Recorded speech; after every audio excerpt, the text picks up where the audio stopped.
אני לא שומעת כלום. אם הם מדברים עכשיו, אני לא שומעת. תגיד, מישהו שיצא להגיד שלא.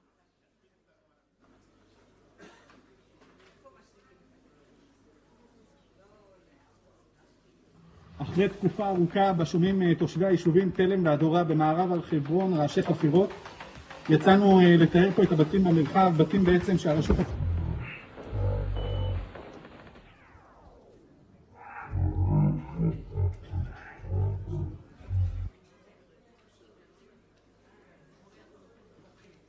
זה ברגע שאומרים הרשות הפלסטינית, המערכת קורסת. שזה אגב משהו שיש עליו התראות המון שנים כבר, אבל עד שמבינים את זה לוקח זמן ומשלמים מחירים. אז שלום, צהריים ארוכים, וברוכים הבאים לכנס עם, ארץ וריבונות. יש מילה שתשמעו הרבה היום, חוץ משלוש המילים האלה, המילה היא קונספציה. We're going to hear the word conception or mindset a lot during the day.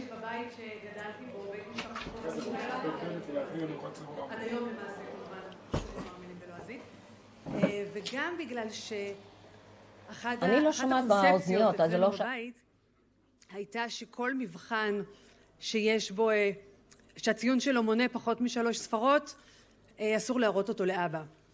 כי המוטו היה שהציון היחיד שמעיד על ידיעת החומר הוא 100. במלרע אגב, כן? זה היה המוטו. הציון היחיד שמעיד על ידיעת החומר הוא 100. ולכן מילה כמו קונספציה, נגיד, אם לא היינו מוצאים לה פרשנות אחרת, שבסך הכל זה תפיסה, או במובן שלנו אולי קונספציה זה חזיון תעתועים, בהתחשב בנסיבות, לא הייתה מקנה לנו את הציון המיוחל. אז אני רוצה שנפתח בצמד שאם היה ציון במבחן על ריבונות, בטח היו מקבלות את הציון היחיד שמעיד על ידיעת החומר, את נדיה מטר ויהודית קצובר. בבקשה.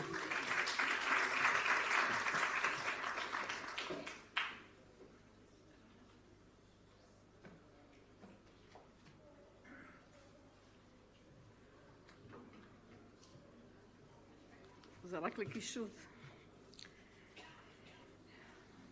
צהריים טובים, חודש טוב, ברוכים הבאים לכנס, ברוכים הצופים בנו בשידור החי בערוץ 7 בארץ ובעולם.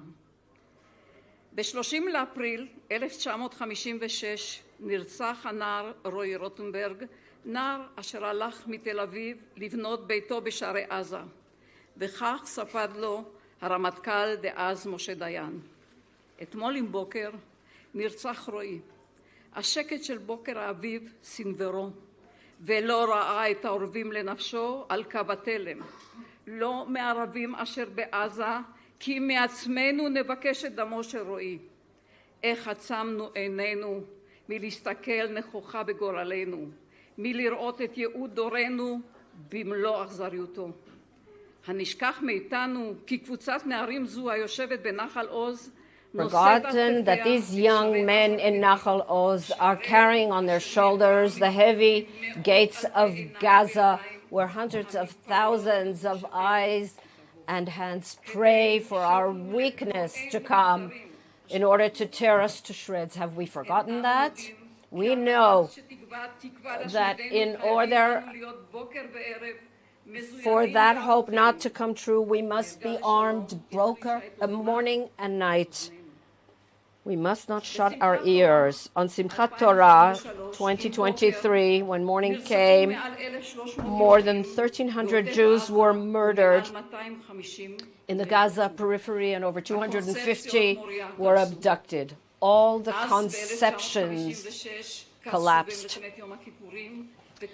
Like in the Yom Kippur War and on Simchat Torah, our honor was stripped naked and dragged through the streets of Gaza. Our intelligence collapsed. All the conceptions collapsed. Will we draw the right conclusions this time and not stumble again? how we believed that the settlements are the problem, when it turned out that all of the land of Israel is one big settlement from north to south, from east to west. How we believed what it said in the Oslo agreements, that Fatah, the PLO, are moderate and only Hamas are extreme. And now we see that more than 80% of the Palestinian Authority supports the massacre on Simchat Torah. We believed that the ordinary population were sacrifices of Hamas, that they were innocent, and how joyfully they came in to murder, massacre, and pillage. We thought we could buy peace with money, without an Israeli presence on the ground. We thought we could have a small, smart army and base ourselves on technology, smart fences, and bring in Palestinian workers to Israel, and that would bring us peace and quiet. And we kept getting more and more rockets. And what we saw in Gaza and in the Gaza periphery, the same exactly is true in Judea and Samaria, cut and paste. And now we are feeling aggressive pressure from the US and Europe and the UN for a ceasefire, to strip us bare of our strategic depth and of our identity. Biden, EU Foreign Minister Borrell, and all the ministers who toured the area saw the destruction. They smelled the smell of death and destruction. And what did they say? Israel must not conquer Gaza. The Gaza must belong to the Palestinian Authority. They were joined by Sergei Lavrov, not Pavlov, Lavrov, the Russian foreign minister. He said Gaza is Palestine. The declaration of a Palestinian state is another inevitable step. Just yesterday, Foreign Secretary Blinken told the Prime Minister Saudi Arabia will only normalize relations when Israel agrees to accept the two-state solution. 3 years ago, we gave up sovereignty for our relations with the Emirates. Will we give up the cradle of our civilization for relations with Saudi Arabia and arm the Palestinian Authority, and in the event only eventually to have them turn their weapons against us? Against all of this, our movement, the sovereignty movement, organized already in the early days of the war, not Hamas and not Abbas, neither Dahlan nor Barghouti nor the United Nations or any international entity will run Gaza. Only a voluntary relocation on the part of Gazans, and we will resettle it. Prime Minister Netanyahu said, I will not allow the mistake of Oslo to be repeated. The argument between Fatah and Hamas is not whether to destroy the state of Israel, but how. Up to this moment, the leaders of the PA have refused to condemn the massacre, and some praise it. As Prime Minister of Israel, I will not allow it to happen. The PA will not be in charge of Gaza. I say that after the Gaza, there will not be any party that will educate to terror, and there will only be Israeli security control. That is not enough, Mr. Prime Minister. We ask, and what about civil control of Gaza? Security control without civil control, without settlement, without sovereignty, will fly away like chaff in the wind. We have seen that regarding the humanitarian aid and fuel, the Prime Minister and the governor are unable to withstand the pressure. The establishment of a Palestinian state, God forbid, is an experiment, the end of which we all know what will happen. Kfar Saba will become the same as Kfar Aza, and the same with all the other cities in Israel. That's why we decided to hold this conference, to apply counter pressure to show the Prime Minister that he must stand strong. Gaza is part of the land of Israel. No to foreign control over Gaza. Not with the old PA and not with a renewed PA. No to a Palestinian state in the Judean Samaria and the Jordan Valley. All of the land of Israel belongs to us. We must create a deep national awareness of the justice of our cause, to create an awareness of the importance of sovereignty, and to encourage a settlement everywhere with the other hand on the weapon. All of the land of Israel belongs to the Jewish people, and we must apply sovereignty to the Jordanian Valley, to the Jordan Valley first. We will be able to stand against everyone. Yes, we can make the world look at us, at our vision and our destiny. And we should not be dragged after the postmodernist, amoral world. We will prevail. It says we are a nation that will dwell alone. There is a light that is flashing in this war. We are like a lion rising. The spirit of the fighters, the commanders, the brigade commanders, the regiment commanders, they give us great optimism. There is a strong sense of sovereignty to hear the roars of joy of the soldiers as they pick up a handful of sand on the beaches of Gaza and shout, "It's ours, it's ours," to see them sing our national anthem and hoist the Israeli flag everywhere, holding weddings and lighting Hanukkah menorahs. This spirit will prevail. This spirit will prevail over all the progressive winds. This spirit must now be moved to political avenues. We will hear the finest lecturers and experts in security and statespeople who will explain why we must never have a Palestinian state and we must go back to classic Zionism, security, settlement, sovereignty, and aliyah. Thank you to Moetzet Yesha and to all the speakers and to Vatkin Productions and to ARUTZ SHEVA, and thank you to the Almighty. I hope you all have an enjoyable conference.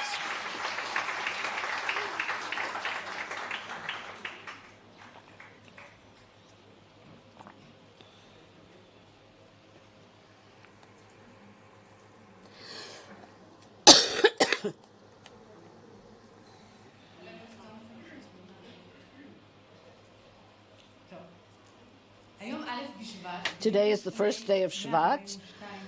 Exactly 142 years ago, in Kharkov, in Ukraine, the Bilo movement was established. Bilo was established following the pogroms known as riots in the Negev. This was a kind of a secret name given to it. And young Jewish people established, and then too, anti-Semitism was a given, and the intellectuals, including Tolstoy, did not condemn the pogroms. They gave it all kinds of economic justifications to do things that we are quite familiar with up close now. The national trauma of Oz begat the activism that led to the Aliyah to the State of Israel. I'm sure the pioneers of Bilo did not imagine that there would be pogroms in the land of Israel and that more protest movements of this kind would be needed with more initiatives. But I'm sure they never imagined that on the 1st of Shvat this year there would be a Jewish state, and I call upon Amit Segal, the political commentator of Channel 12. Good afternoon. I must be very old because I know everyone here at least 30 years, including Moria. So first of all, good day to everyone, to this conference of the dreamers, the people who the newspapers have always said nothing of what's said here will come true. There are a lot of insults that are hurled at those who support these principles, but the most outrageous is to call these dreams surreal. In the past years, under the heading of sanity, the most insane ideas that have ever been introduced have been put on a stage. The ideas that you can import a gang of murderers from Tunis and turn them into Nelson Mandela, but they didn't want to be Nelson Mandela. And even after they were in jail, they said, maybe they will become Mandela. Maybe we can try again. Well, let's try withdrawing, giving our enemies arms and humanitarian trucks. Because this criticism is being heard here today, we need a little modesty.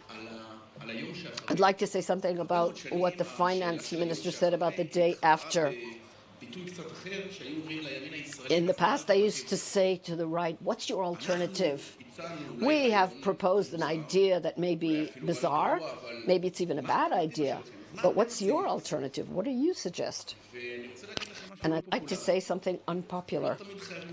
You don't always have to discuss the day after. When Winston Churchill fought and he said, we'll fight on the beaches and so on, he made that speech in response to a constant call in the British press to say, what is your plan for the day after? What will you do with Germany?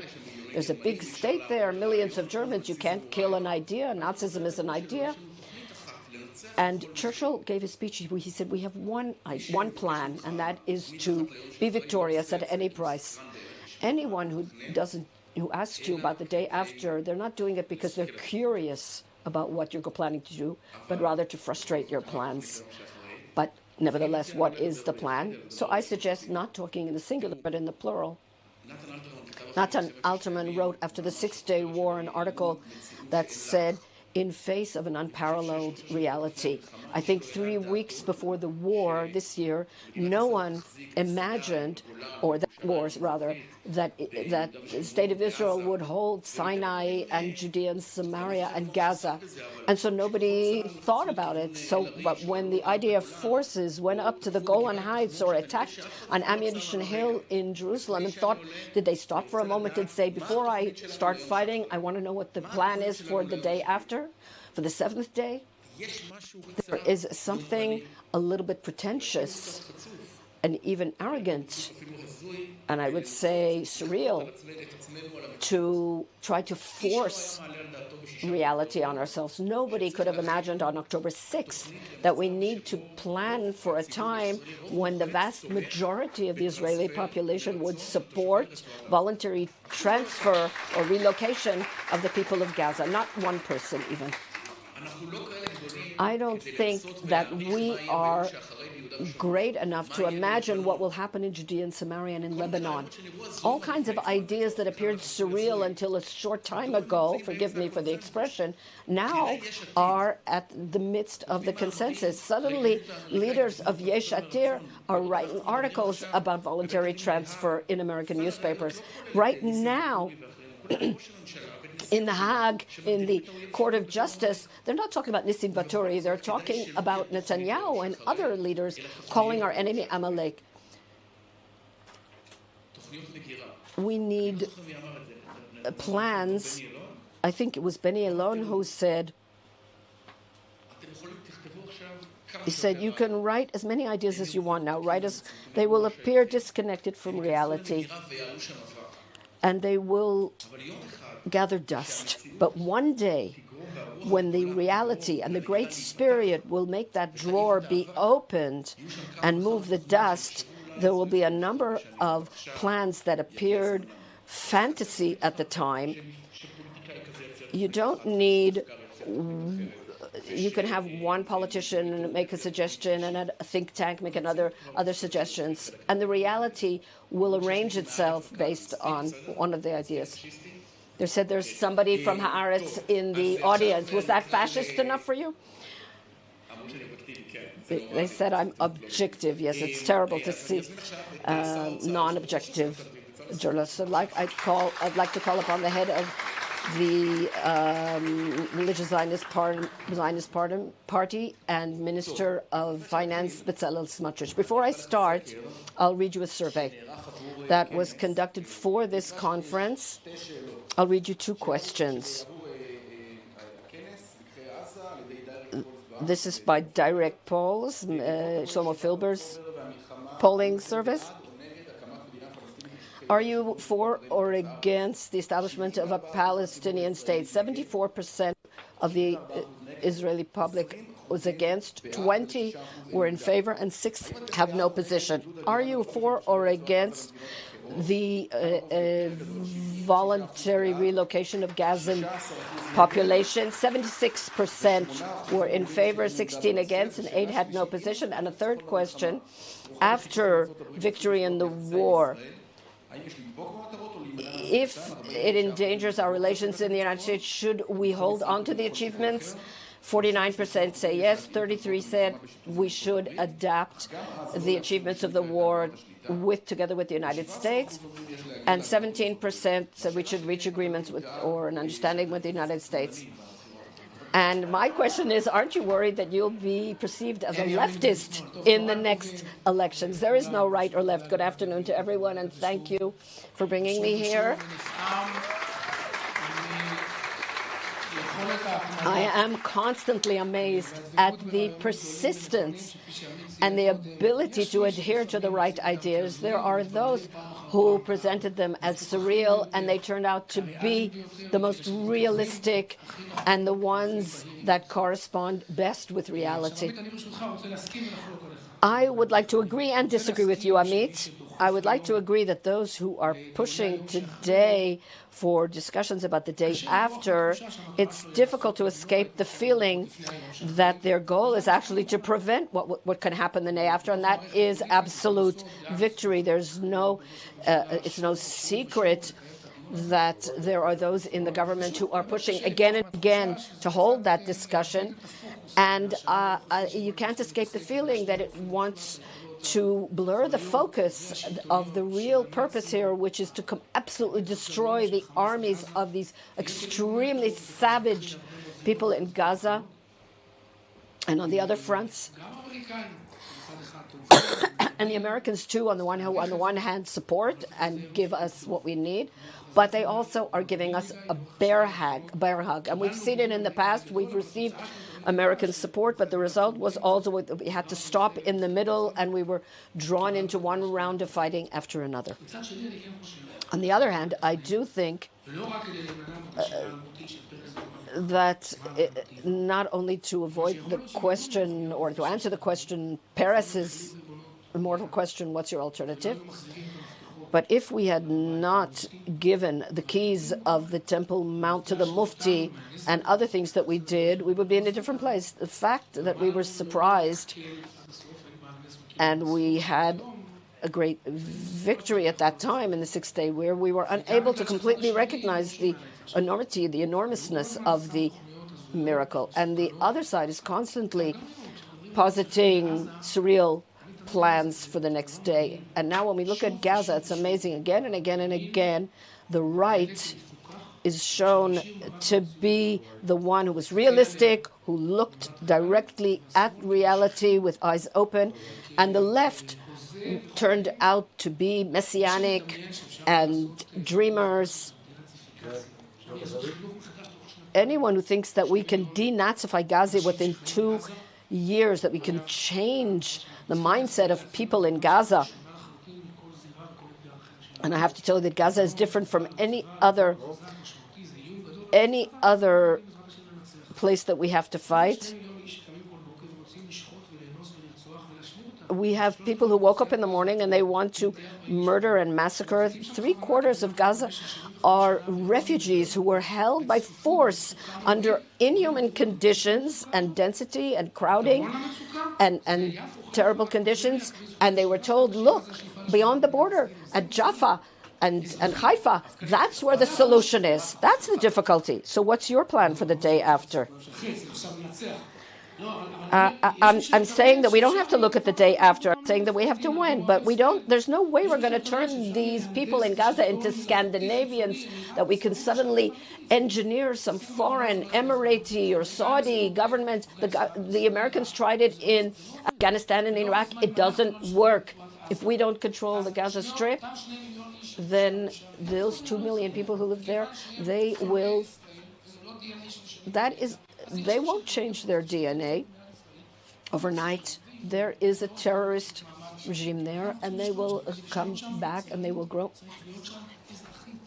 We have to be there not only militarily, we have to be there civilly. It won't work otherwise. Where are the terror capitals in Judea and Samaria, Jenin and Nablus?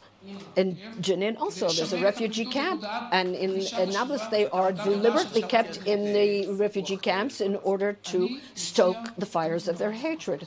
I suggest we take a sober look at reality. I propose full Israeli control over Gaza, and in order for that to take place, there must be civilian settlement, because that's the only way the military can remain there over time. That's the best way, and the most humane thing to do.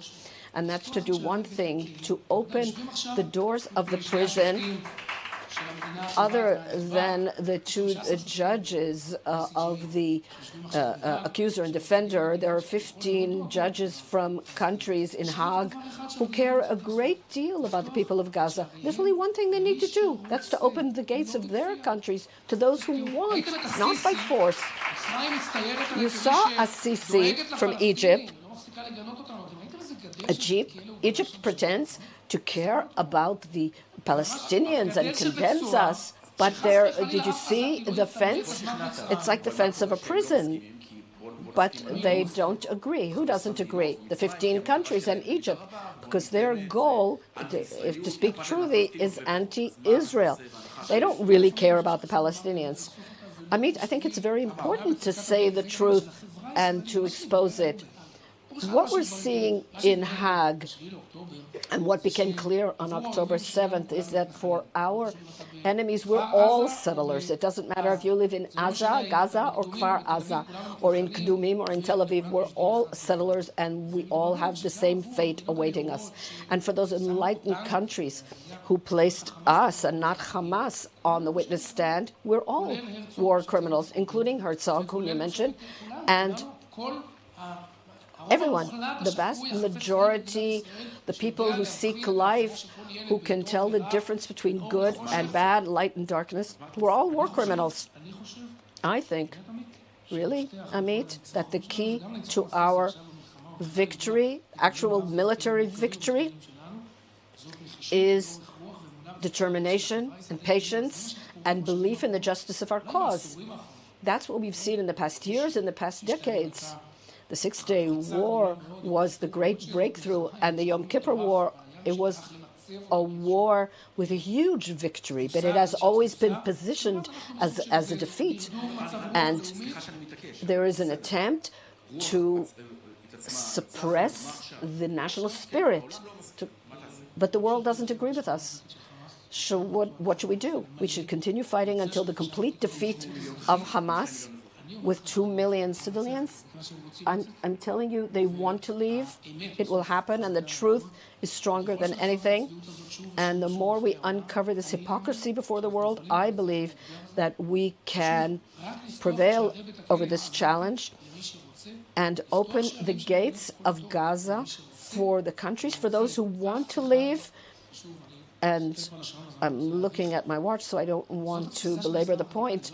That is the approach of radical Hamas. We keep saying that Hamas must lose territory in order to sear the defeat in their minds and hearts. The civilian population for Hamas is cannon fodder. The fact that 2 million people live with a mindset of hatred, that's their weapon. And we have to take that weapon away from them. And that way we'll be able to destroy the idea. So when Netanyahu yesterday issued a video in English in which he promised two things: we have no intention of controlling Gaza permanently and certainly not to settle it, and we're not planning to transfer the population, even voluntarily. That's a little bit different from what you're saying. Correct me if I'm wrong, but that's not what he said. He said we're not going to occupy it forever. We cannot be occupiers in our own land. And he said we will not force anyone out. And that's true too. We won't force anyone out. I just asked myself why he issued that video. Why did it come out in the alternative Twitter in English? I don't disagree with him. A nation cannot be an occupier in its own land. We will never be occupiers in Gaza, and we will not force anyone out. What will you do with the Arabs of Judea and Samaria? So you know what, that is maybe a penny that dropped, maybe the most important one. I saw that survey. You know, there's no difference between the Nazis in Gaza and the Nazis of Judea and Samaria. I don't know if you should applaud these Nazis at all. But again, you know, who stands behind the process in the court in Hague? South Africa is a proxy? No, not at all. South Africa is a proxy of what is called the PA, the Palestinian Authority, which cannot, again, petition because it's not a member state. Look what Ashtia, the Prime Minister, said. South Africa was the one who promoted, again, it was the PA that promoted the process. And again, they are asking me to transfer money to the PA. What, we have to pay the hanger? But we will, and I said we will not transfer money to them at all, but this is the penny that dropped. We will transfer money to develop Judea and Samaria to make sure and ensure the security of those people who live there, who defend the entire Israel with their bodies, including Kfar Saba and Judea and Samaria, is our protective strip. It's a security strip. It's a Zionist strip. So what will you do with the Arabs of Judea and Samaria then? You know, if you haven't read, I'm sure you've read it, though. Again, I called it Tikva Achat, which is the plan of the Israeli right. I hope you've read it. And what I'm hoping that will happen with them is what will happen with the Arabs of Gaza, people who want to willingly live here under Israeli rule, people who do not, again, don't wish to destroy us or do not say that we have no right to exist. Wait, so who will they vote for? They will not have voting right at the beginning. It's very complex. But again, if they become true partners of ours, just like the Druze, then they'll be able to vote. It's a long process. It will take years. However, those who believe that they could live here and, you know, enjoy the prosperity and the progress that we have brought with us, and we, dried the swamps and all the progress that we've made and built this land, but who thinks they can enjoy all that and be subversive? They are wrong. No, you went to the protest, right? It's against the Oslo Accords. We're basically the same age. I don't think anybody, dreamt of the fact that one day will come and again there'll be 64 seat mandate against those who are, against leaving Israeli territories. And nobody dreamt back then that Smotrich and Stroke and even Ben-Gvir, if we're allowed to say the name, will sit in a government. But again, with all these plans that you are telling us about, you understand that there's so many disappointed people who voted for the right, a full right-wing government, and all these beautiful words that you are describing. Nothing is happening with all these words. Things are happening, actually. Why don't you look at, the half full, the full half of the cup? Because look what is happening here. Again, I don't want to have, an election campaign. But what we've done in the Ministry of Defense is a revolution in terms of quality and quantity, and we're investing again $7 billion in roads in the area. Now, let's say we went into a time machine and went back, and people will tell us... לא שומעים אותך. מה? לא שומעים אותך. למה? לא יודעת. אתה שואל למה לא החלנו ריבונות? בבקעת הירדן. שאלה טובה, אבל זה נכון. תראו, הייתה הזדמנות מאוד גדולה לעשות את זה לפני כמה סבבים של בחירות, אני כבר לא זוכר כמה, ופספסנו אותה, וזה חבל מאוד. And what a shame. Maybe, because maybe that's the only real solution that we have. I imagine, wait, just a minute. Imagine he had again a meeting with Netanyahu. Say, I'm in the Ministry of Finance. If you don't apply sovereignty, I will immediately. I don't think this is the way to impact. All I'm saying is that maybe you can understand in this backdrop why so many people are disappointed. Makes no difference. People say to themselves, the right-wing government, full right-wing government, look, it makes no difference. We do a lot of good, and we're also a lot of moving away from evil. Unity is very important, and we have to be careful. We have to, of course, relate to what happened before. We have to look back and see who was realistic, who had their eyes open, and who warned, including in the months leading up to the war. You can look at the minutes of all the meetings and the comments. People sometimes convince themselves that the Scandinavians in Gaza, crossed the fence were okay. Remember, Hamas is deterred. Remember that expression? And again, people deterred and warned again and again about the great danger. So why is the public, leaving this full rights government? What is your explanation to this? It's a pretty simple explanation. It was a very difficult year, and I think you can analyze it as well. I don't think the right should be engaged in, self-inflicting itself. And I don't think, again, people need our expressions to, we shouldn't incriminate ourselves. But I think there were those people who said, okay, well, let's burn down the club. I don't want to maybe go back to that at the moment, but there was a terrible thing that happened. It was a terrible fault that happened on our watch. We have to give it some sort of explanation. I think that my personal introspection, I said that this at the beginning of the war, that we have to take responsibility, but now we have to be busy and focus on being victorious. I'm responsible for all the economical processes. And, hopefully in the home front as well, I'll be able to focus on that. And there will come a time for introspection. Again, it's a dilemma, because to say every morning, to say, okay, let me topple down the government. If it doesn't happen, I'm on the outside. You could do this time and time again, topple, build, topple over and build. But it doesn't work this way. Amit, you're a better historian than I am. I think that over time we have proven that with determination and perseverance and with patience, by the way, with understanding that we have to bring Israeli society to the right places. Riv's previous editor, he tweeted, again, an interview from a few years back, 2021, 2022, less than 5 years ago, in which I said, we have to go back to Gaza and reoccupy it. What can we do? We need the Israeli public to be ready for this, and I hope it won't take too long. I hope the prices won't be too high so that the penny will drop.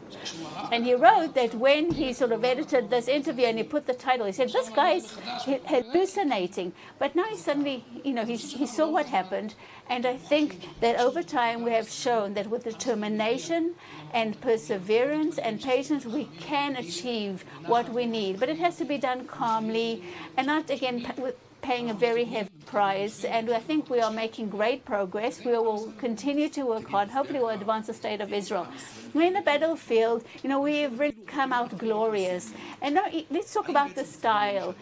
The public is not transmitting that it wants a government that will express or convey the spirit. We don't want here to have, to be petty and go into petty fights. At least we don't want certain parts to embarrass, the people who are fighting at the moment on the field. Absolutely, unequivocally. I don't think that any one of us can, again, go back to the 6th of October. Again, once again, I don't, want to go to those places. I'm trying to be respectable, even when I have, there are differences of opinion, even prior to the war. I try to be respectable. But I think we see a full devotion at the moment. We see a full unity, a brotherhood that only a battlefield can create. And we see it, among the hundreds of thousands of reservists and their family members, by the way. I met again the forum of the wives of the reserve soldiers, and again it's placing again the reserve soldiers right there to focus on them. We'll be building their resilience, and these are families that are helping with us. I mean, so many. But again, the reserve soldiers come from all over Israel, from all different sectors. And I think it's starting to this maybe converges around that survey, that there is some sort of broader common denominator, but they also expect us to manage our disputes and our fights in a more honorable fashion. It is our responsibility. We cannot go back to the 6th of October. Sorry, there's a question from the audience. I think how you behave, the politicians, impacts us. You're right, and also what's going on has impacted me. I think it's a formative event, if I may say, which, by the way, impacts everybody. I've been in the Knesset for 9 years. The experience in the Knesset is different. The atmosphere is different. But there is a media, by the way, that loves to focus on disputes and fights and exaggerate things. Don't forget that, I said before, no right, no wing. I don't accept that. There is right, there is left, there is truth, and there are lies. And sometimes people are in that as if unity is some sort of this magic potion, some sort of a formula. But it's not being uniform. It's not uniformity, it's unity. We cannot give up on different opinions. We cannot just be that doormat that everybody steps on, not at all. By the way, we've always respected the conflicting opinions. We'll continue to promote our ideologies and our values, and these are not just ours, these are the good values of the state of Israel that will ensure its prosperity and its progress, that will lead to a better future. I think we do everything that we do as messengers of the people of Israel, out of great love for Am Israel, for the people of Israel, great responsibility for the nation. We are the least sectorial sector in Israel. We are the most general sector in Israel. And we actually care, we have compassion, we have empathy. Everything we do is out of a sense of mission, a great sense of mission. And we're not the only ones, by the way. We, again, can be proud of the great education that we give our children, and to, again, rejoice in the fruits of our labor. About that segmentation of that survey, from again the Yesh Atid, there is again a majority, 61% for again voluntary migration, and again 61% also against Palestinian government, and 69% are opposed against the Palestinian state, and most are again for applying sovereignty. So yes, those orange people from the disengagement that were against disengagements, they were right. You see how realists they were the realists. We have to convey this, again, not in a way that will create antagonism, saying, oh, we told you about the disengagement, we told you what would happen. But again, we do have to reflect the truth.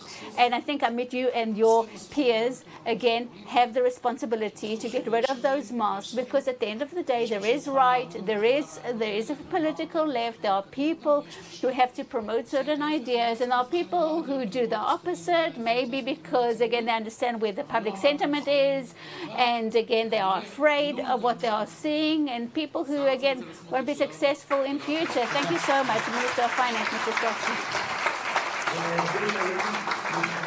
From the Jordan to the sea. מדינת ישראל, מדינת העם היהודי.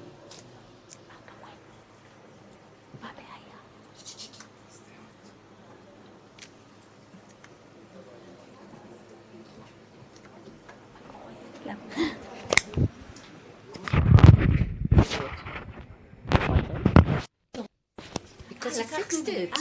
הבנתי. Okay, if you get there's also around the Barak poster, if you wish. And there's also a survey, and you know how important those are. Okay.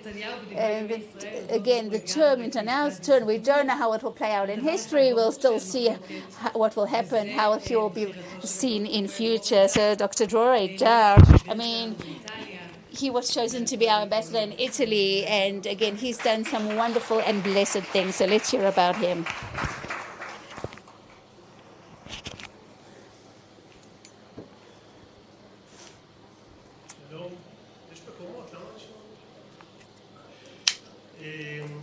There are plenty of seats for everybody. So first of all,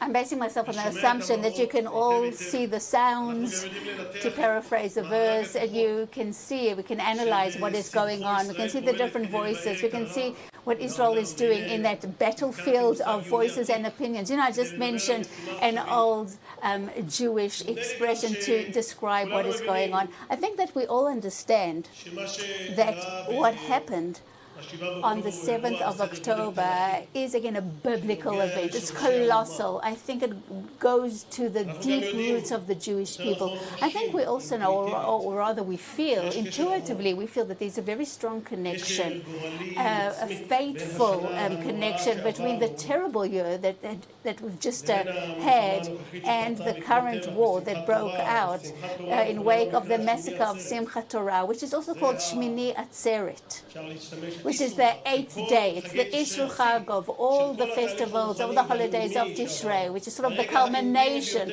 of all the lofty, high holy days of Tishrei. I think the very root of our existence, you know, being happy with the Torah scroll. It's an intellectual rejoicing in learning, in Torah learning, and some sort of a textual skyscraper, so to speak, which is age-old, since time immemorial as a Jewish people. Again, we're not only the people of the book, al-Kitab, as is written in the Quran, we are also the people of the books. And that's why, that is the moment when catastrophe hit us. At that moment, we all heard that voice that called us to wake up, a wake-up call. The war against Hamas, Hezbollah, Iran, and all the other enemies, including the international arena, legal international arena, and that again that is underway at the moment. Because first of all, the war is an internal one, meaning a national one. And before those external wars, there is a very deep conflict, again, not only against our brethren, but against those old conceptions that corrupted our minds for generations. So why don't we go back to the beginning, to Bereshit, to Genesis, and that is what we did in Simchat Torah. We started reading the book of Genesis. That is why I called the war of Genesis, the war of Bereshit, in one of my articles. I think the world aligned itself to what was happening. And I think even before talking about sovereignty, geographic sovereignty, let's talk about spiritual sovereignty. Let's talk about the day that we have to reformulate why we exist here. Let's go back to the Genesis, to the beginning that triggered our return to Zion. Why don't we once again re-encounter all those lofty ideas that pushed us to establish the Zionist movement? This will be the second war of independence. It will require of us to build another layer on top of the old infrastructure. And that's happening on our watch. We can also talk about the fact, before the countdown and after, until the 6th of October, we had sort of an old calendar. From the 6th of October, we are in a new era. It's a new calendar. We keep, hearing those people from the old calendar that use the same terms, the same slogans, those same conceptions, if you will. The conception that said we want peace now at expense of the future, at expense of having a safe haven for generations.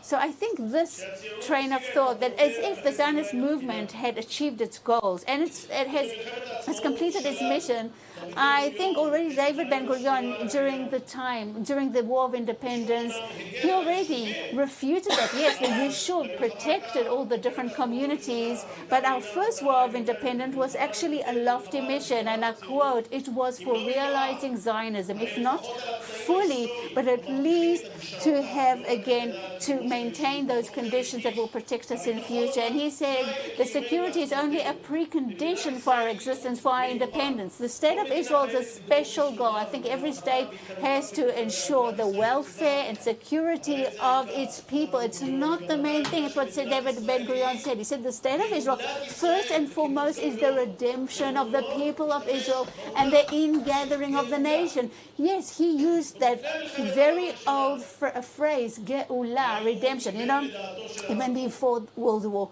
II. And, Rabbi Kook, before World War I, Rabbi Kook wrote that the nation cannot suffice with that narrow cake. That is what he called the idea of that safe haven. And this is what he wrote. It's not just, an echo that, again, we had this very hated people is asking for a haven from its enemies, from its haters. And it's not only that, but again, we are a nation. We are a nation of light. We are a lion that is coming back to the inheritance of its forefathers. Meaning the cruelty of the Hamas terrorists and the terrible surprise. And again, national institutions were paralyzed for hours and exposed the citizens to terrible atrocities that we had suffered back in the time of our exiles, and it happened to people, by the way, who promoted peace activists who lived there on the border. I think that threat that we all felt on that day during those hours, and again having that connection to the festivals of Tishrei, and before that there was terrible rifts here in our society. I think it all converges to one point. I think it might lead to a great process of teshuvah, of repentance, and people are thinking about their identity, and they are rethinking their destiny, and they say to themselves, was this the meaning of the massacre? How are we Jewish? And they go back to their sources. They go back to that well, that rich well of generations, to Jacob, who wrestled with an angel because he wanted identity. So, but I'm not saying that the answer will be a religious one necessarily, not at all. But maybe it will be expressed through development.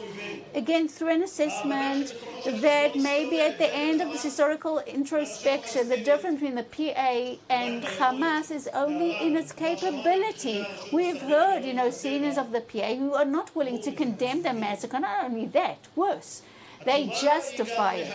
I think the answer is, the self-denial with which we enveloped ourselves for an entire, generation, as if we could establish a European state with a universal language and leave behind that huge textual skyscraper and our origin and our sources. No, this is a time to go back to sources of hope and emunah.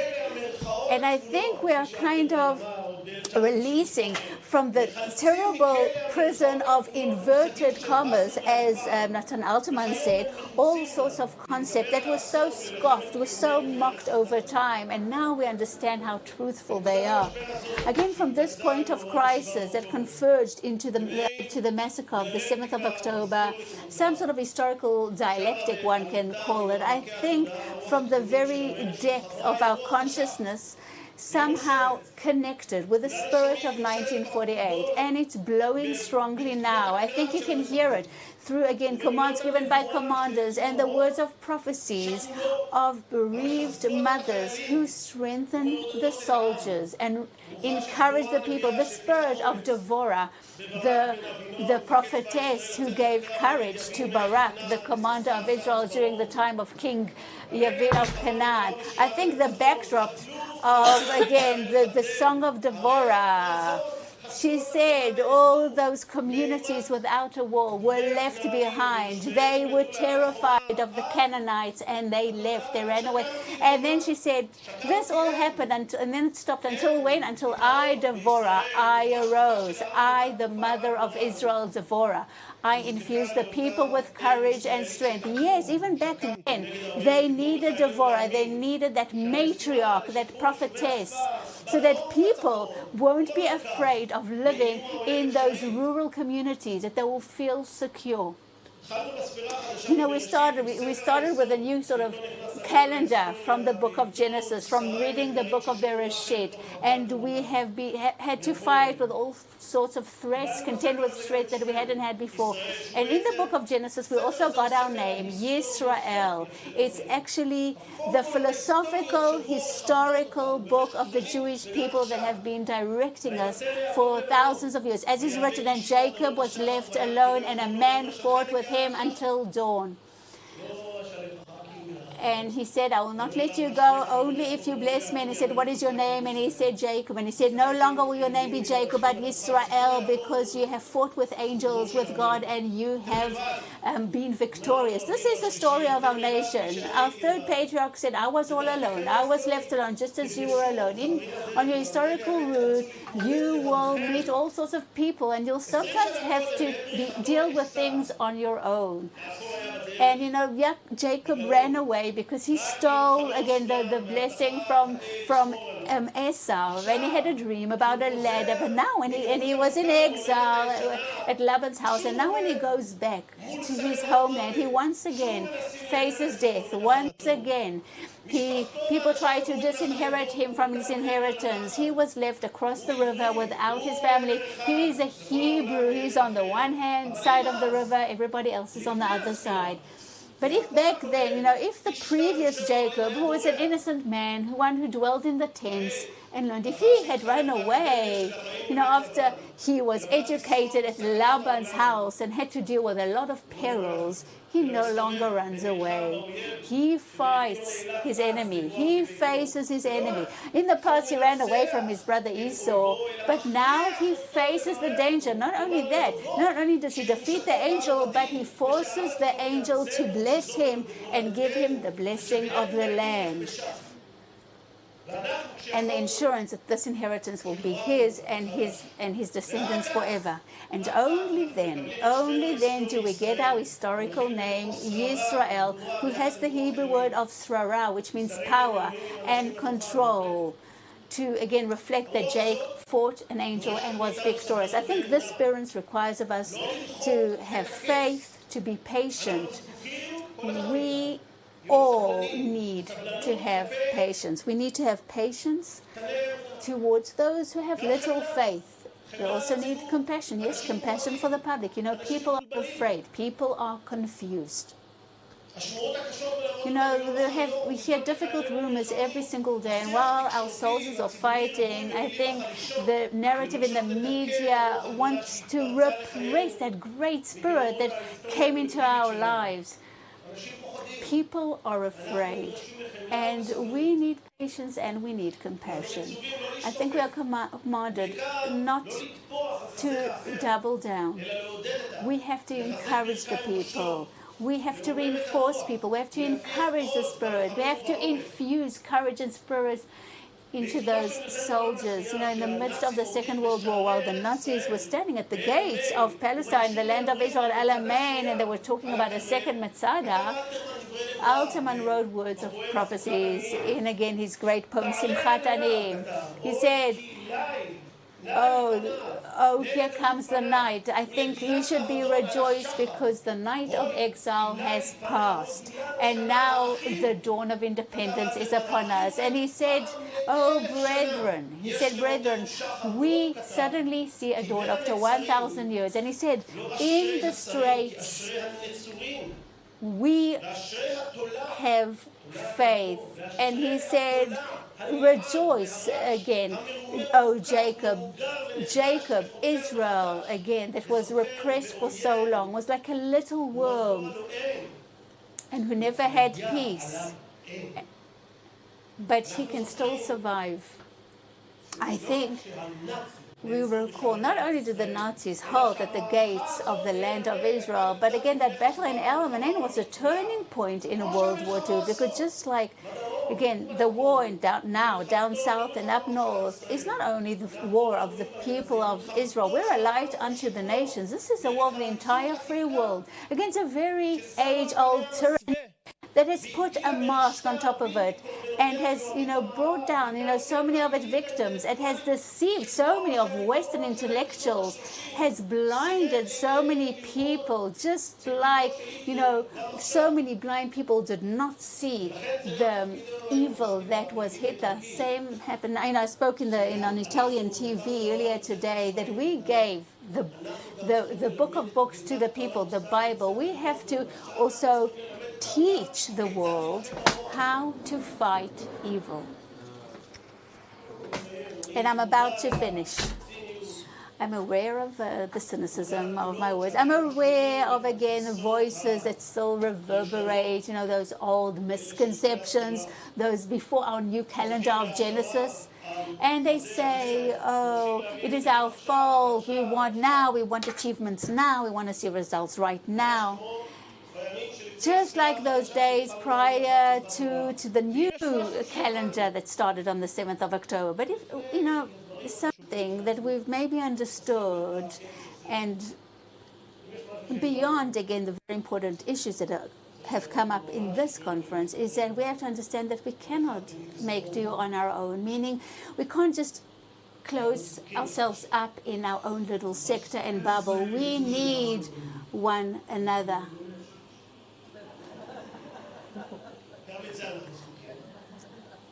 But let us not be afraid of what seems to be something temporary, temporary cliche, because now all the cliches were shattered as well, because I ask each and every one of them that this spirit that I talked of, the spirit that people who were touched by the spirit, don't deny the spirit, don't be embarrassed or ashamed of the spirit, revive yourself, renew yourselves, reinvent yourselves with the Spirit, and may you be reinforced.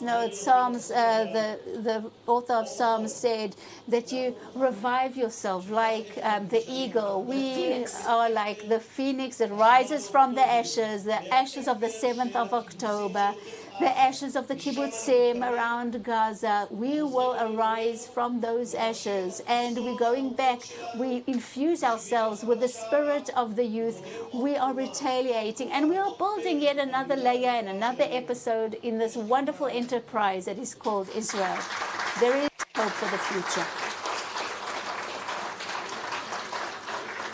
He's building it. At a certain point, he's going to come and tell us it just didn't work. He's going to come and tell us the land of Israel belongs to the people of Israel. We will never allow the dangerous formula of the two states for two people. This slogan must be removed from the agenda, our national and international agenda. This is a very difficult struggle, and we can do it because we have the justice of our cause. You said the justice of our cause, then you said Eliyahu Yossian. We'll hear how to think like in the Middle East, how we can assure our existence and security. And I think it's time for you to open a sushi restaurant. You might be able to make a buck afterwards, the day after.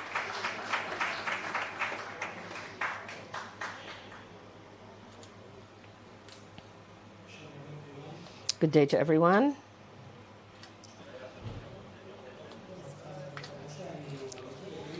Because I came to Israel, made Aliyah at the age of 23. I was born in 1980, and I grew up in Iran and was educated in the Islamic Revolution. So I wanted to start with the words of Khamenei, the current leader of the Islamic Republic of Iran. What did he say a few days ago? He said, an attack on Judea and Samaria, that is what will bring Israel to its knees. there has been significant progress. He's right about the first part. They're aware of the distance between Judea and Samaria to Kfar Saba, Herzliya, Tel Aviv, and so on. They are also aware of the fact that the story is not Gaza versus Kfar Aza, but the Arabs of Judea and Samaria, that if they enter the borders of the state of Israel, they will bring Herzliya, Kfar Saba, and Tel Aviv to their knees. And so the first part shows how important annexation is, or sovereignty. And in the second part, he says that a significant progress in meeting their goals has been made. And he's right about that. When the Iranians entered Syria together with the Russians to protect the Ba'ath Party and Assad, after they brought ISIS to its knees, the Russians met with Assad and said, "How are you going to pay us back?" And the Russians gave them, the Syrians gave the Russians the right to use their ports to a certain extent and phosphates. And the Iranian regime said to them, "We don't need your money, but in return, we want the Syrian Ministry of Education." In other words, the material that will be written and studied in Syrian schools will be written by the Iranian regime. Ultimately, that means that in 15 years, we will see Syrian youth that are pro-Iranians. And they are doing this very patiently among the Jews of Judea and Samaria as well. And that's why in the next for the past 20 years, they have postponed the elections in Judea and Samaria, because Hamas would take power, because they are filtering in Islamist teachings as much as possible in many different ways. And now we have not Arabs of Judea and Samaria, but more Hamasniks. And he continues, Khomeini says, the state of Israel has lost the initiative and is only responding to events. He's right. Since we don't want to draw the conclusions and we're not willing to read the covenant of Hamas and of the PLO, and we in the state of Israel are not willing to take into account the operating orders of these people known as the Arabs of Judea and Samaria and Gaza, we have lost the initiative. If we acquire a computer, it doesn't matter how many payments it takes us or what model or color we have. When you bring the computer home and you have operating instructions in that box, in that computer, and we have to use the computer according to its operating instructions. The operating instructions of Gaza and Judea and Samaria, of Hamas and Fatah, are their covenants. And their covenants, at the very, very end, don't want us here. Their operating instructions say that they don't want 25 kilometers of fishing rights. So all the discussions of the Shabak and the Mossad and the government and the cabinet, they're not relevant, because their operating instructions, they don't want fishing rights. They don't want Qatari money, and they don't want work, and they don't want to flourish, and they don't want to become Singapore. Their operating instructions say very simply they don't want us here anywhere. That's why we lost the initiative. We are just being drawn by our vacuous secular worldview that you can buy peace and quiet. But they don't want to sell us peace and quiet. Khamenei continues in his remarks, and he says the rising force of resistant movements in the West Bank, that is Judea and Samaria, that is what will bring the Zionist enemy to their knees. And they must continue patiently, because Judea and Samaria is the soft spot of the state of Israel. we can learn from Khamenei's words the entire Zionist strategy, of course, from the other way around, what we need to do.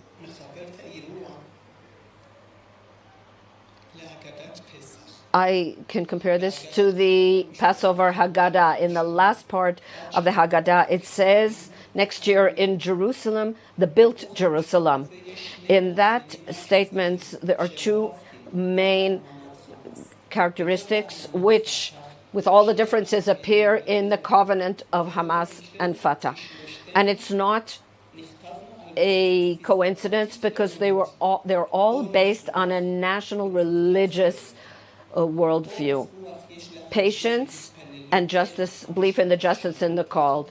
We have the patience, the patience of the people that lived under Babylonians and the Persians and the Nazis and the Germans and all the others and the Romans.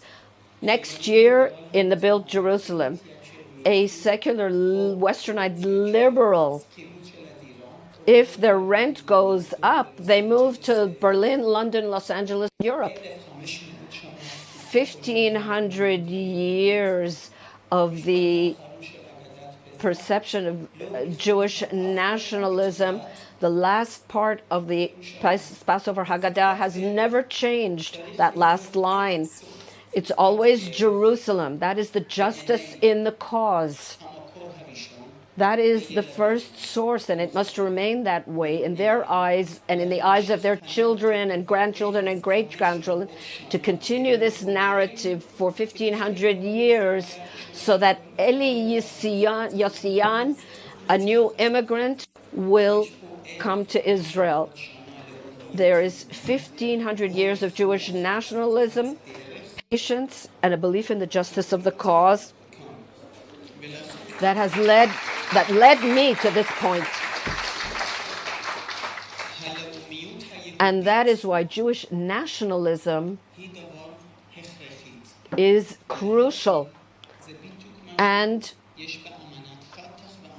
with all differences, that's exactly what appears in the covenant of Hamas and Fatah in their narrative against us. That's why it's so important to be patient and to maintain the faith and the justice of the course, to maintain these two main pillars of Jewish nationalism. The same story, the Mapam party, who were secular but not liberal, they were nationalists, they actualized it in Herzl's memoirs and in Jabotinsky and in Ben Gurion and in the Declaration of Independence. More than 20 times it says a Jewish state and the national state of the Jewish people. They actualized the last statement in the Passover Haggadah. In order to actualize that, the people of Mapam had a logo in the name of settlement and security. They had two words, those were their holiest ideas, security and settlement. But settlement and security, in the eyes of westernized secular liberals, that has become racist. When we talk about Jewish settlement, according to the Western liberalized seculars, that is bigotry or racism. That settlement, which was a central event, that has been distorted, and now it's being called the settlements. The true meaning of that is the inheritance of our forefathers. Now they make it sound like stolen land. Once they called them mityashvim, and now they're called mitnachalim, settlers. And we talked about settlement and security. In our military world, security means geopolitical depth, controlling territory. As much, the further, the more Yoske and Rotem and Adi and so on will be on the land, Ahmed will be far away. The more we withdraw, Muhammad will move forward. It's a zero-sum game. In this zero-sum game in the Muslim world is called Dar el-Harb. the land of the enemy, the land of war, and it's a zero-sum game. Any moment, any given moment we stand here, this is called the land of the enemy. And in their writings, that brings them to the operating orders in the covenant of Hamas and Fatah, and they must destroy us. And that's why the secular but nationalist Mapai people understood the situation, that out of Jewish settlement we would achieve geopolitical depth, and that would achieve security, maximum security. I sat here and I heard some of the questions. What is the solution? There is no solution. That's the truth. There won't be a solution in 10 years' time either. We're raising our children on a slogan that with God's help, there is a solution. There is no solution. There must be patience and belief in the justice of the cause in favor of Jewish settlement as much as possible. The more Jews live on the territory, in the area, the more that we can make the area Jewish, the force of terror will decrease.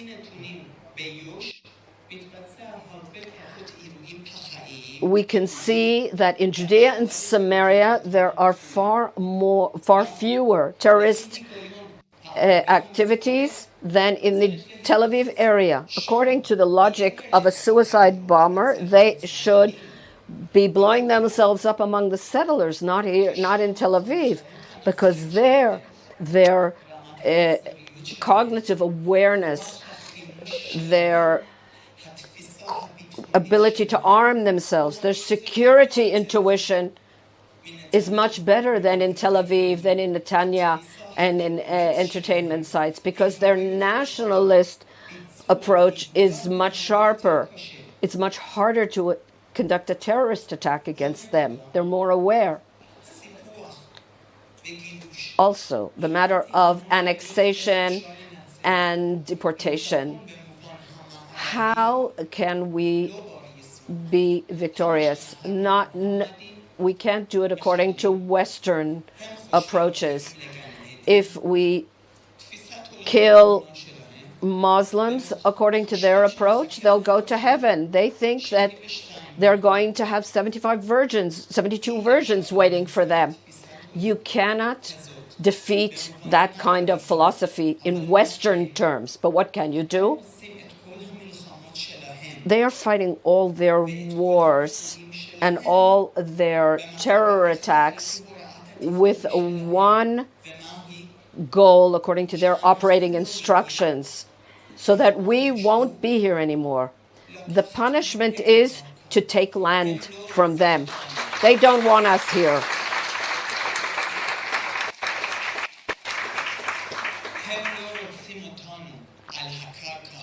They don't want us on this land. So victory means to take the land from them. The punishment is that Muhammad will not be able to tie his donkey to the olive tree. Why? Because Yoskele and Shifrela with a kippah and tzitzit and a skirt will be running around and playing between the mikveh and the synagogue. That's the punishment. That's why, further to what Khamenei said, annexation of Area C is crucial. Annexation of the northern part of Gaza is crucial. I'm not saying all of it. I'm not saying a little. I'm patient, just like the Passover Haggadah, and I have lots of patience. Whatever we can get, whatever we can do, we will do. We will annex as much as we can now. And whatever we can't do now, just like our previous generation said, next year in Jerusalem for 1,500 years, we will pass this down to our children and grandchildren, so they will annex more and more and more. The second part of the victory is deportation, to drive them out. It is not a bad word. A few months ago, Azerbaijanis were fighting against Armenia. Azerbaijan was funded by the United States. They were armed by the United States. They are allies of the United States. And nevertheless, 100,000 Armenians were expelled, and the Americans did not do anything about it, and they remained their allies. And I'll take it even further. Pakistan is a Salafi state, a Sunni state, and has nuclear power with a military dictatorship, and it is an ally of the United States. They don't force their values on Pakistan. Here's another example. Egypt is a Sunni state. 40% of the Egyptians are Salafists, Muslim Brotherhood. It is a military dictatorship. The Americans are not forcing their values upon them, and they are also allies of the United States. Here's another example. Turkey, a Muslim Brotherhood state run by Erdogan. They are members of NATO, and they are allies of the United States, and the Americans haven't forced their values upon them. And so expulsion is possible.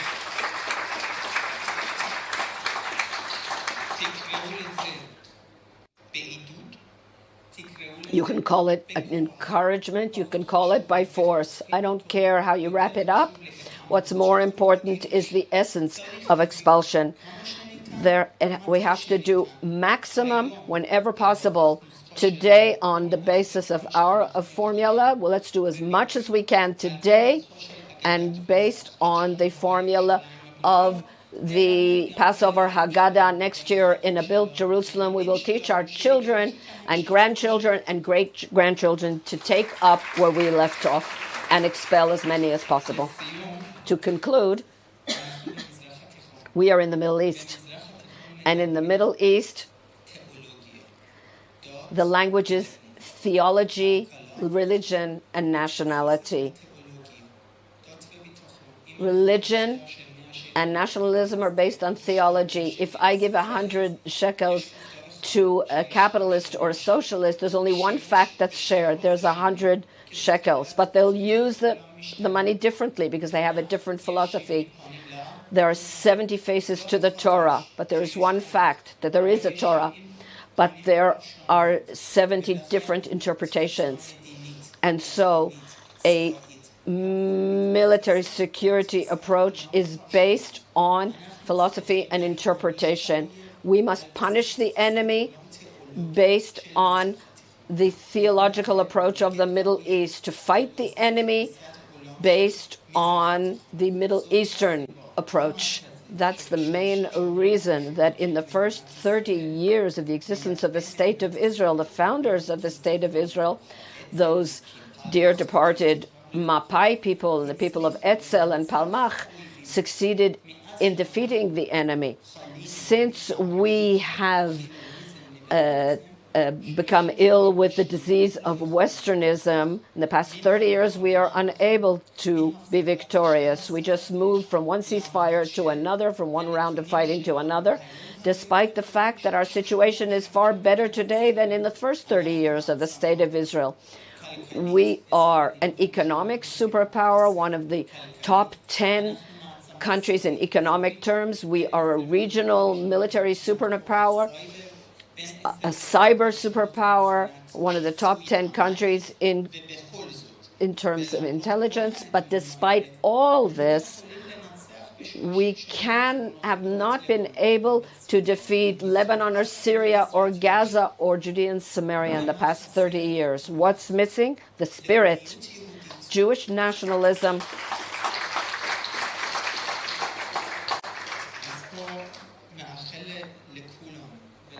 I would like to wish us all and the State of Israel victory and security, and with God's help, based on the spirit of Jewish nationalism, we will defeat our enemies.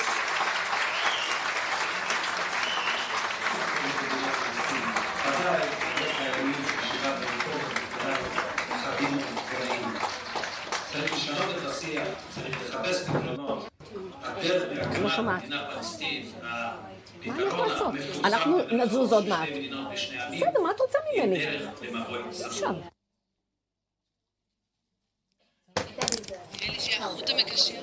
מה קורה? לדברים שאנחנו נשמע זה שבכל שפה יש לנו הרי מילים נרדפות, ובעברית מאוד בולט ההבדל depends who we're talking about. For example, if Jews have to go out of the house, right, because there is a decree, what do we call it? We call it evacuation. And if Arabs have to leave their homes, what is it called? Okay, couldn't hear the answer from the audience, but we will talk about, again, the moral aspect of emigration from Gaza. And here we have Dr. Yoav Sorek.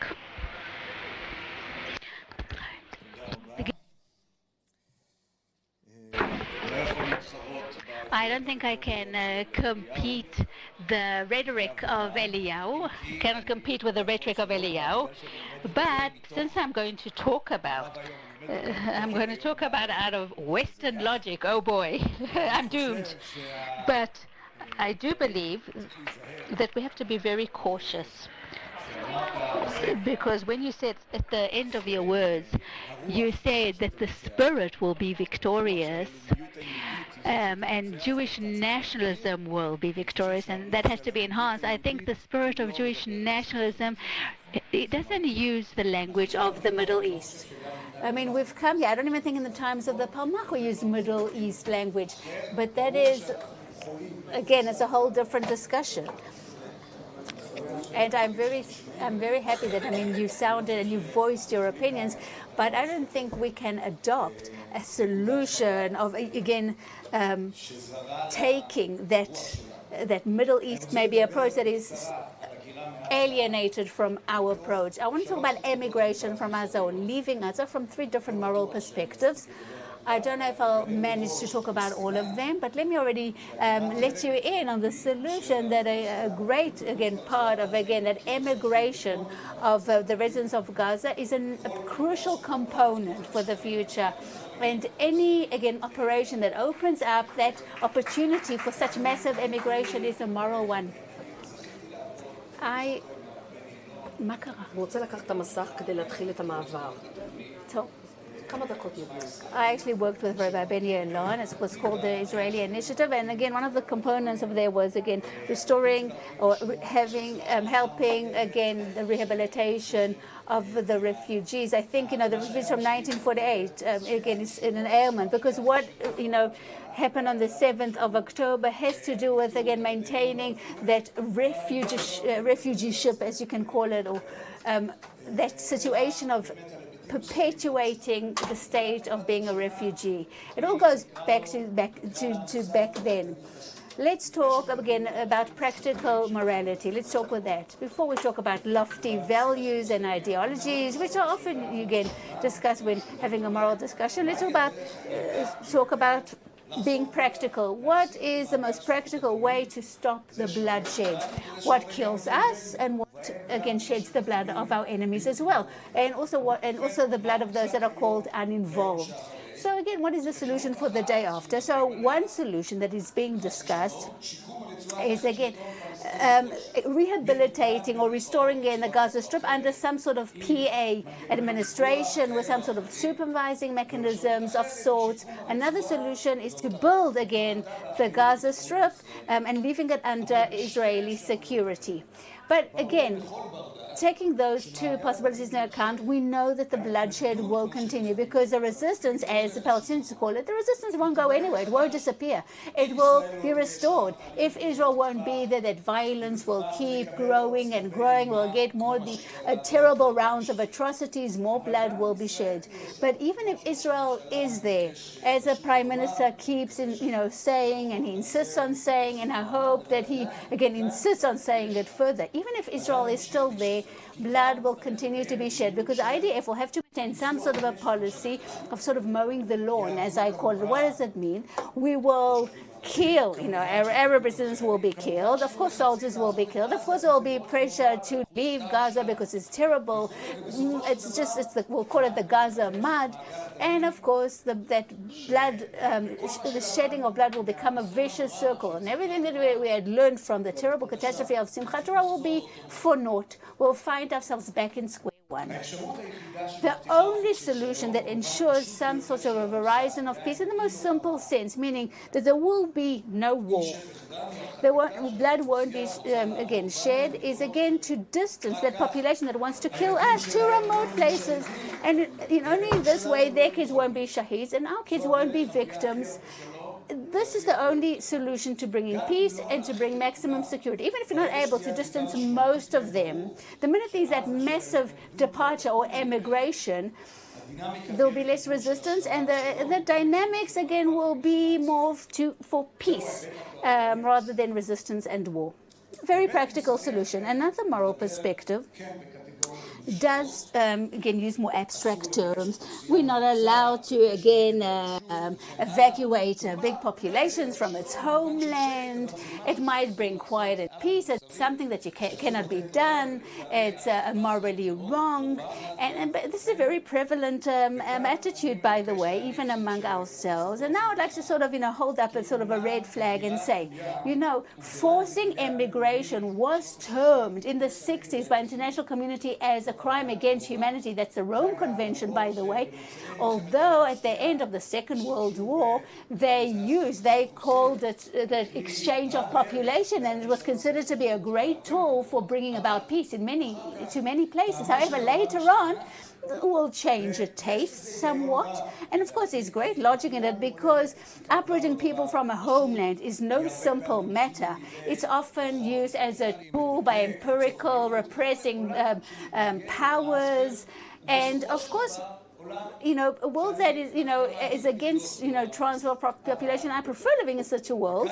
However, and there are a few big howevers, nobody talks about, again, forced emigration or forced transfer of population. They're talking about opening the gates of Gaza for massive immigration. Not only is it not a crime, but again, preventing such an immigration would be a crime, because the Gazans want to emigrate. Not all of them, of course, but a significant part, because during the 5 years prior to the war, about 300,000 young Gazans left the Gaza Strip, and not with the intention of coming back. We're talking about one out of each family, because every such wave of emigration, it was very complicated and very expensive. I mean, Gaza was a big prison back then, but even under those circumstances, many people emigrated. If it were only cheaper, the emigration would be so much bigger. And of course, the war itself, when a war is going on, citizens run away. They flee. So what is acceptable is to open up the gates in the face of that situation. So when, again, Ukraine was attacked, there was a whole flow, a whole stream of refugees. Moldova, Romania opened up the gate. I mean, it is only expected of a civilized state. Definitely those who have solidarity with those victims. So that is the norm. Except, of course, when it comes to the war of Gaza, suddenly the world does not expect Egypt to open up its borders. And even, Israel makes do with this, with Egyptian's policy. How come? Why is that? Because Egypt, just like many players on the international arena, they want to solve, in parentheses, in inverted commas, a problem. The Gazans are the victims at the end of the day, and of course, the state of being refugees was perpetuated for a very for a simple reason, to create a different standard for the refugees, Arab refugees and all other refugees in the world. Just like like we saw at the end of the War of Independence, when UNRWA was founded and again maintained its status as the only body in the world, unparalleled when it comes to its policy, UNRWA and UNHCR that, unlike the UNHCR that wants to, again, rehabilitate refugees, but not Arab refugees. Why? Because the purpose is for them to blow up in our faces. It's completely not moral. Ostensibly, maybe we could have, we should have sued Egypt for the fact that it has not opened up its gates to these people instead of just condemning ideas of immigration. Let me just point out something, though. I mentioned it on a number of occasions because it was an eye-opener. 2008, I met with the head of the delegation of the European Union for the aid of Gaza, which was also under Israeli attack at the time. It was one of, again, those rounds, one of those infamous rounds. Anyway, I asked him, if you were so anxious for the fate of the Gazans, so instead of giving them bags of rice, open up your gates for them. And according to surveys, at least half of them will be happy to emigrate to your countries. And while I was talking, he laughed. He said, half? They're all dying to leave. They're all dying to leave Gaza. Just give them a place to go. So I said, no, why aren't you doing it? Don't you want to help them? And he said, but then what will we do with the Nakba story? What will we do with their case, the Palestinian case? We'll be taking it away. We'll take away their excuses from, meaning he said it straight out. He confessed it straight out to me. The problem has remained a problem. It has been perpetuated as a problem so that they'll have an excuse. And the final thing that I wish to say, let's call it the ethics of war. Now I'd like to move over to a completely, almost contrary aspect. I talked about morality from the private sphere, the Gazan individual, the refugee, and maybe even the fact that often, even if he's an innocent, he could be a supporter of terrorism. Let's say that person is not any of these things. But at the end of the day, when we move over to that national plane and the international sphere, it's not the same narrative. We're not talking about the individual.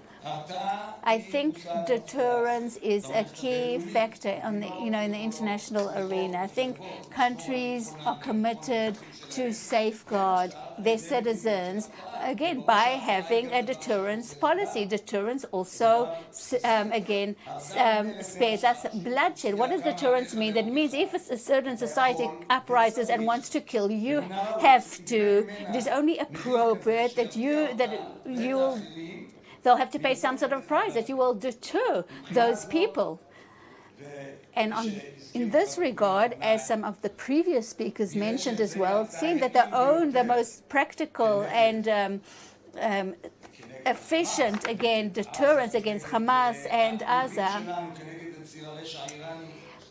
against the Iranian, again, axis of evil, is to destroy Gaza completely.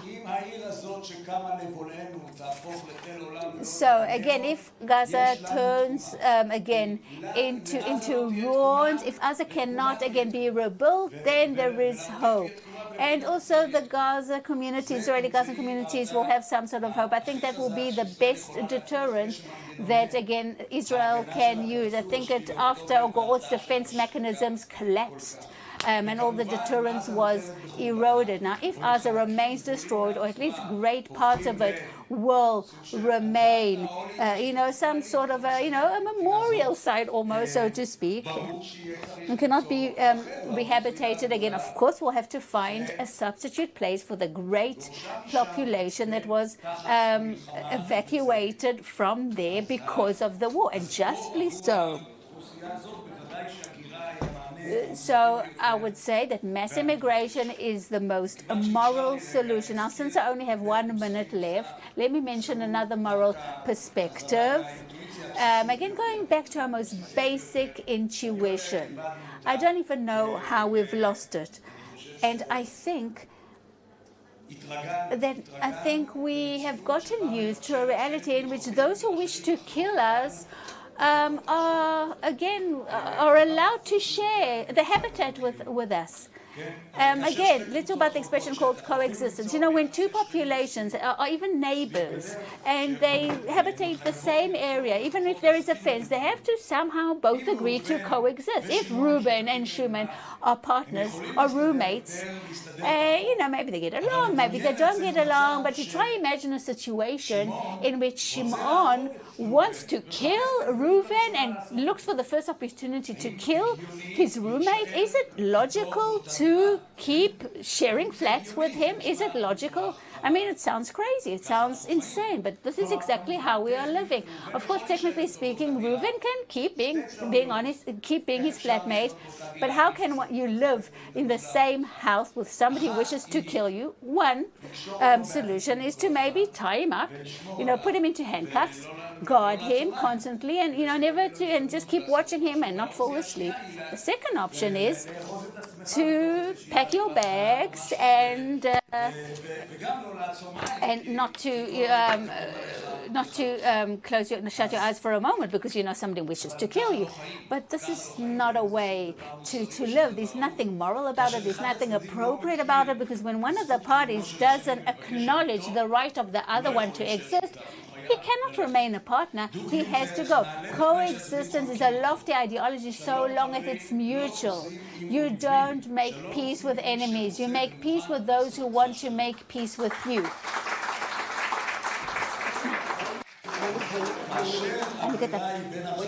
Again, we have two different options between, again, distancing the Gazans or something else. You know, by the way, repressing them or occupying them, it is also a type of defense mechanism, because even if you're we are very forceful when it comes with them, and we try to prevent them from attacking us, we still have to pay the price, because our soldiers have to die in the field. They die because we have to use, again, force to prevent people from wanting to do what they want to do. And when these are the options, so again, letting them leave and letting them emigrating is the most moral solutions, and it's for our children who are fighting, it's for our grandchildren, and for maybe future generations who will have to keep fighting if we don't distance our enemies away from us. And there'll be a 3-minute break just for technical purposes. Please bear with us.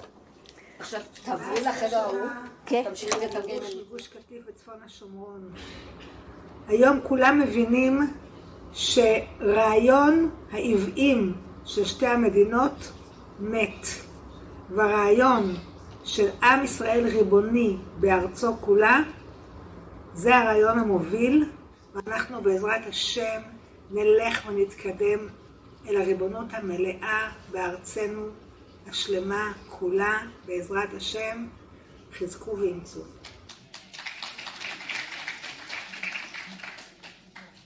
מסתבר שמזרח זה שם פשוט. אנחנו עכשיו נשמע את איתמר מרקוס, שמנהל את מבט לתקשורת הפלסטינית. איתמר ידבר על האידיאולוגיה והחינוך שהביאו לטבח השביעי לעשירי, ומדוע התמיכה של רוב האוכלוסייה הפלסטינית בטבח הזה. Why most Palestinian population supported this massacre. So just there will be a little pause in the simultaneous translation.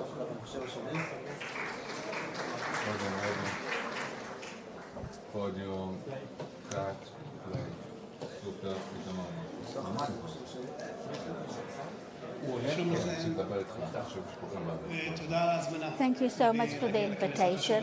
Thank you for inviting me to this very important conference.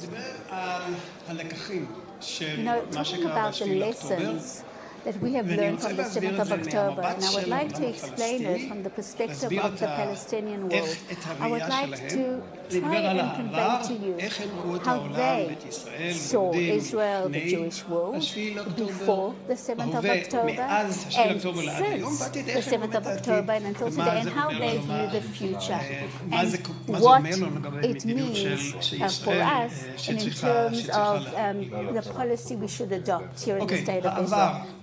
As to the past, again, if I had 2 hours, I would speak about all the different ideologies. I just chose a few important points about the Palestinian policy. You know, one of the great, again, mistakes of the world that see it as a fight or a war about territory, again, presented not only a war over territories, but also against, again, the Jew, because anti-Semitic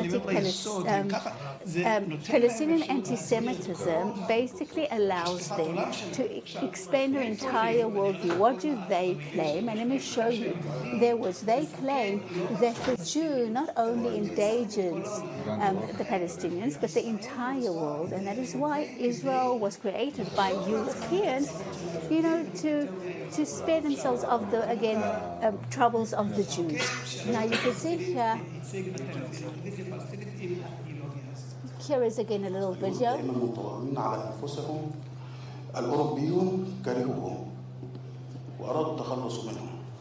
Jews lived in a bubble. It is one of the interest of the European countries was to get rid of the Jews, and that is when the idea came about to establish the state of Israel. Because of, meaning this line of thought, he actually talks about the particles of the elders of Zion, meaning the official Palestinian Authority thought it was so important. They actually aired this 3 times at the beginning of this year. This is the very basis of their ideology. Why does Israel not have the right to exist? Because we only exist because everybody else wanted to get rid of us. Now let's add another layer. Not only does everybody hate, again, Israel, but I think one of the things that the Muslims, one of their missions is to get rid of the Jews. I don't want to play it here, it's very long, but this is the most important person in the Palestinian Authority. His name is Mahmoud Abbas, and he's the advisor of Abbas for religious affairs. And he says that the Jews, again, deviated from the whole track of humanity, and they are a type of a Satan. Now, how does this give a seal of approval to their political ideology? Because the Satan brings all the evil to this world. So on the one hand, all the nations of the world understand that it's all, because of the Jew there is so much evil. But why? Because the Jew is a Satan. Now, the minute you have such an ideology, the minute you have such an evil in the form of the Jew, you have to get rid of the Jew. And if you help get rid of the Jew, you're doing a kind of a tikkun olam. You are rectifying the world in a sense. Let's move on though. Because of these reasons and thousands of other reasons, have always supported terror. Look at the bottom left corner. First of all, at the top, you have the D family who were killed in that terrible terror attack. Look at the bottom left. These are the 2 terrorists and their helper who were killed by the IDF a month after the attack.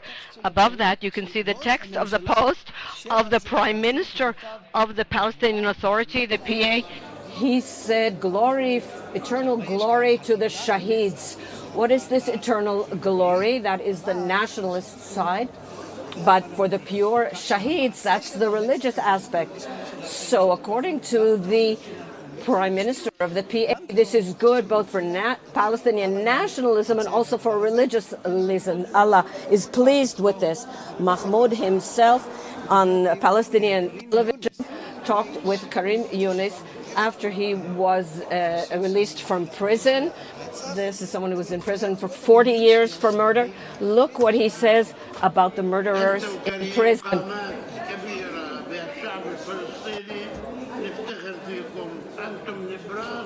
I'm sorry, I can't read the screen from here.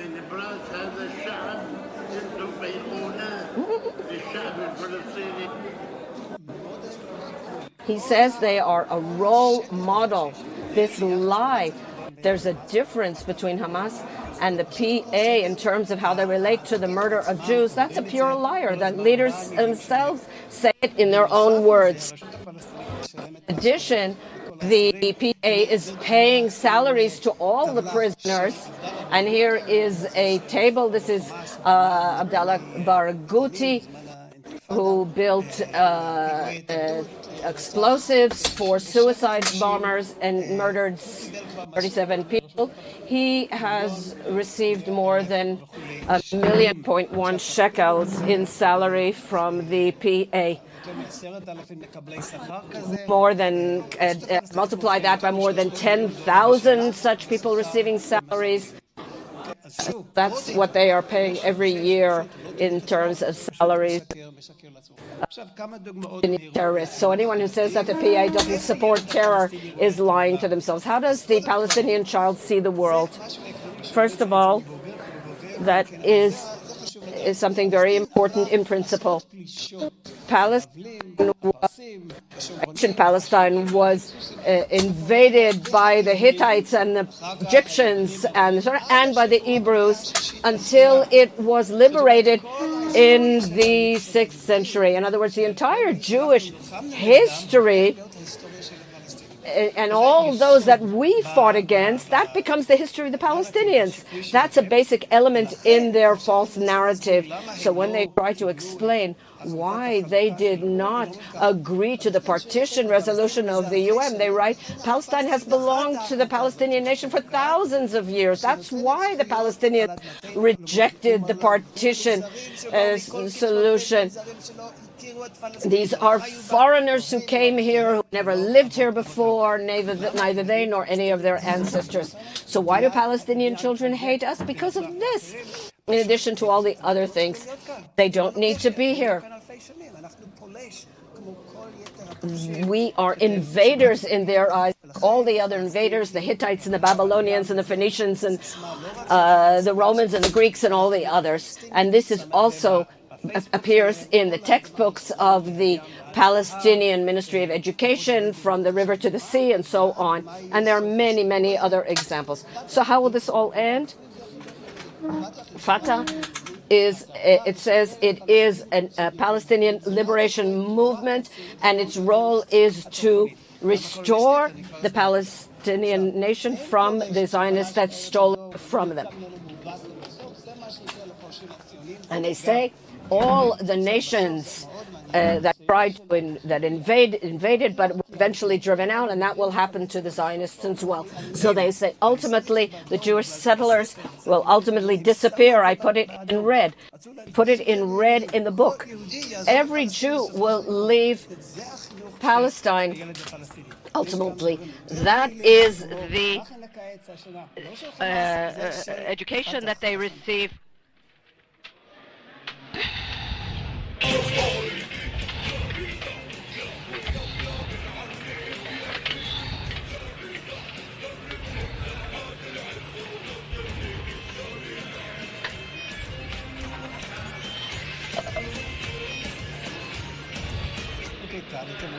So you can see that they are abducting, and this is their summer camp, and instead of soccer, so how did the Palestinian Authority respond to the October 7th massacre? So this symbolizes their first response. This appeared on the Telegram channel of Fatah Bethlehem, and they have a picture of a rat, and this is, they express their joy. They had similar statements on Palestinian television. We got up to a morning of joy and pride. That's what they said for a long time, until Israel's attack against counterattack started. Is that time when, at the beginning of the war, the heads of state came to Israel to express solidarity, and the Palestinians had to explain to their nation why they were expressing solidarity. And they said Europe and the United States are expressing solidarity, but they're not doing it out of love for Israel. But U.S. and Europe are happy that they got rid of the Jews. They consider them human garbage, and they threw them to Palestine, remote from them, and they don't want them to come back. Why do the countries of the world support Israel? So that we don't come back to them. They want them to remain here. That is the distorted ideology of the Palestinian Authority, and everything is indeed mixed in together. The Ministry of Religious Affairs, on the 2 Fridays following the October 7th massacre, this is what they wrote. All the mosques and all the imams in the mosques in the Palestinian Authority, they told them, this is what you have to have in your sermons. There won't be every Jew will hide behind a rock and a tree, and the rock and the tree will say, here is a Jew, come kill him. What did the Palestinian Authority tell their own people 2 weeks after the massacre? That it was not a nationalist thing, the massacre. It was a religious matter. And that they were fulfilling. That is what the Palestinian Authority told their people, that it was done for Allah. So the surveys show exactly the result. So what is the result? 75% of the Palestinians in the PA support the massacre of October 7th. 78% say they feel proud as Palestinians. 98%, and 76% said that Hamas did a good thing, and only 10% said they did a not good thing.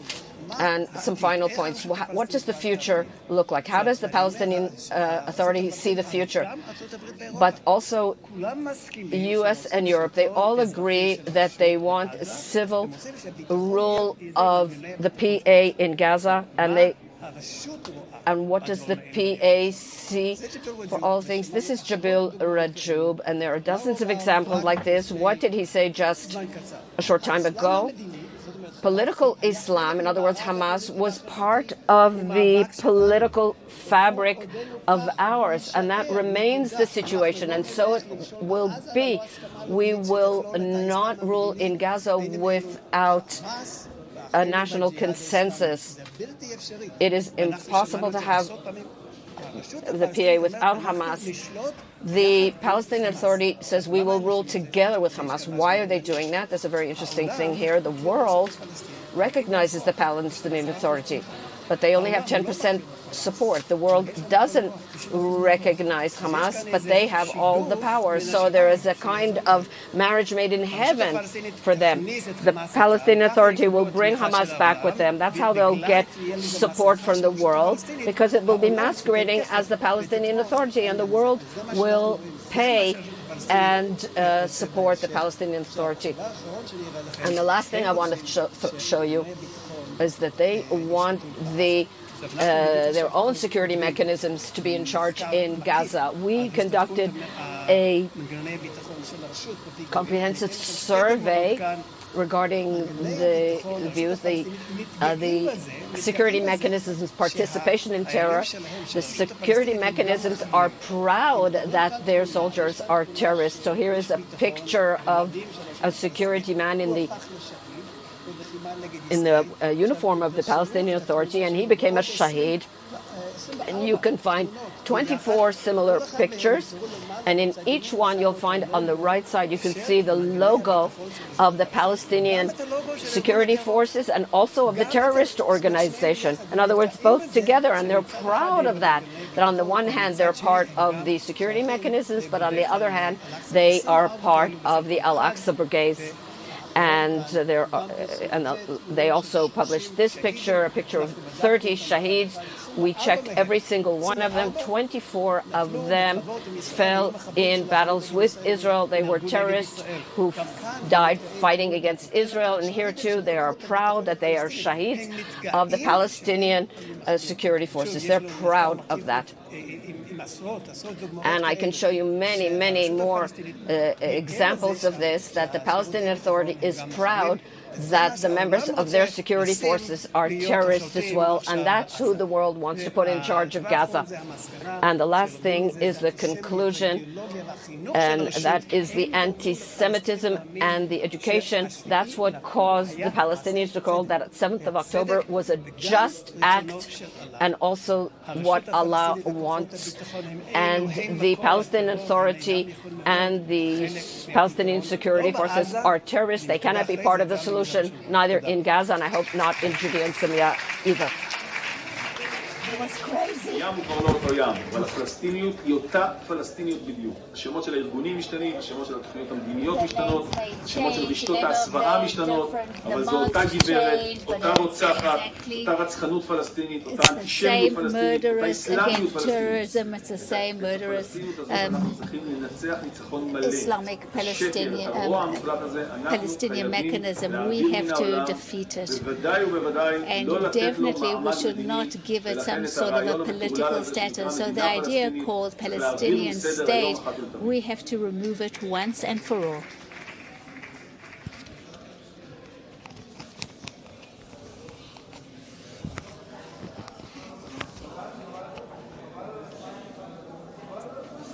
אחרי שאומרים פה, הנה.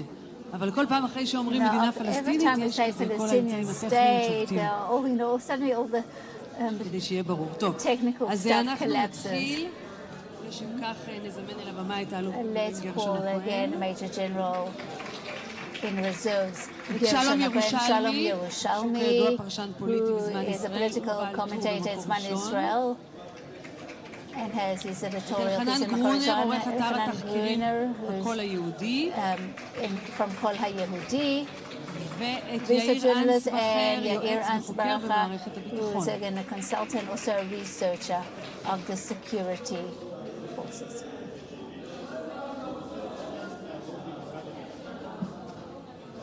סוגיית הייצוג הראוי פה. I think we have again nice appropriate representation. And why don't we begin with you, Shalom Yerushalmi? Because we are discussing various conceptions that crashed before our eyes. And you are the lefty one here. You are the leftist in the crowd. Oh, no longer, really. Why not? Oh, I thought there were more lefties. But since you're the leftist here in the crowd, and we're all waiting again to hear. Where were you when the conception came crushing down? Good afternoon. You know, there was once again, there's a program, 1 versus 100, okay? You know, give me, a bit of patience with me, okay, if I may, since I'm on my own here.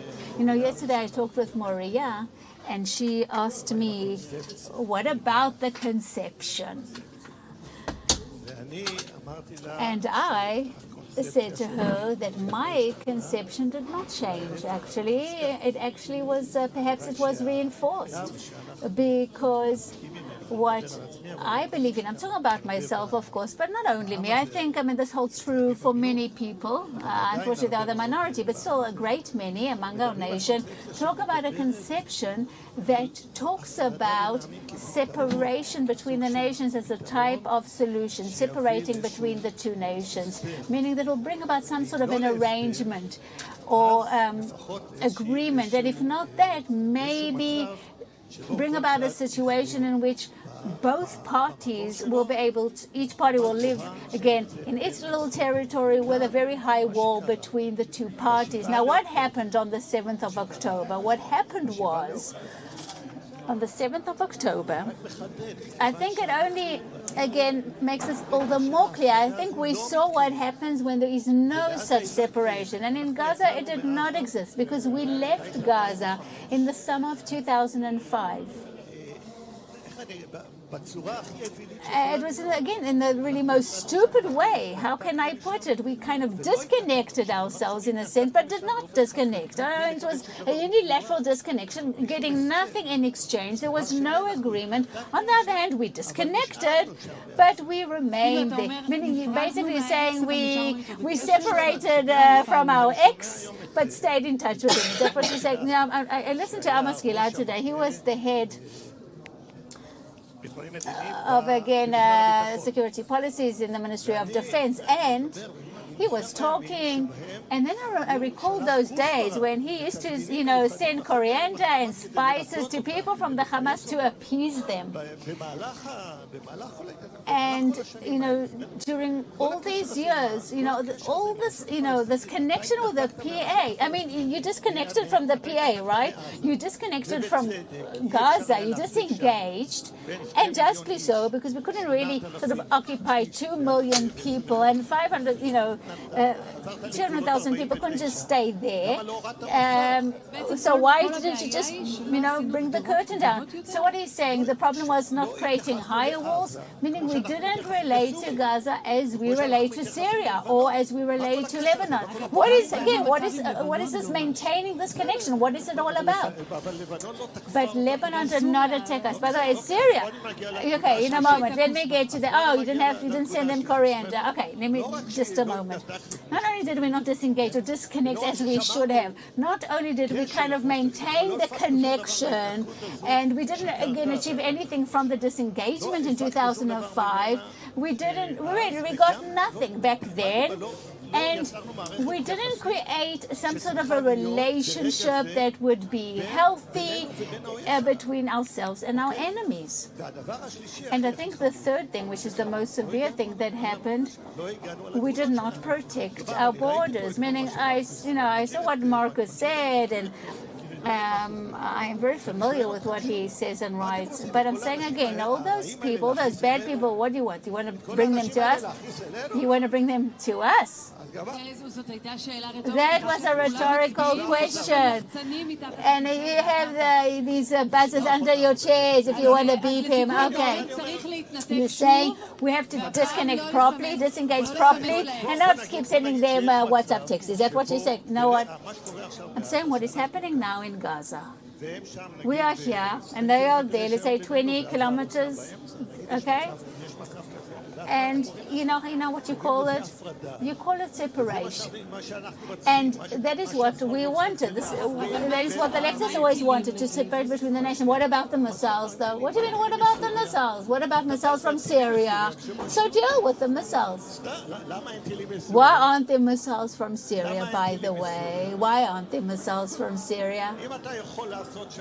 If you can make peace, like you made peace with Jordan, just a moment, you can react later on, okay? Okay, just like between Israel and Jordan, these are no war state. The minute you disengage from your enemy, you have to relate to your enemy like an enemy. Now, I'll talk about Judah and Samaria because I think everybody has come to hear about that. I wish, as far as we are concerned, I mean, this is my world view. I wish we can reach such a situation in Judah and Samaria. I don't think it's feasible. Again, a Palestinian state can be established in the Judea and Samaria, and never can it, not because, wow, I want to quote, Shalom Yerushalmi says, Palestinian state will never be founded in Judea and Samaria. Yes, but I meant that we cannot separate ourselves because of all the settlements. That is what I meant. Yes, everything you've done, it's now impossible. Don't applaud me. Wow, you're the new Messiah of Gush Emunim. Because again, I think it's so much more what happened at the beginning of the Zionist movement. I mean, it was much worse situation than we are at now. Gershon, you're sitting down. You don't look so well, Gershon. I can talk using military terms. I published, again, in 2018, the Begin the Bessa Institute. What are you going to read? You're going to read it out to us from cover to cover? No. Look at Bessa, look up Bussa, and I talked about it in this article. Something very interesting is happening here. I I've been focusing on this issue for many a year. I think I understand warfare. I've studied warfare for many years, and also claim IDF that when the big war in Ukraine broke out, IDF didn't study it because wars are the basic state of humanity. Well, really, wars are the default of humanity? Absolutely. In between, there are some recesses. We said we'll live on our swords forever. It's not only the Jews, it's everybody. Oh yes, the Jews are the only ones who don't understand it. The British fought in wars, since Adrianus, the Romans, and also in the Ukraine. The Australians fight everywhere, by the way, because peace is something fragile and it's something temporary. The default, human default, is war. Definitely the Palestinians and, all sorts of people all around us. I think the very basis of their motivation to fight with us is inter alia, because of Ali Karman's idea that they, I think you have to learn about Abdullah Azzam and some of the other ideology. What Abdullah Azzam did, by the way, to the radical world, and nobody studied this person, by the way. Abdullah, again, was from Khila al-Khartia, next to Jenin. From 1960, when he went to the Fatah, I'm not going to tell his story. He went to Afghanistan. He understood the Mujahideen, and from that time, everyone, all those people around us and people fighting us, again directed by Iran, is all because of faith and ideology. And Lawrence again, and Nasser. I mean, they wanted to unite all the Arab nations. I mean, that was already on the basis of nationalism. That was over in the previous century. That came crashing down. It's now on the basis of faith or theology, and I think what unites the Shia and the Shu'an, again, this is all under the direction of Khomeini. When he created the Al-Aqsa Day and the last, last Friday of the Ramadan, he created a situation in which, Al-Quds, Al-Aqsa is more important than Mecca. And it's all for the purpose of doing away with Jewish sovereignty. Now, again, the basis of God is a jihad. In this, again, in contrast to Claudius, who says that the default or the basis of war is some sort of, again, continuing the policy in different ways. Meaning when policy comes to a dead end, you make war, then you go back to policy. In Islam, it's exactly the opposite. The policy is the continuation of war using different means. Meaning, wow. Yes, I want to say that, yes, I am very close to them in their perceptions, in their ideologies, but in a moment, let's not deviate. What is the interesting point here that I wish to stress? I think a new type of war was created in the world. We have not yet studied it. I think in all the different analyses, those that are considered to be experts, not necessarily. I'll explain why they're not experts and why we shouldn't rely on them at all. Who? Our major generals? Yes. I mean, our major generals don't know anything. Is that what you're saying? They don't understand warfare. They don't understand war. Just like a neurosurgeon doesn't understand medicine in general, maybe, because he's such a specialist. He focuses on the micro. He doesn't understand the macro, and he doesn't understand sometimes that sanitation in the hospital is what makes people die. So when I talk with Ami Ayalon and many other, majors, they start quoting Amos Oz, but I talk in military terms. I say, look at this new warfare. Look at the underlying terms. Your ideology of separation is based on the 6-day war. It's like basing yourself on the splitting of the Red Sea. It's not going to come back again. Everything is different now. Our enemies made themselves compatible to new types of warfare, and we have to understand that some of those conceptions no longer exist. So, what I'm trying to say is as follows: good fences make good neighbors, right? That's an expression. That's rubbish. It's rubbish. What? We had no fence in Gaza? We were at the fence. I don't think you were at the fence. It's a huge wall. It's a huge wall. Billions were invested in that wall. 80% of the IDF investments was in defense. Yes. Just like, yes, the splitting of the Red Sea. It's written in the verse, and the waters were like great walls on either side of them. And I called it a deception. I called it, again, some sort of a political, I called it a security border, which is, again, camouflaged like a military one. The truth, it's really political, meaning when Dennis Ross goes to that wall, goes to that fence, and he says, great, it smells like a fence, it looks like a fence. Yes, it's a border.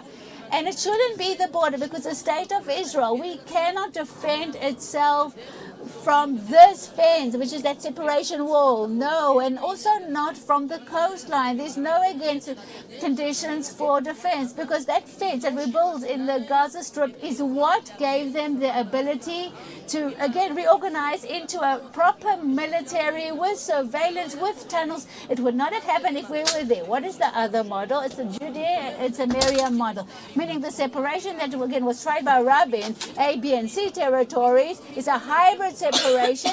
So much better, by the way, to go into, again, Nablus at night. The commander decides, you go, again, 5 minutes from Shekarnei Shomron or Har Bracha, you go in. And again, to go into Beit Hanan before the 7th of October, then you need an entire cabinet discussion in order to take such a decision. The second assumption says that after we withdraw, it will be easy for the state of Israel to decide to go out to war if things get out of control, because there's a consensus, because we did what was expected of us. The second foot, of course, that collapsed. Look how the state of Israel can't go to war in Lebanon for so many reasons. Not because we don't have intelligence, because we can't, because it's a different country. The third leg says the IDF is so superior that it will arrange things like in the 6-day war within a few days, and then they will have a party in Tel Aviv. That's ridiculous. The fact that the IDF hasn't been able to finish off Hamas in 3 months, it's not because it's weak, it's outstanding, but because there is a system that has been created here that is very difficult to defeat, and the same situation exists in Lebanon. In Lebanon, we have complete separation. Why are they continuing? I'll just tell you how crazy this is. Chaim Ramon said it in 2006 before the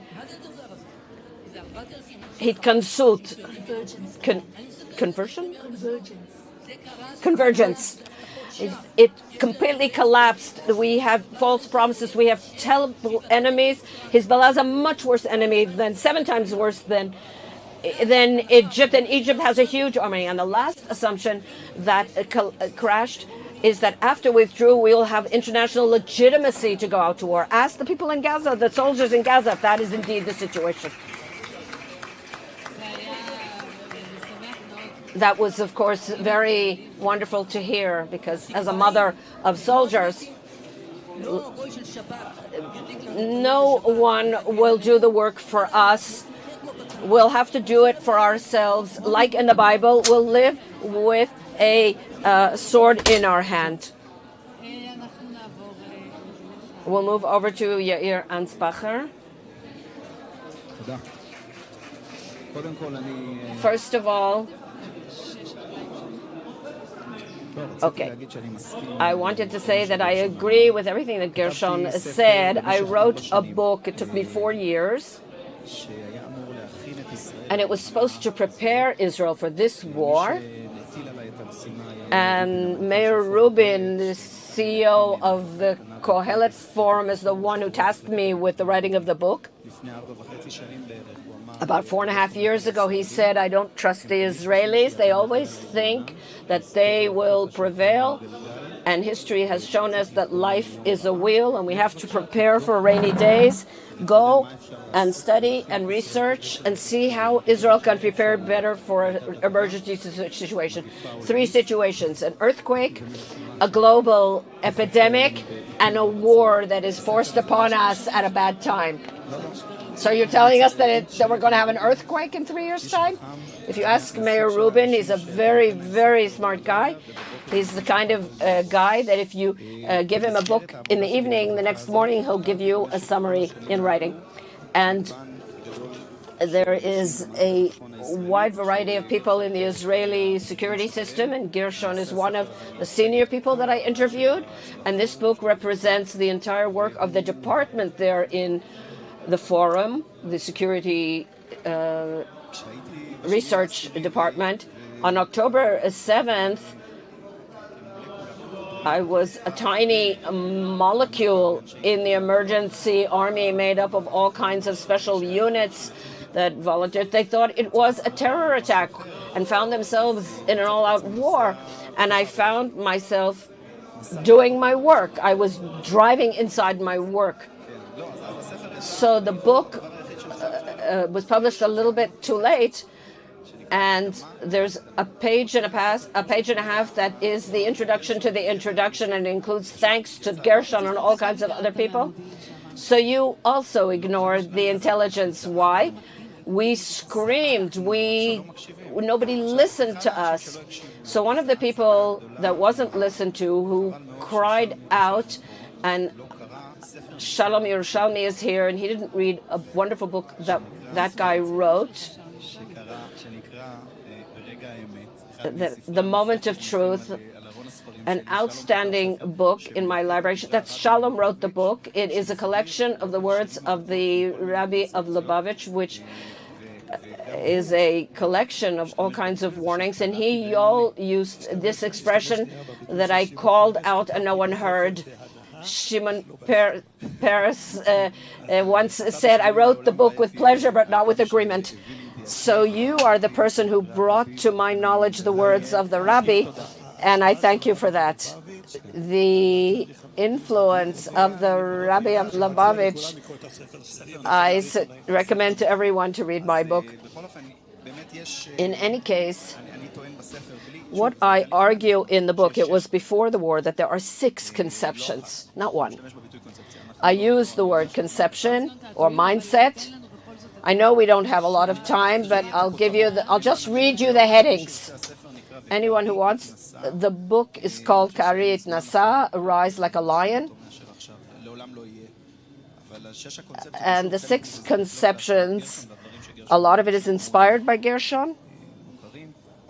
And the first is the Israeli superiority in any situation. In other words, we'll always be on top. It'll always be easy for us. The second one is technology will do the fighting for us. In other words, we have elite technology, and so we can develop this new invention of an army with no sacrifice. The third is, and I think it's something that blew up in our faces in the most obvious fashion, or most heroic fashion, and this one is, the Israeli public are weak and cannot participate in an all-out war, and the Israeli public have proved that just the opposite is the case. At this stage, I always weep because I remember all the people I saw lying on the ground dead after they fought. And the next conception is the world won't stand by. And the next one, the 5th one, is perhaps the worst of all, and we're right in the middle of it, and it endangers our very existence as the Jewish people in the world, and here in this place, in America, we trust. It's difficult to imagine, and Gershon can explain it, as someone who was a general in the army, how the dependence on America has become a chokehold around the Israeli throat, to the extent, with Blinken says, without blinking, we're willing for you to commit suicide for us for all kinds of progressive things that endanger is American interests and Israeli interests. And the 6th conception,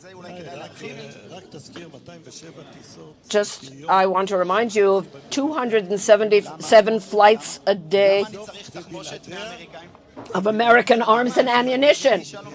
My dear friend Shalom Yerushalmi, why in the year 2023 do I need arms and ammunition from America? How did I get to that situation? What happened to Israel's military industries? What happened to Israel? We have ammunition. We have factories that manufactured ammunition. We had a plane. We export. We are one of the biggest arms exporters in the United States, but America doesn't allow some things because they're holding us by the throat. Now people are starting to understand that. That's the difference between 2023 and 1973. In 1973, Golda, Kissinger, and all those guys, they closed everything behind the scenes.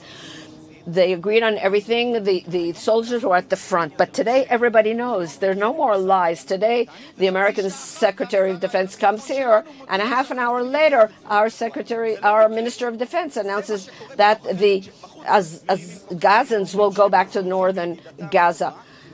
At the cocktail parties, they say that they are supporting their greatest friend, and behind closed doors, they grow horns and they say, if you don't do what we'll say, then you'll be sorry. We have to stand up to them. It's time we left the exile and we stand up and say, Am Yisrael Chai. America admires that. One thing it's important to understand, two great people that I mentioned in this book. David Wormser, who was a PhD and an advisor to Bolton and Cheney, and the biggest expert on Iran, and he said that America admires courage and freedom, and they grew up on that culture, the cowboy culture, you know, a little house on the prairie and all that, and they admire us when we are strong, and they have contempt for us when we bow down to them. And the other one is the Rebbe of Lubavitch, and you know, because you wrote that book, how much he advised the Israeli government, and he told all our leaders, don't bend down to Americans. They appreciate firmness, politely, but firmness.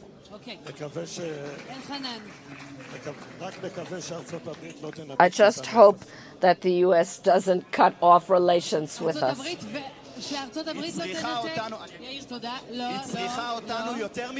The United States needs us more than we need them in the global war right now.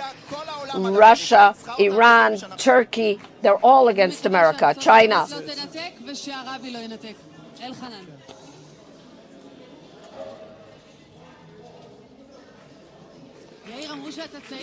רק שהוא תמך בבנט, יאיר אנסבכר הזה. כששמעתי שהוא תמך בבנט, אז ממש ירד לי ברכה. Elchanan, I'd like to ask you to tell us something we haven't heard yet. Give us a fact that we don't know yet. I'd like to drill down to the resolution of Judea and Samaria. And Itamar Marcus, who took 3/4 of what I want to say. So we only have time for 1/4 of it anyway. So he did me a favor. So everyone now understands what the Palestinian Authority is and the security mechanisms. And in the Operation Guardian of the Walls in May 2021, the Al-Aqsa Brigades of Fatah, they said they are returning to activity, and since then we've seen a dramatic rise in shooting attacks. And the most recent ones have made us forget the previous ones, but we had dozens of people killed. And the IDF was unable to do much. And it happened for a reason. There is a clear direction here. He talked about 24 members of the Palestinian security forces. We call it double parking. In the morning, they're in the Palestinian security forces, and they are coordinating with the IDF. And at night, they take an M16 and they fire at those same IDF forces. And we're seeing a clear rise, and the IDF refuses to present the real data. There have been more than 100 killed and injured, mostly in shooting at IDF. So that when you're talking about Hamas terrorists? No, I'm saying that when the IDF went into Jericho in the past couple of weeks, it wasn't in the news. There are no military correspondents who have an interest in telling this. Every time it went into Jericho, which is considered the most moderate place in the PA, and they are hit by IEDs, they are shot at, We see on the Telegram channels how they are preparing the IEDs. In Tarkamea, they found 100 IEDs.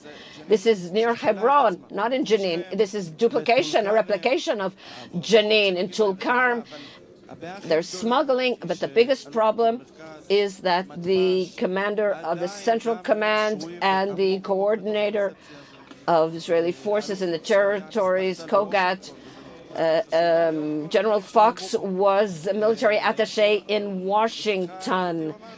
And he says, I know what's going on. I was in Washington in my previous position. When I met with him a few months before the war and I told him the PA is not an enemy, he was shocked to hear that. He was very shocked when I said that.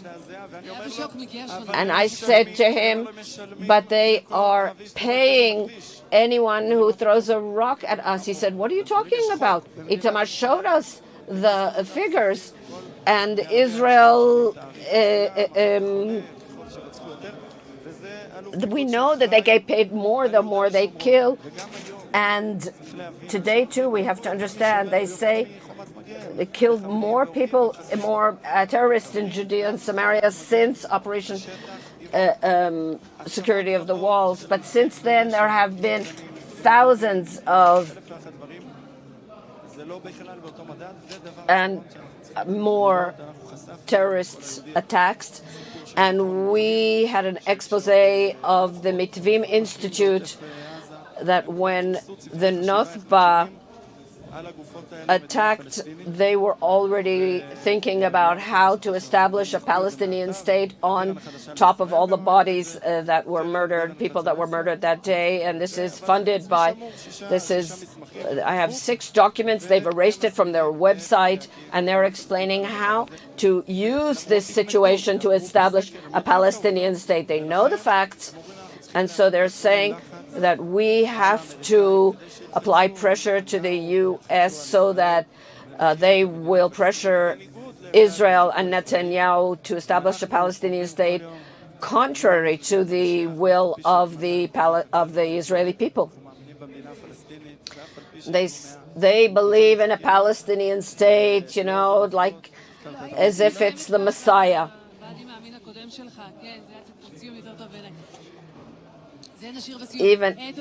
Thank you very much, Yair, Anspacher Elchanan, Groner, Shalom Yerushalmi, and Gershon HaKohen. And immediately after us, Kobi Eliraz, an expert in land, and he was an advisor to a number of ministers of defense on settlement affairs. And he will talk about a new security approach for Israel after the events of October 7th and the collapse of what? Let's see if you know, if you can guess what collapsed. Yes, the conception.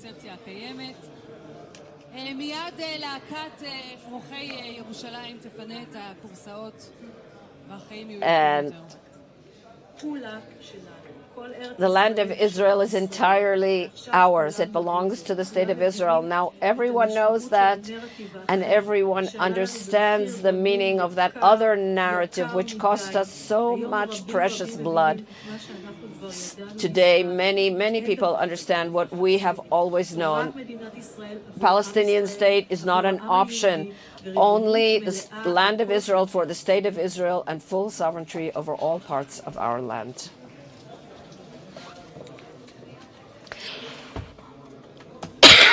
So many people to say hello to. It's weird, huh?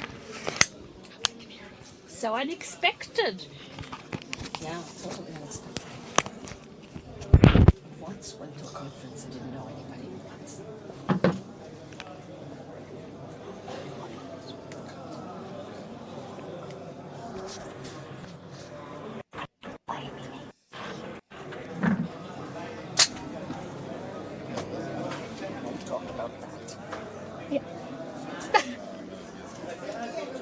Kudos to the organizers.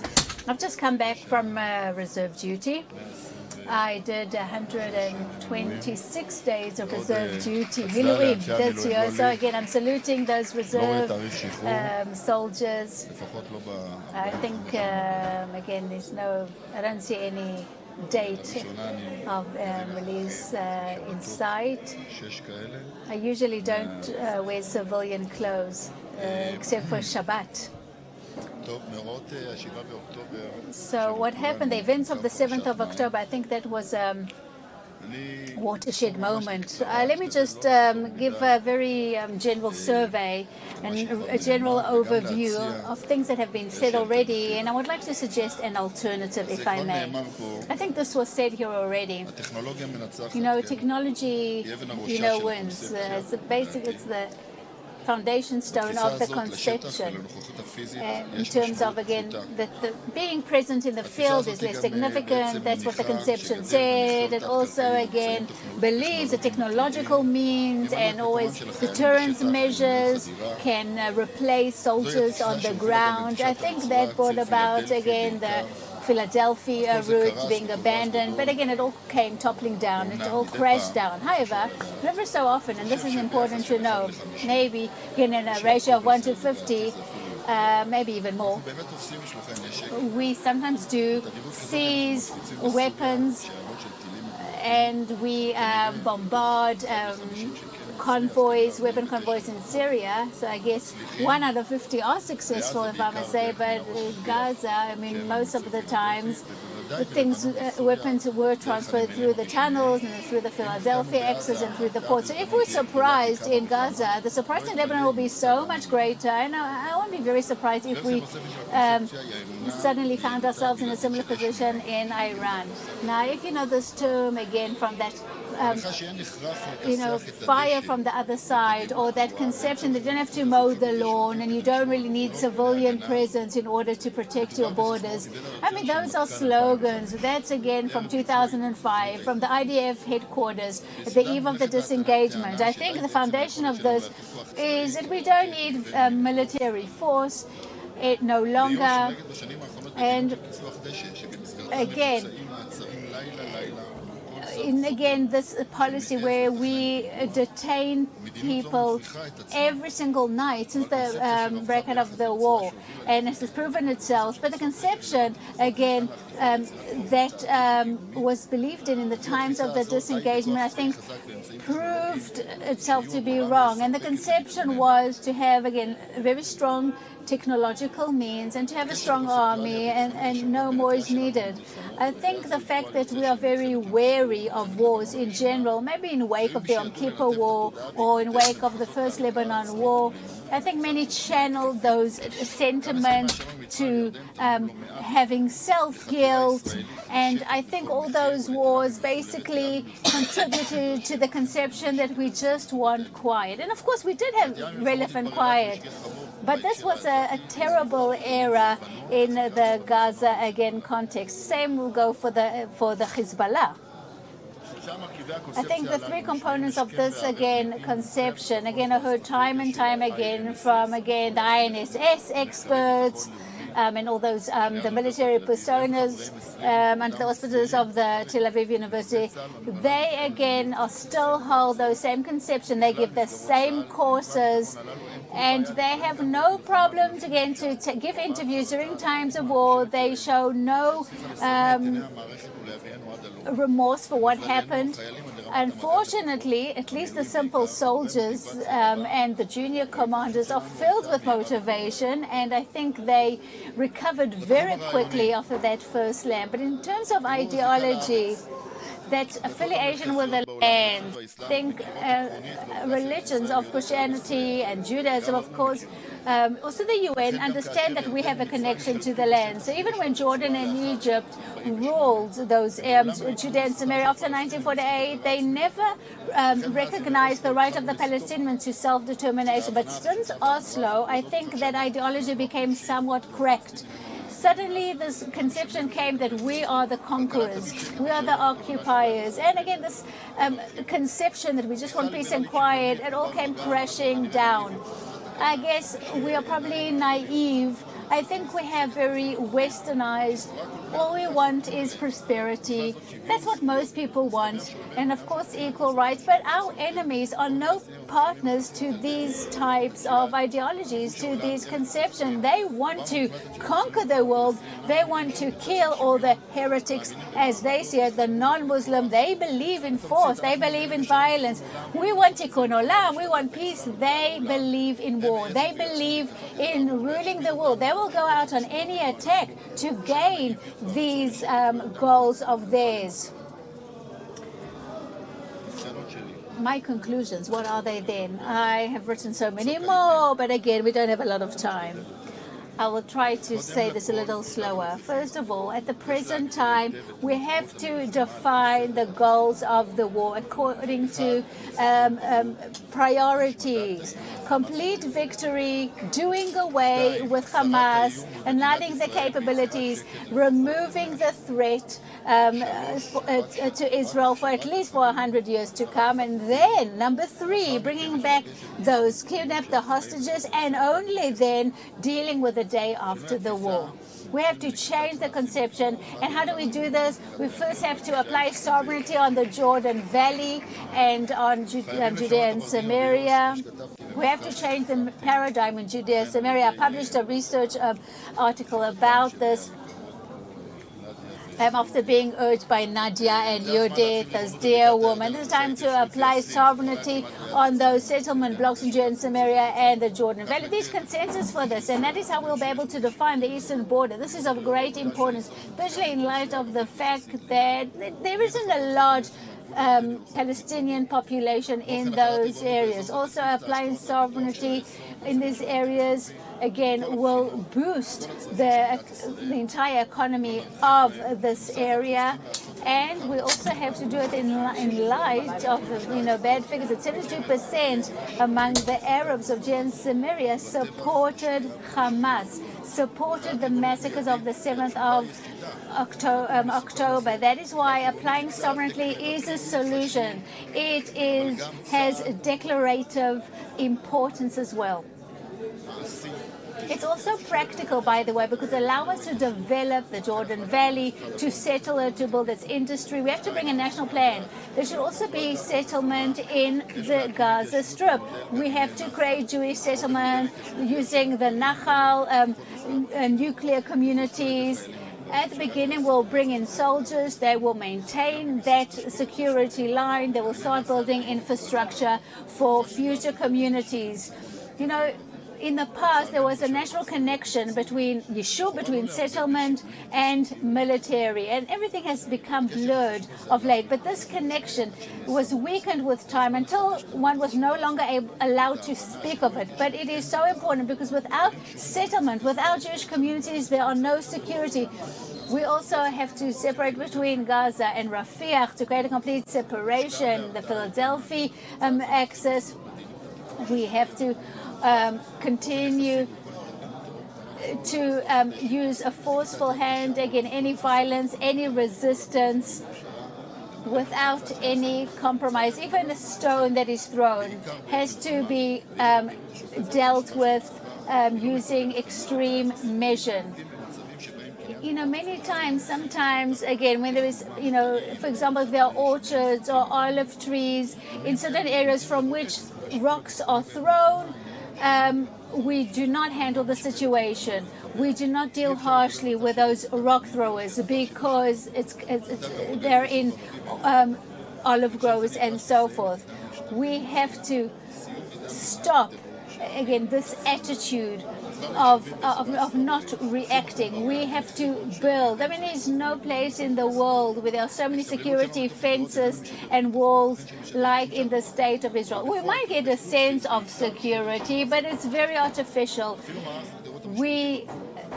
It basically promotes a sense of fear. I live in Eli, by the way. We don't have a fence in the most part.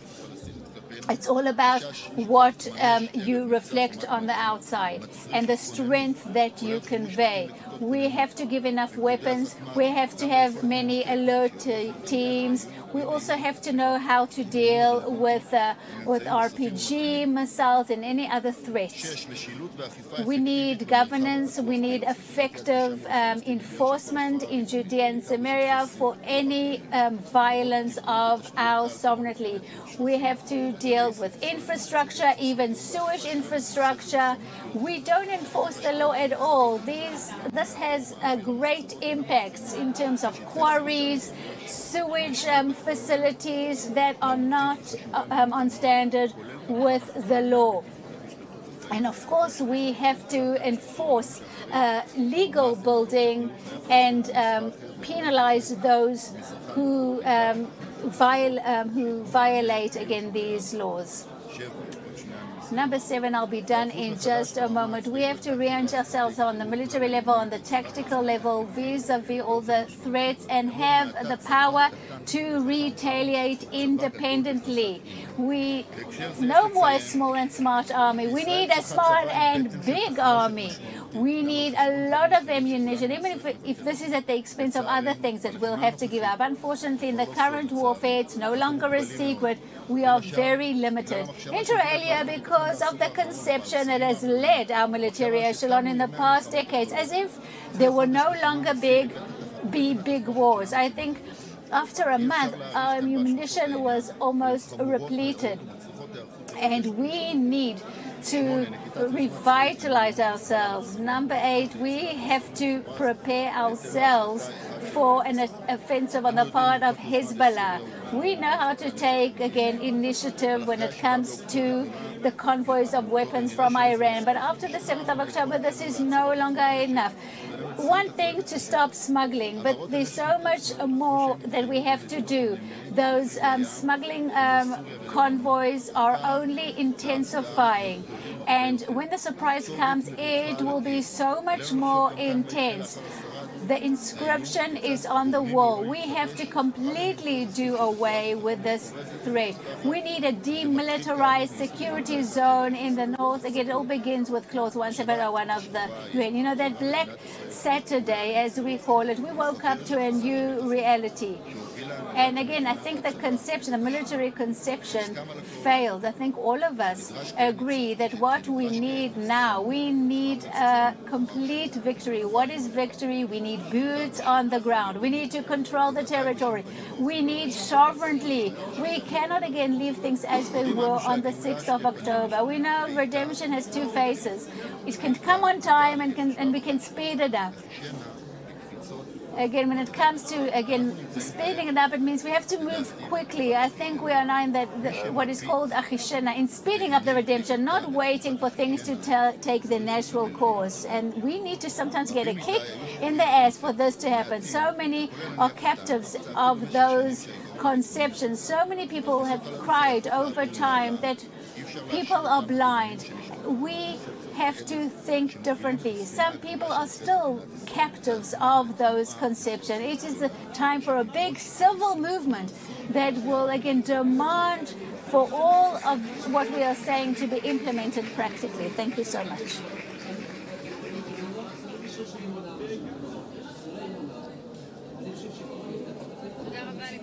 Thank you so much to Kobe Eliraz. I would like to call upon the head of the Yesha Council and the head of the Gush Etzion Regional Council. I think one of our great loyalists, the loyalist of the Sovereignty Vision, Shlomo Neiman, please.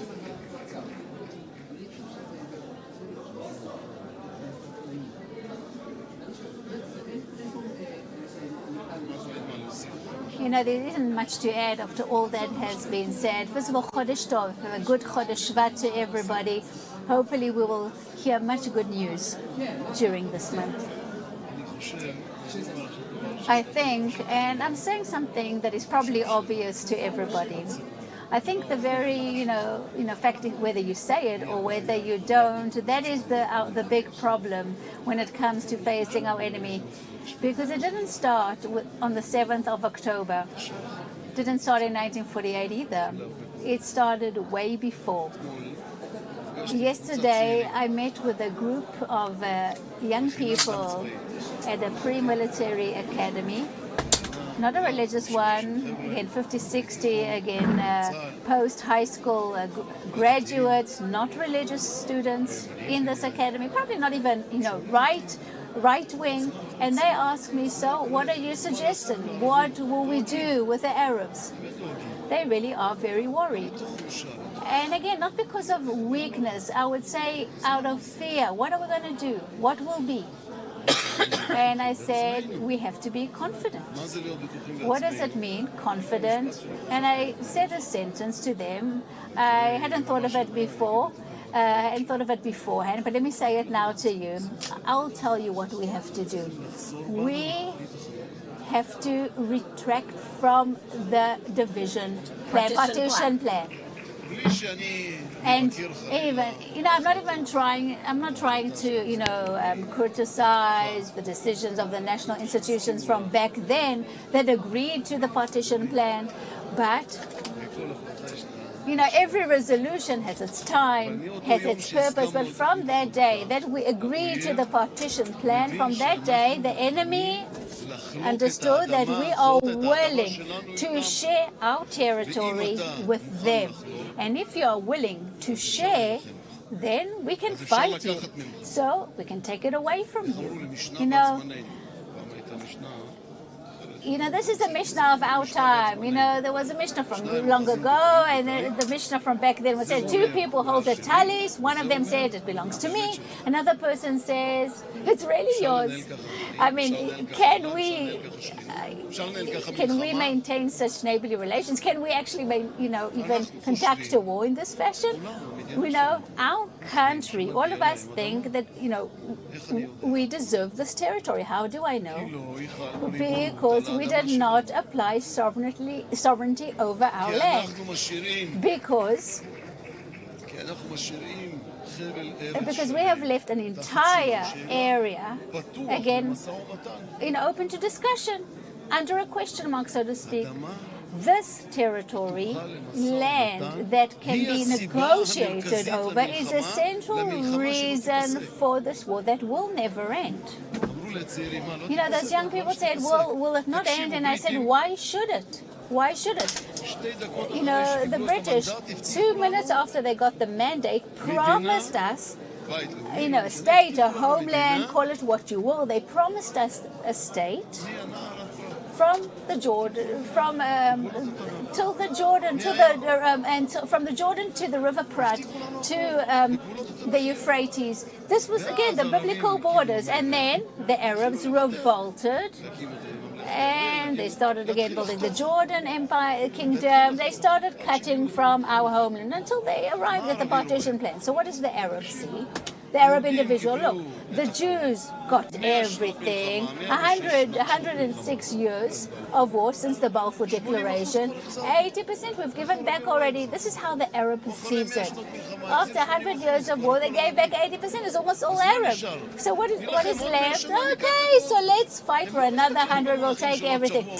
They don't see things in the short term. They see a much bigger picture. They fought for about 100 years. They were able to retrieve 80% of the territory. So let's fight more. We are not even able to say to ourselves, we are not able to say to the world a very simple sentence. It belongs to me entirely.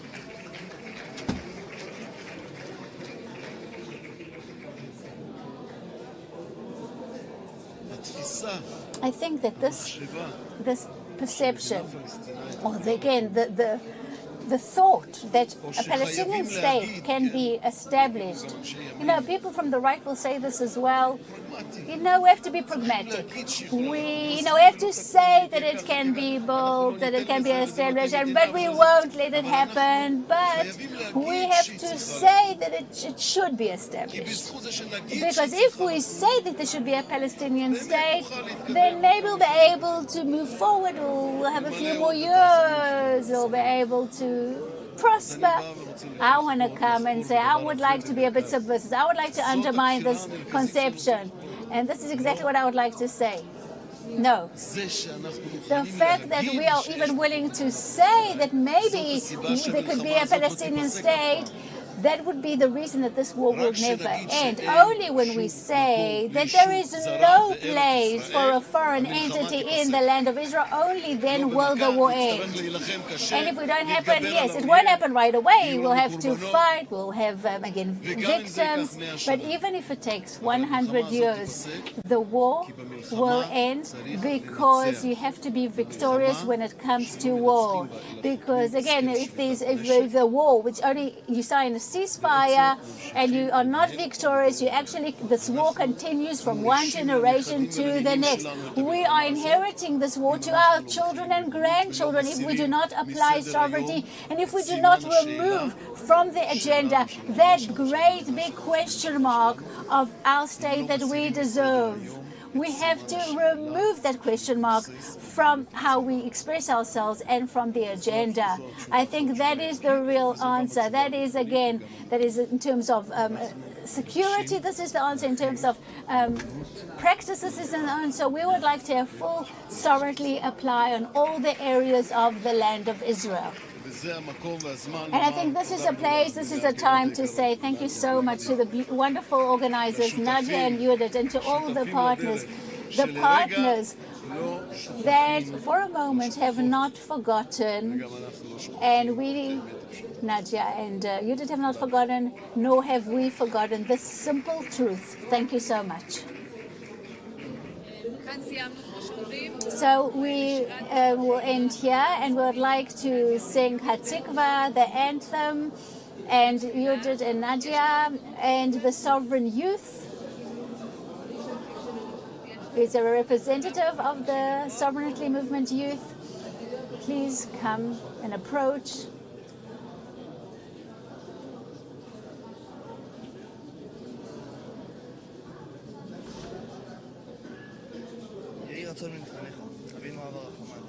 Our Father in heavens, our Redeemer, please strengthen the hands of the soldiers who sacrifice their life.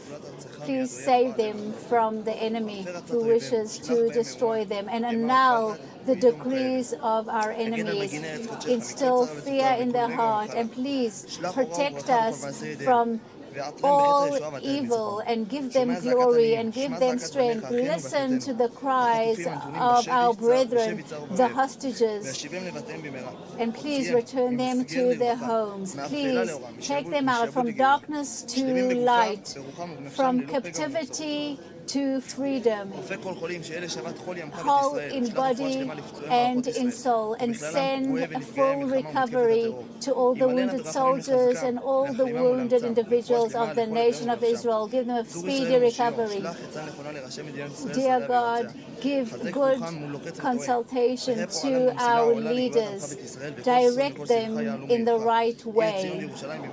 And may we see in the building of Zion and Jerusalem speedily in our days. And now for the anthem, Hatikva.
תודה רבה לכולם, תודה רבה עוד פעם, כמו שאמרנו, גם לערוץ 7, למועצת יש"ע, שלמה, תודה לוותקין, תודה לכולם. אנחנו בזה תם חלק א' של היום. אנחנו יוצאים להפסקה של חצי שעה, ב-5:25 מי שלקח כרטיסים להמשיך, אז תמשיכו איתנו. מי שאמור לצאת, אז תנו מקום לדוברי האנגלית שמגיעים. I will move over to English now for a minute. We will start, please God, on time. We'll do everything to start on time. At 5:25, we will start the English conference. Till then, please go and have a coffee. Take outside the חוברות. יש חוברות. רבותיי, אנחנו פה קוראים לכם, אני חוזרת לעברית, שכחתי להגיד. בחוץ יש לכם את התוצאות של הסקר. יש לכם את החוברת שהזמנו על החלת הריבונות על בקעת הירדן. יש לכם את החוברת של הכנס. Sovereignty over the Jordan Valley. Please take all the material, read it, spread it around, and continue this struggle for sovereignty over the land of Israel. We also have flags. Every flag in a bag. We are selling them so you can give them to soldiers going into Gaza so that they can wave the Israeli flag there. We heard there aren't enough. So buy some flags and give them to your children, your nieces and nephews, or neighbors, or anyone else. See you back here at 5:25. Hebrew speakers that have tickets and want to understand the English are invited to take headsets. ממש תודה לכולכם, ותודה פה לחברה שלנו, רנה מרגוליס, שארגנה פה את כל הכרטיסים. ועבודה רבה, תודה רנה.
1,000 men to die of thirst. We'll send them water when we've got our prisoners back. If he doesn't, I will order my planes to attack. All those men will die. All of them. When I was a child in Ukraine, at Christmas time, my father would board up the windows of our house Golda. to protect us from Cossacks who would get drunk and attack Jews. They would beat Jews to death in the street for fun. My father would hide us in the cellar. And we'd stay silent, hoping the killers would pass us by. My father's face, Henry. I will never forget that look. All he wanted was to protect his children. I am not that little girl hiding in the cellar. Side with me, or I will create an army of orphans and widows. This is not the way to... I will slaughter them all. Whose side are you on? You must choose. Golda. Please think about it. Goodbye, Mr. Secretary. Secretary? Shalom, good evening, Chodesh Tov. Welcome to all of you and to all of our viewers live on ARUTZ SHEVA in Hebrew and in English. Shalom. On April 30, 1956, Ro'i Rothenberg, a youth who went from Tel Aviv to build his home at the gates of Gaza, was murdered by Arabs. At his funeral, then Chief of Staff Moshe Dayan said the following: "Yesterday morning, Ro'i was murdered. The quiet of a spring morning blinded him, and he did not see those lying in ambush. How did we avert our eyes from taking a hard look at our fate, to see our generation's destiny in all its cruelty? Have we forgotten that this group of Jewish youth residing in Nachal Oz bears on its shoulders the heavy gates of Gaza, gates behind which tens of thousands of eyes and hands are crowded, praying for our weakness to come so they can tear us to pieces? Have we forgotten this? We know that in order for the hope to annihilate us, to dissipate, we must be vigilant and prepared day and night. The longing for peace deafened his ears and our ears." End of quote. Early in the morning of Simchat Torah 2023, 3 months ago, more than 1,300 Jews were murdered in the Gaza periphery and more than 250 were kidnapped. The preconceptions collapsed then in 1956. Later, they collapsed in the Yom Kippur War with the same Moshe Dayan, and now collapsed on this past Simchat Torah when the Arab enemy dragged our dignity naked through the streets of Gaza, trampled on our security, crushed our intelligence, crushed our technology, crushed all preconceptions. Will we finally draw conclusions this time and no longer continue to stumble? How did one believe the statement that the settlements are the problem, when the truth is that all of Israel is one large settlement, from Eilat to Metula, from Be'eri to Manara? How did one believe the assertion in the Oslo Accords that the Fatah is moderate and only Hamas and the Islamic Jihad are the extremists, when we see that 82% in the Palestinian Authority overwhelmingly support the Simchat Torah massacre?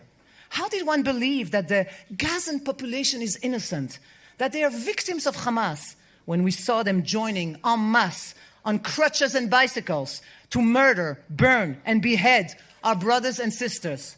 How did one believe that peace can be purchased with money and that security can be ensured without Israeli presence and complete control on the ground?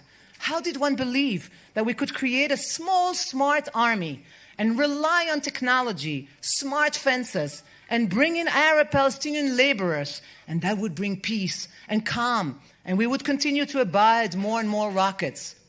What we see from Gaza and the Gaza periphery is the same in Judea and Samaria. Simply copy-paste.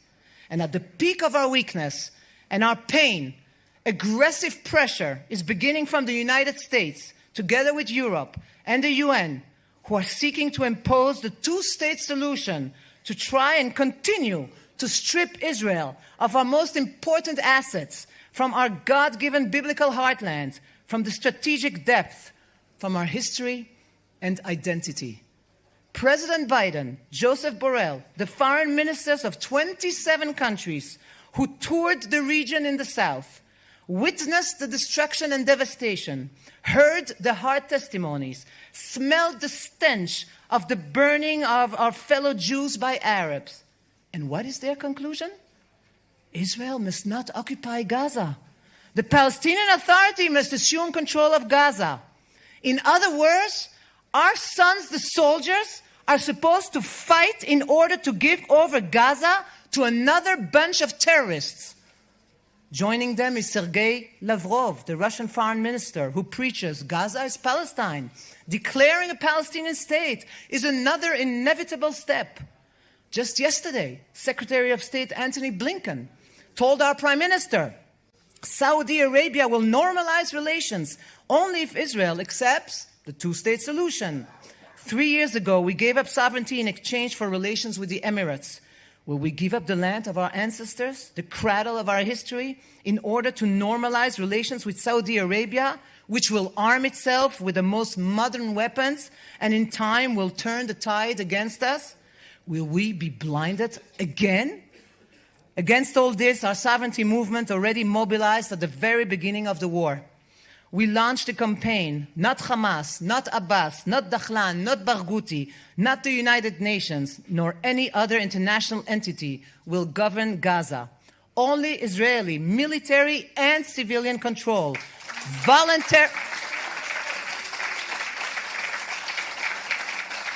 Voluntary immigration of the Arabs and Jewish settlement and sovereignty will maintain stability and security and will bring victory. Prime Minister Netanyahu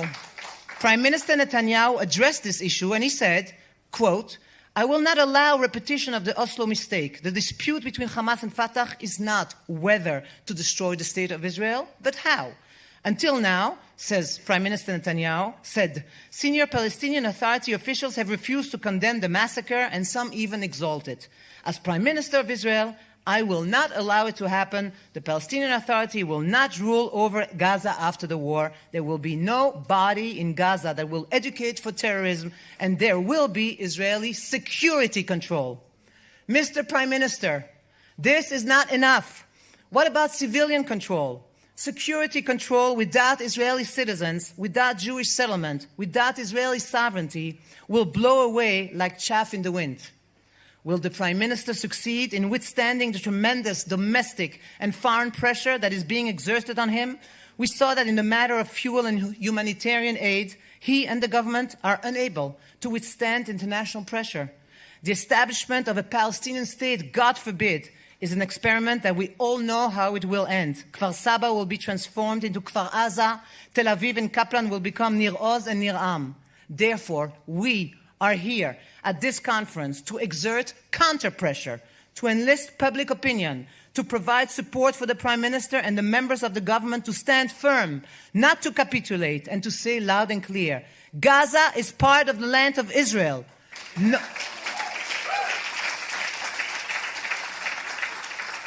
No to foreign rule over Gaza, neither by the old Palestinian Authority nor by a renewed Palestinian Authority. No to a Palestinian state in Judea, Samaria, and the Jordan Valley. The entire land of Israel is ours. And by the way, just before the Hebrew conference started, we divulged an incredible poll that proves that what I just said is the opinion of the overwhelming majority of the people here in Israel. We must create a deep national consciousness based on the righteousness of our path, create sovereignty awareness, invest in security and settlement, action with open eyes and a hand on the helm. The war is about the entire Israel, not only about Gaza. The country's borders must be strengthened and sovereignty must be applied to the Jordan Valley first, as soon as possible. Can we stand up to the whole world? Yes. If we cause the world to look at us, to look to us, to our vision, to our destiny, yes. If we don't copy and follow the postmodern world that destroys the values of morality, truth, and justice, we can. There is a light that is now emerging. There is a light that is now emerging in this war. There's a light that is now emerging in this war. The people of Israel who rose up like lions, the soldiers in Gaza and the north, their supportive families, the soldier spirit, the battalion commanders, the brigade commanders, they fill us with optimism. In Gaza, the consciousness of sovereignty has been revealed in a powerful way. To hear the roars of joy from the soldiers entering the water on the Gaza beach, lifting handfuls of sand and shouting, "It is ours, the Shelanu!" To see the soldiers fervently singing the national anthem on the Gaza beach, brandishing Israeli flags everywhere, bringing in Torah scrolls, holding weddings in assembly areas, kindling Hanukkah candles, affixing mezuzot. This spirit, God willing, will prevail. This spirit will withstand any progressive attitude. This spirit must now be channeled into political and practical realms. Ki netzach Yisrael lo yishaker. Today we will hear the best speakers, thinkers, scholars, and security personnel who will explain why a Palestinian state must never be. We must return to classic Zionist values, security, settlement, sovereignty, aliyah. Thank you to the Yesha Council and its head Shlomo Ne'eman for their partnership in this conference. Thank you to all of the speakers. Once again, thank you to all of you and to all of you who view us in Israel and abroad on ARUTZ SHEVA. Thank you to the Vatkin Production Company. Thank you to ARUTZ SHEVA Israel National News. And especially, thank you, Hashem, for blessing us. And now, a wonderful surprise. Minister Gila Gamliel, Minister of Intelligence, is with us. One of the longtime supporters of sovereignty over all of Judea and Samaria. Yes, clap hands. And who came out first with a plan for the day after the Gaza war. Already on October 13, Minister Gila Gamliel came out with a policy paper, an alternative to a political directive for the civilian population in Gaza. We can't wait to hear about you. Thank you for coming and for everything you do.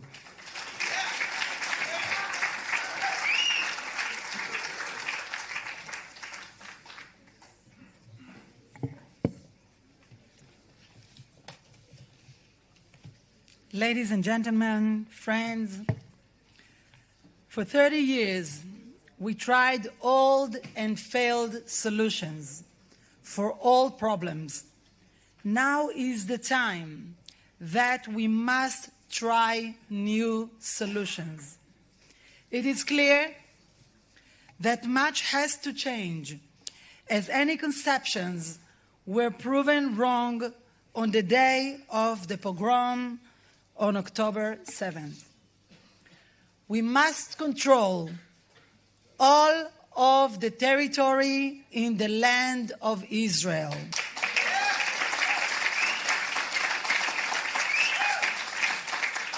And especially keep safe our eternal and indivisible capital, Jerusalem.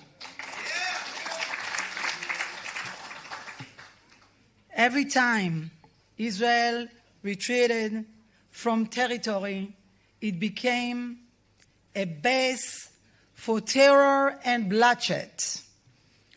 The fingerprints of Iran can be found on every conflict now underway in the Middle East, from Gaza to Lebanon to the Red Sea. The Iranian regime is the head of the global jihadi octopus. Its various tentacles have contributed to the killing and misery of tens of millions of people. They do not just want to see the end of the national homeland of the Jewish people in our ancestral and indigenous country. They seek to make everyone around Israel suffer. It is also clear that Iran wanted to prevent a peace agreement between Israel and Saudi Arabia, but in the end, they will not succeed. Today, we are witnessing an absurd situation whereby Israel is excused to genocide while trying to defend ourselves from the threat of genocide. If anyone should be charged at the ICJ with genocide, it is the Islamic Republic of Iran,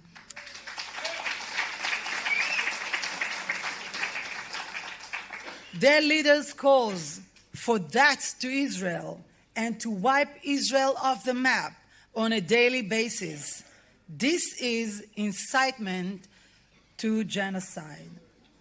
The true genocide that was carried out was the deliberate genocide by Iran's proxy Hamas on October 7th against the state of Israel, with the brutal murders, rapes, and beheadings of men, women, and children. Any fair-minded person must agree. Gaza has long been thought of as a problem without an answer. The greatest failure was the disengagement from Gaza. I was against the terrible solution and voted against it. The State of Israel has also tried many different solutions: enrichment, conflict management, and building high walls in the hope of keeping the monsters of Hamas out of Israel. These have all failed. One of the issues on which my office has been working diligently is how to proceed the day after Hamas has been defeated and annihilated. We will still have around 2 million people in Gaza, many of whom voted for Hamas and celebrated the massacre of innocent men, women, and children. Gaza is breeding ground for extremism. It is a small area, by no means the most populated on earth, but one where for too long its rulers have prioritized war against the Jews over a better life for the people. It is a place devoid of hope, stolen by the genocidal terrorists of Hamas, Islamic Jihad, and other terrorist groups. An article in the British Guardian laid out the desperation of many Gazans to leave the Strip. Many Gazans were interviewed who said that they have to pay up to $10,000 brokers as bribes to leave the Strip. These people are desperate, and the international community, which claims to care about the Palestinians, sit by idly and watch. This is an opportunity for those who say they support the Palestinian people to show these are not just empty words. The United Nations High Commissioner for Refugees, the global UN body that deals with refugees, is mandated by its statute and the UN General Assembly resolutions to undertake resettlement as one of its 3 durable solutions. Unfortunately, however, for the last 75 years, the United Nations Relief and Works Agency, a refugee body that privileges Palestinians over every other refugee population, has done zero to help the Palestinian people, even though it has an annual budget of well over $1 billion. Instead of funneling money to rebuild Gaza or to the failed UNRWA, the international community can assist in the cost of a humanitarian voluntary resettlement, helping the people of Gaza build new lives in their new host countries.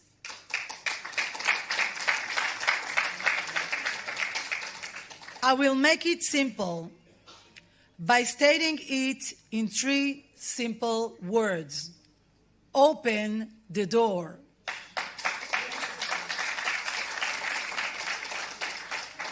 I say to the international community, no one is pushing or forcing anybody out, but surely you can't be indifferent to their suffering. Just open the door and let those that wish it to join the hundreds of thousands of Gazans who have already left voluntarily in the last few years. It can be a win for those civilians of Gaza who seek a better life.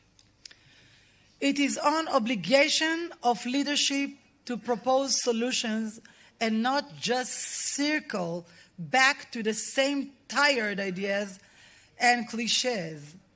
As I look out, I see many friends and good people who have been battling for these ideas for many years and have been ignored for too long. This is the time. This is our time to speak.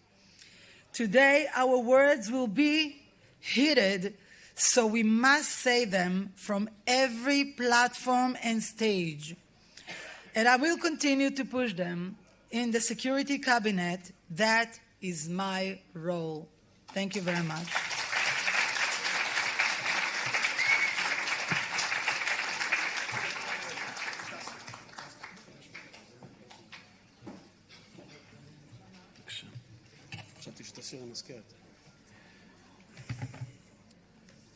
Thank you, Minister Gila Gamliel. That was fantastic. Thank you very much. Thank you, everybody, for coming to this Sovereignty Conference in English, reaching out to the world.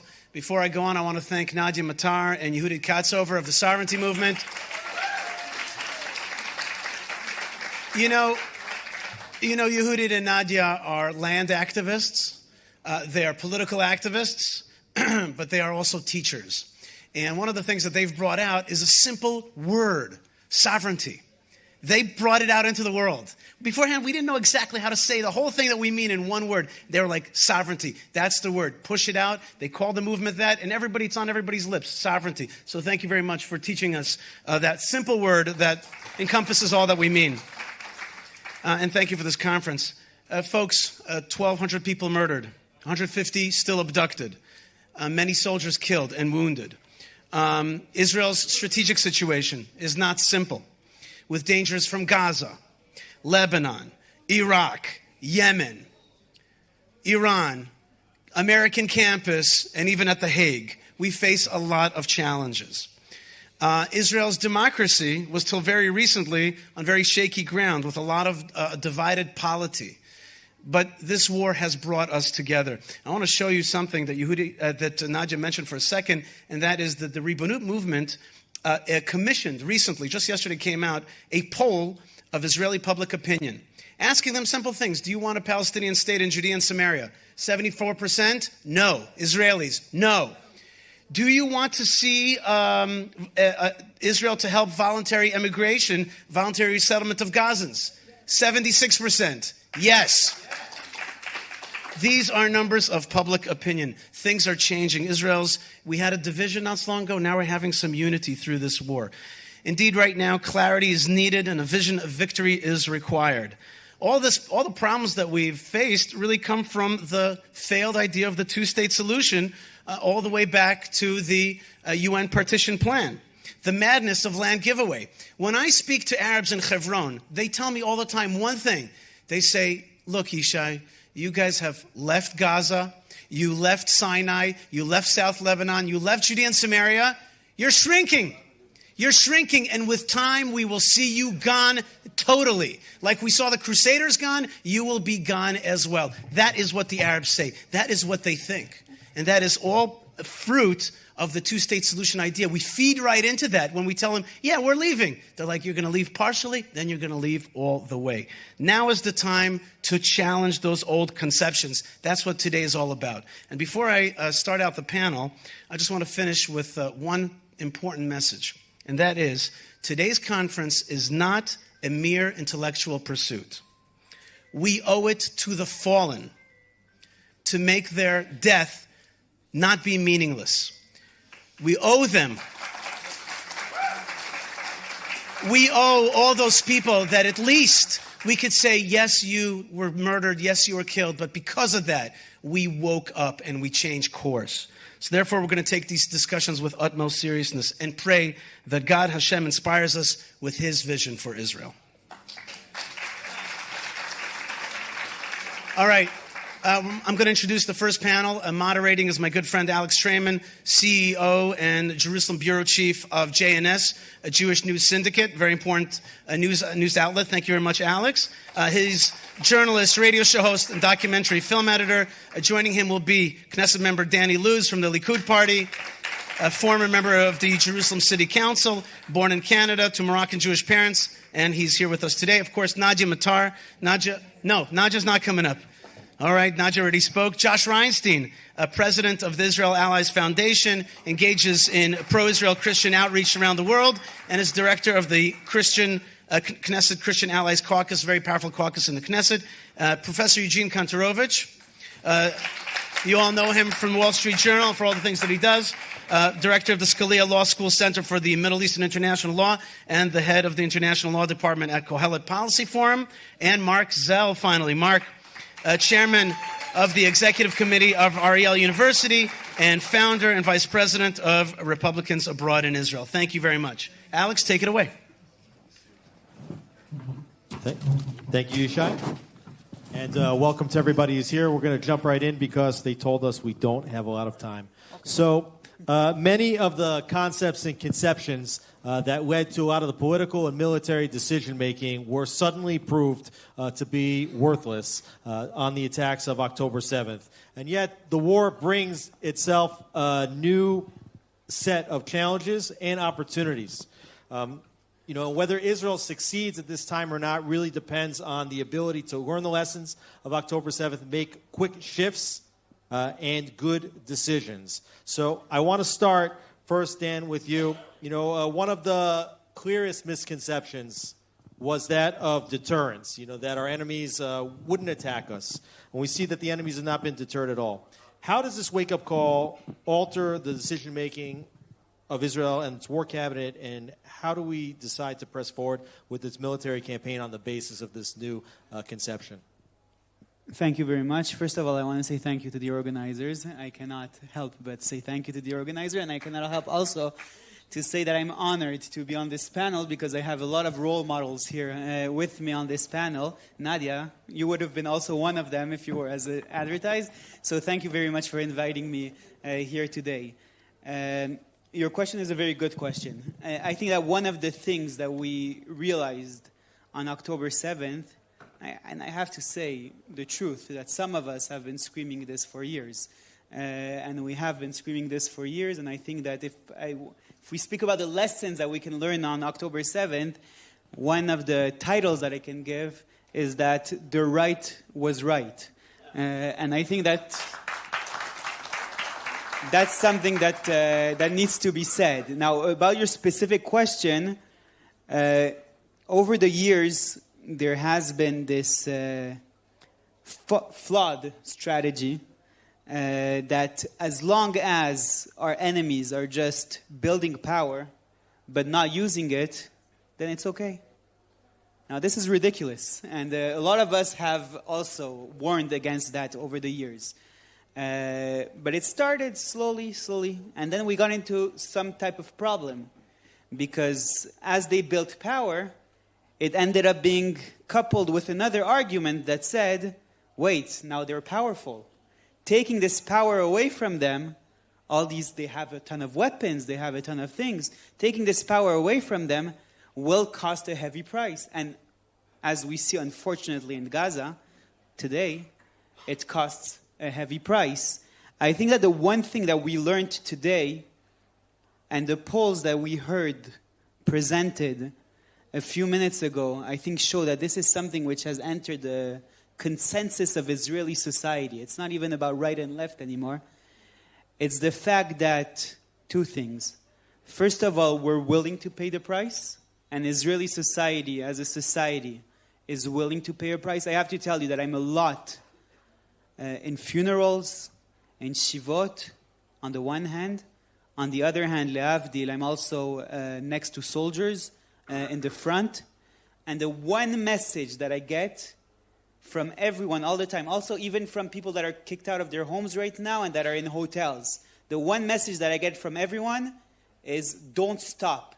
It's not comfortable to be in a hotel. Trust me, it sounds comfortable. It's not. To be a whole family in one hotel room, it's not. It's also not easy to be a soldier, and it's definitely not easy to have lost a close one. But everyone tells us, don't stop. And so I think that there is an understanding that we're willing to pay the price. I see that we're short on time, so I'll stop here for now. Thanks.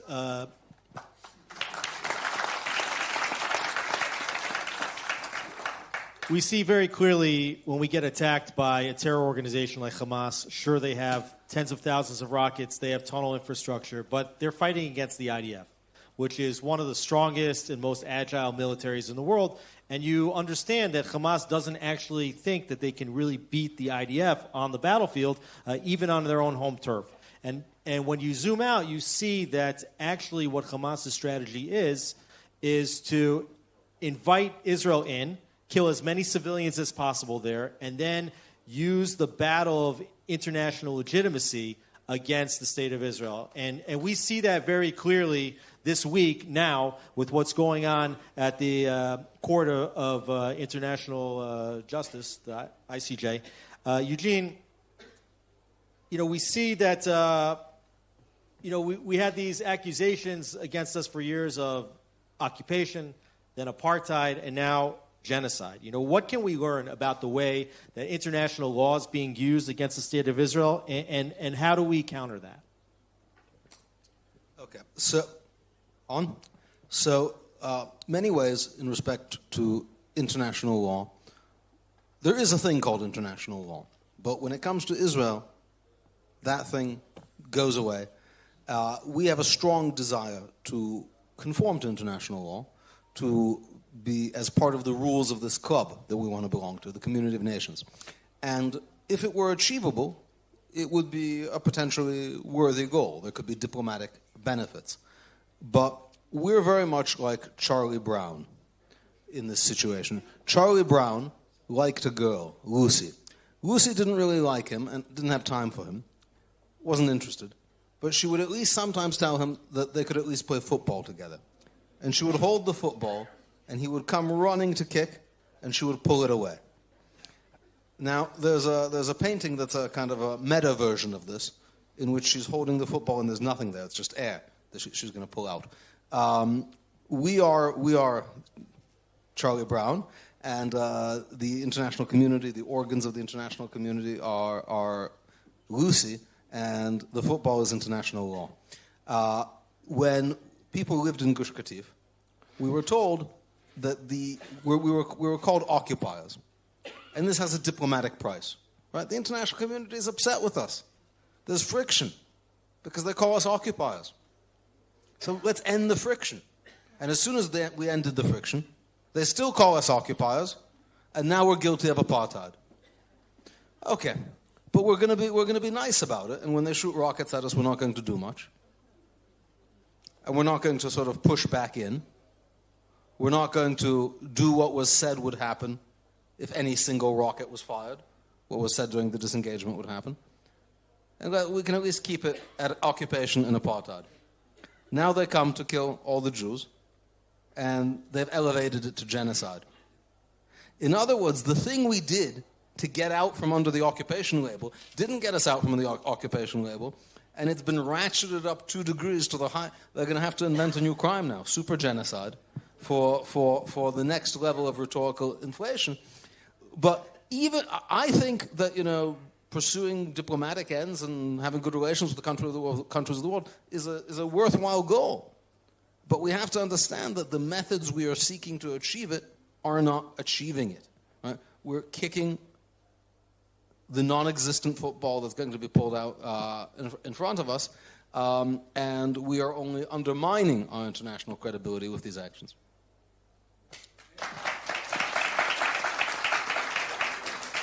Mark, I'm going to come back to you. Mark, this week, Antony Blinken just made his 4th visit to Israel. And, from the first moment of the war, he came out here We also saw visits from Secretary of Defense Lloyd Austin, from Jake Sullivan, National Security Advisor, and even from President Biden himself.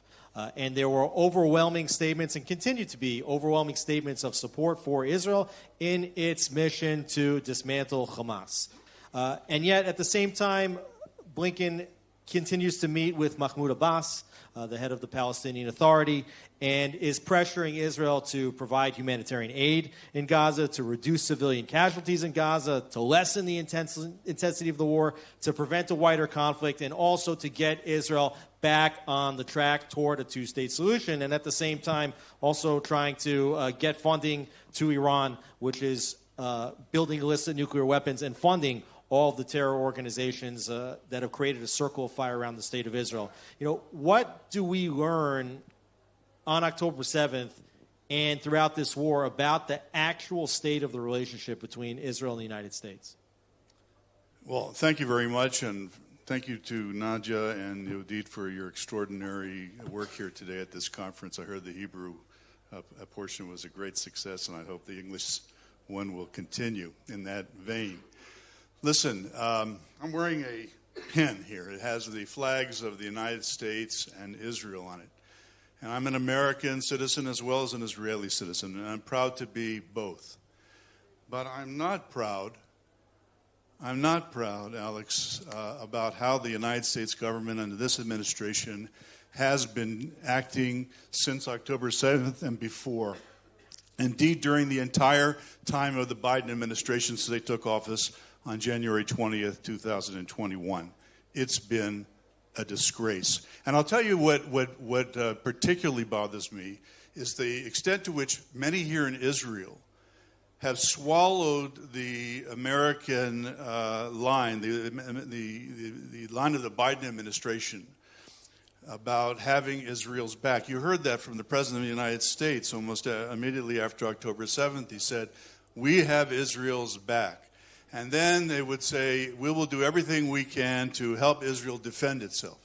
Now, what it didn't say at that time, what the President didn't say is, "We want Israel to go in and finish Hamas."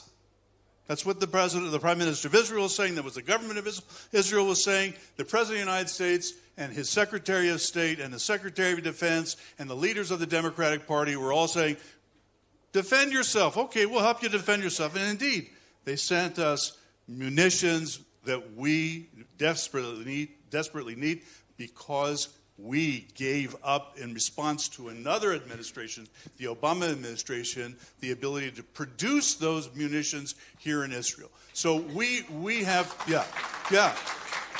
So one of the lessons we have to take, Alex, from the Gaza war is we've got to start producing those basic commodities, those weapons, now, okay? We not listen and not become dependent on the United States or anybody else to defend ourselves. But the other thing is, yesterday at you mentioned the Secretary's press conference. He started off and he gave this very nice statement about, well, what is happening, what Israel is doing in Gaza is not genocide. Okay, great, not genocide. But immediately after that, he says, you've got to put the Palestinian Authority back in charge of Gaza the day after the war stops. Now, what is... that's absolute insanity, okay? We've seen exactly what Palestinian rule does. Gaza was, for all intents and purposes, Eugene, an independent state. Right? It had a military, it had a foreign relations, it had international economic ties. It was a state. I'll tell you something else. Back in the 90s, I represented the U.S. government in the Clinton administration helping to build projects in Gaza. So I was in Gaza literally every day for months. And we actually thought at that time that if Gaza, which had a free and opportunity to rebuild its economy, could do so, it would become the Singapore of the Middle East. We really thought that. But it became very clear from the very beginning. You go to the offices of the ministers, you talk to the people from the custodian in the school to the minister of education or the prime minister there. they all had one goal in mind, and that was the destruction of the state of Israel. So they blew it. So anyway, yesterday Lincoln came up and he said, build a Palestinian state, increase humanitarian aid to Gaza. This is an embarrassment. This is a slap in the face of the Israeli people. And I think we in Israel need to understand this, that the United States is a friend, but this administration has another agenda, and it's not for us. Thanks.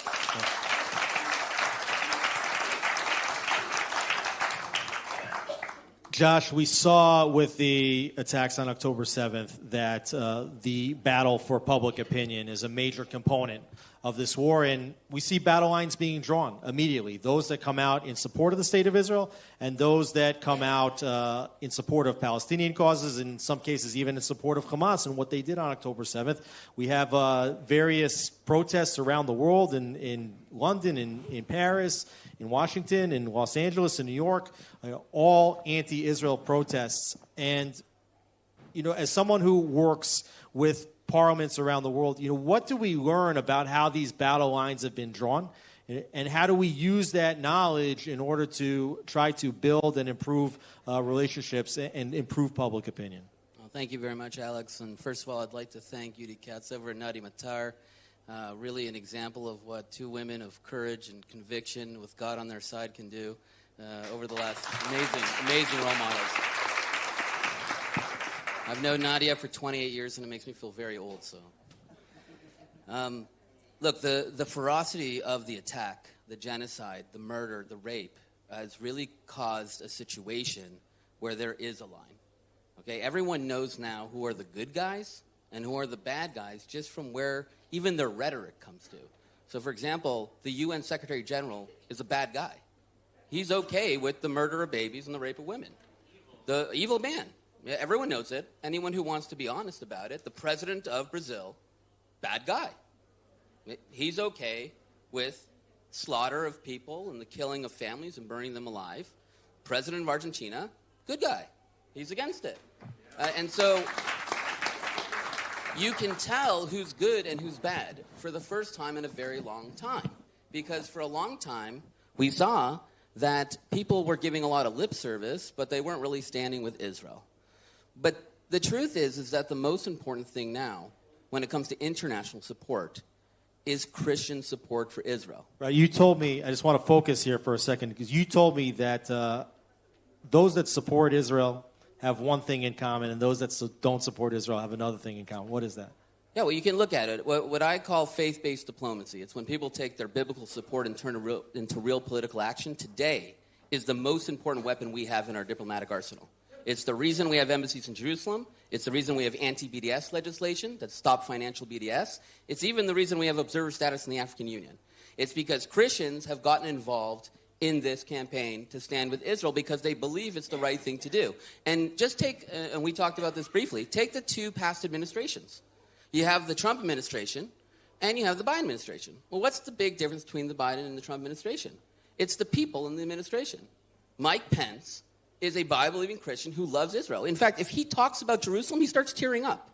Mike Pompeo, Bible-believing Christian, loves Israel. Ron DeSantis, Bible-believing Christian, loves Israel. Nikki Haley, the base of the Republican Party are these Christians who stand with Israel. And when you look at the other administration, who's in the administration? Atheists, people who are godless, people who don't really care about, these type of things, or are anti. There are people who are anti-Jewish or anti-Christian. So what we're doing is we're duplicating that in countries around the world. We have 53 Israel Allies caucuses in countries around the world, and we're mobilizing them to build incredible political support for Israel. And I'll just give you an example from today. I don't know if you saw this farce of a trial. I don't even know why we're there, but there's this farce of the trial in The Hague. 5,000 Christians with Israeli flags marched in front of there. And so what was mentioned before is it would be great if we were strong and our leaders were strong and we just make the decisions for ourselves. But for too many years, our leaders have been hiding behind international support. They say, look, I would love to annex Judea and Samaria. Didn't Bibi say that during the Trump administration? If only I could, but I'm sorry, they won't let us do it. There's too much pressure. We can't do it. Well, let's use that pressure against them. we can build millions of people to understand the issues, to understand people who understand what is Hebron, what is Shiloh, what is Beit El, to say we need to save these places and we need to defend it. And that's what we're doing. And I think it's important that everyone reaches out to the international community and understand that this conflict is a religious conflict. It's not a political conflict. It has nothing to do with land. It has nothing to do for land and peace. Is the Quran right or is the Tanakh right? And that's why we see atheists and extreme liberals on the actual side of radical Islam. They have nothing in common other than their hatred of the Tanakh and the Jewish people. That's the only thing that unites them. But we also see on the other side Jews and Christians who do believe in the Bible who are standing together, and I think it's a very important development in the 21st century.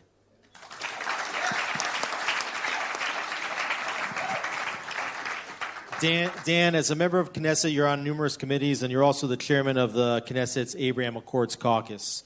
You wrote this week in The Hill, I'm just going to quote from you here, statehood ostensibly under the Palestinian Authority would inadvertently credit Hamas with a monumental victory, setting a dangerous precedent that massacres can yield political gains. You add that concessions in response to terror beget more terror. But then you go on to say that you envision a significant role for international actors, particularly moderate Arab countries from the Abraham Accords in Gaza's rehabilitation. So first of all, why are we interested in having other regional players have any role in what's going on in Gaza? But how does the Abraham Accords provide a model that can be useful in the day after Israel's war with Hamas? So let me try by starting to explain the first part of what I said, and then I'll get to your question. I'm not ducking it, don't worry. The first part is that we have to be very clear with the world that even though I think that most people in this room, and me included, have for years explained why a Palestinian state is bad, it's the wrong solution, it's not a solution, it's just making the problem worse for religious reasons, for security reasons, for all the reasons that we know. I don't want to get into it too much. Right now, at this time, establishing a Palestinian state would be exponentially worse. If the result of October 7th is that a Palestinian state is established, what this says is that massacres bring diplomatic gain. This is something that's dangerous not just for Israel. And this is why I wrote this in The Hill, so that the Americans understand that. And hopefully I'll write that in French. You can hear my accent, so that the French also know that. And so that the whole world understands that. If we get into this cycle where violence brings diplomatic gain, then this is something which is dangerous for the whole free world. And right now, we're in the front lines. But what we're fighting for, what I see soldiers in Miluim here, but what our soldiers are fighting for is, first of all, for the Jewish state, of course. That's the most important thing to our hearts. But they're also fighting for the whole free world. And the free world needs to understand and appreciate that what they're fighting for is also for them. And so that's why I wrote this. About the Abraham Accords, what I meant is that I think that there is a model in the Abraham Accords countries when it comes to, people like calling it denazification. The Abraham Accords countries had an absolutely horrible educational system before the Abraham Accords. When you look at it now, their educational system is actually quite positive. And I want to see this type of process happen with whatever population stays in Gaza afterwards. I have to say that I do agree with my friend Gila Gamliel that we have to press the world to open their doors to refugees. After all, they do that for... We're not even talking, even before we start talking about incentivizing immigration, or even before we start talking about... I'm talking about people who already want to go, but no one wants to get them. Not only that, there's threats against Israel. Don't you try to allow them to leave or to try to find ways for them to leave. This is hypocrisy. Everywhere else in the world, when there's refugees, the world begs countries to integrate them. Here, they beg countries not to integrate them. Why? So that they stay here and keep being a problem for the Jews. That's the only reason why they don't want them to immigrate. But whatever population stays, I don't know even if it's, I don't know. I don't want to give numbers, but whatever, we want it to be not radicalized. And I think that Abraham Accords countries do bring us a model of something that's possible. I'm an optimistic person, but when it comes to international relations, I have to say I'm a realist. So we'll still need the IDF there. We'll still need to make sure that violence doesn't happen. It's not a short process, but that's basically what I meant. You mentioned some of the other refugee crises in recent years, and of course, just to our north, we had the Syrian civil war, and you had close to 13 million displaced citizens in the war, and 6 million of them were settled outside of Syria, many of them in Turkey, many of them in Europe and elsewhere. And of course, the moment that Russia invaded Ukraine, you had refugees running for the border. You've had 8 million displaced Ukrainians, and 6 million of them have been displaced outside of Ukraine. In fact, Israel's taken tens of thousands of Ukrainians into Israel. And yet we're being told that Palestinians don't have the basic human right to flee the war zone, which is something interesting. You have to ask the question, well, do the people around the world that really care about the Palestinians actually care about the Palestinians if they're not allowing them the basic right to flee if they want to? Now, in the very beginning of the war, Israel displaced many Palestinians because they dropped leaflets and they told everybody to move to the south. And you had everybody from the north now sitting in the south of the border, just a couple of miles from the Rafah crossing. The situation for Gazans is not pretty right now. And Eugene, this week you wrote a memo together with Raphael Biton and Professor Avi Bell, countering claims within the security establishment that under international law that Israel had to allow residents that were displaced from the north to return. You wrote in the memo that Israel has no legal obligation to allow displaced Gaza residents to return to their homes in the northern Gaza Strip for the coming months. There is a real refugee problem. How does Israel address it, and how do you navigate the complexities of international law in order to get there? Okay, so this was in response to some ideas percolating in...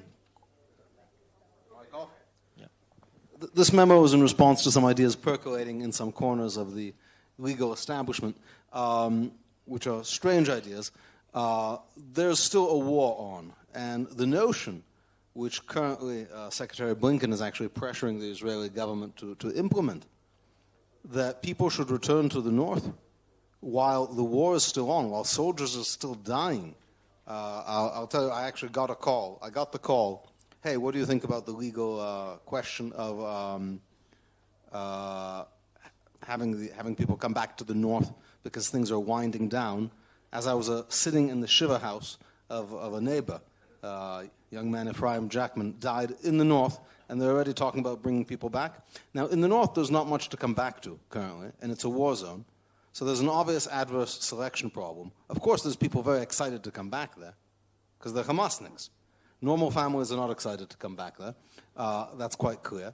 And there is still, in fact, a war on. Gaza, it's true. I'll elaborate on the earlier comments. Gaza has now finally become the world's largest open-air prison. And the international community is happy to have Gaza be like a North Korea, from which there's no escape and no exit, simply to allow Hamas to use its population as human shields and increase the pressure on Israel. The answer to this is very clear. Egypt has obligations under the Refugee Convention. Egypt has obligations under other international treaties. Egypt is a neutral country which must not turn away asylum seekers at its borders. And I think this is another example of what I sort of said at the start. When you have countries that accept millions of asylum seekers, refugees from conflict zones around the world, but not the United States. The United States has a wide open border, and all sorts of people are coming across every moment. But God forbid they pressure Egypt to let a single Gazan through. It just shows international law works differently when it comes to us.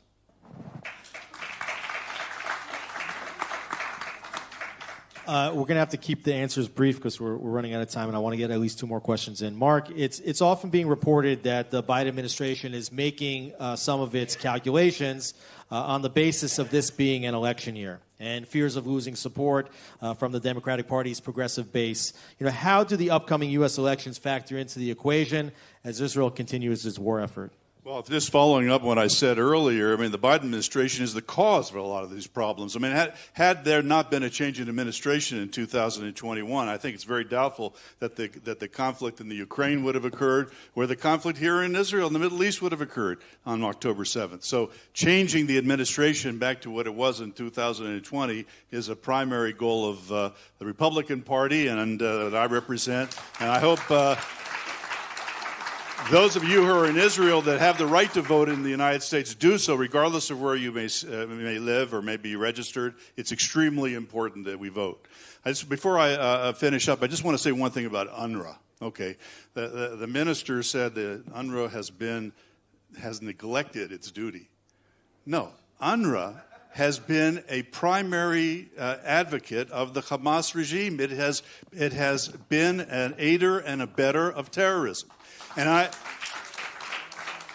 don't know, Gene, you and I should talk about this, but I believe that a complaint could be brought against UNRWA in the International Criminal Court in The Hague, not the International, okay, to do something about that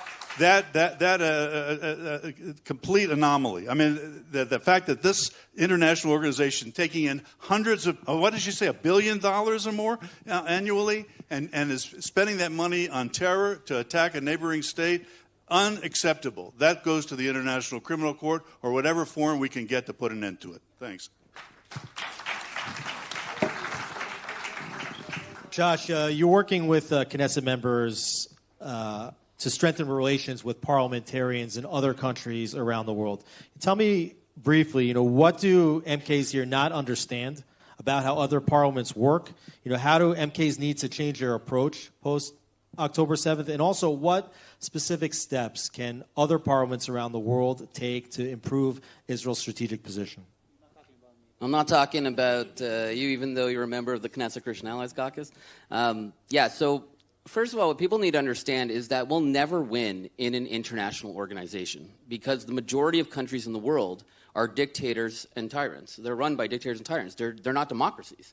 So we'll always lose at the UN. We'll always lose in the international court, and we'll always lose the IMF. So the strategy that we do is that we started caucuses within parliaments. So within parliaments, we have an advantage. We have 53 Israel Allies caucuses. These are groups of members of parliament who say, I like Israel, I want to do something for Israel, and I need to get something done for Israel because it's an issue of faith for me.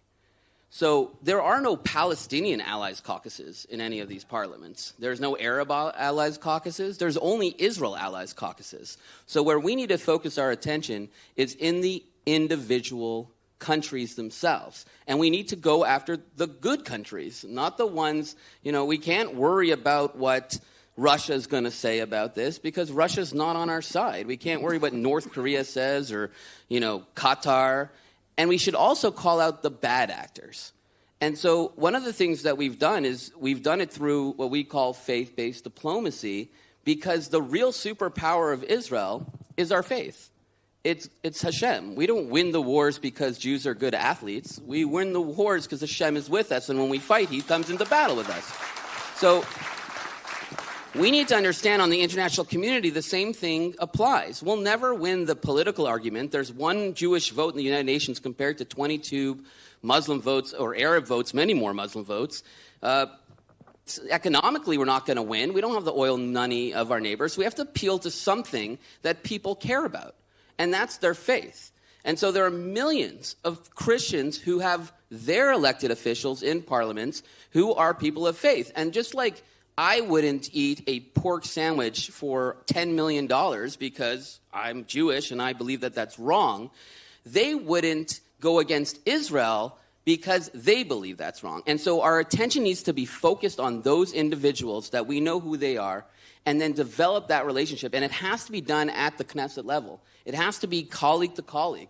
And the truth is the foreign ministry should be more involved in this. And I'm happy to say that for the first time, we had a foreign minister, Eli Cohen, who worked in faith-based diplomacy. And what did we see? 7 countries in 9 months said they're moving their embassies to Jerusalem. Boom. If we just change the perception from, okay, what's the political advantage, what's the economic advantage, to who are our friends and how can we mobilize that, we'll win. And guess what? It's happening in Europe. Italy, Sweden, Holland, all went to the right, all led by Christians. It's going to happen in the EU elections coming up. And so we just need to go with that wave and show what we believe is what they believe, and we need to work together. Well, you know, in a way, we're just warming up and just getting started, and we could sit here for another hour, but there are 2 great panels right after us. So thank you, guys. Round of applause for our participants in the panel. Thank you very much.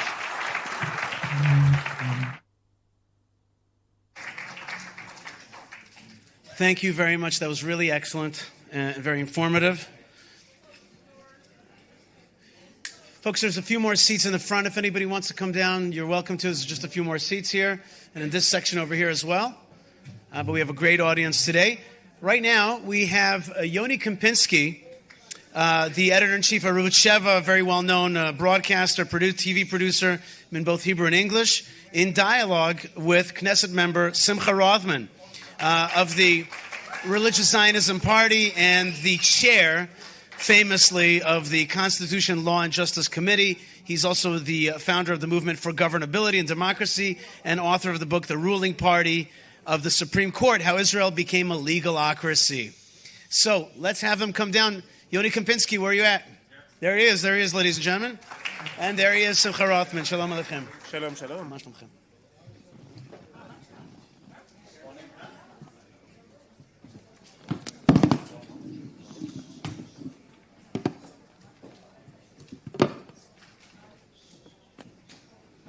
Yishai, where do they give out those uniforms? I want them as well.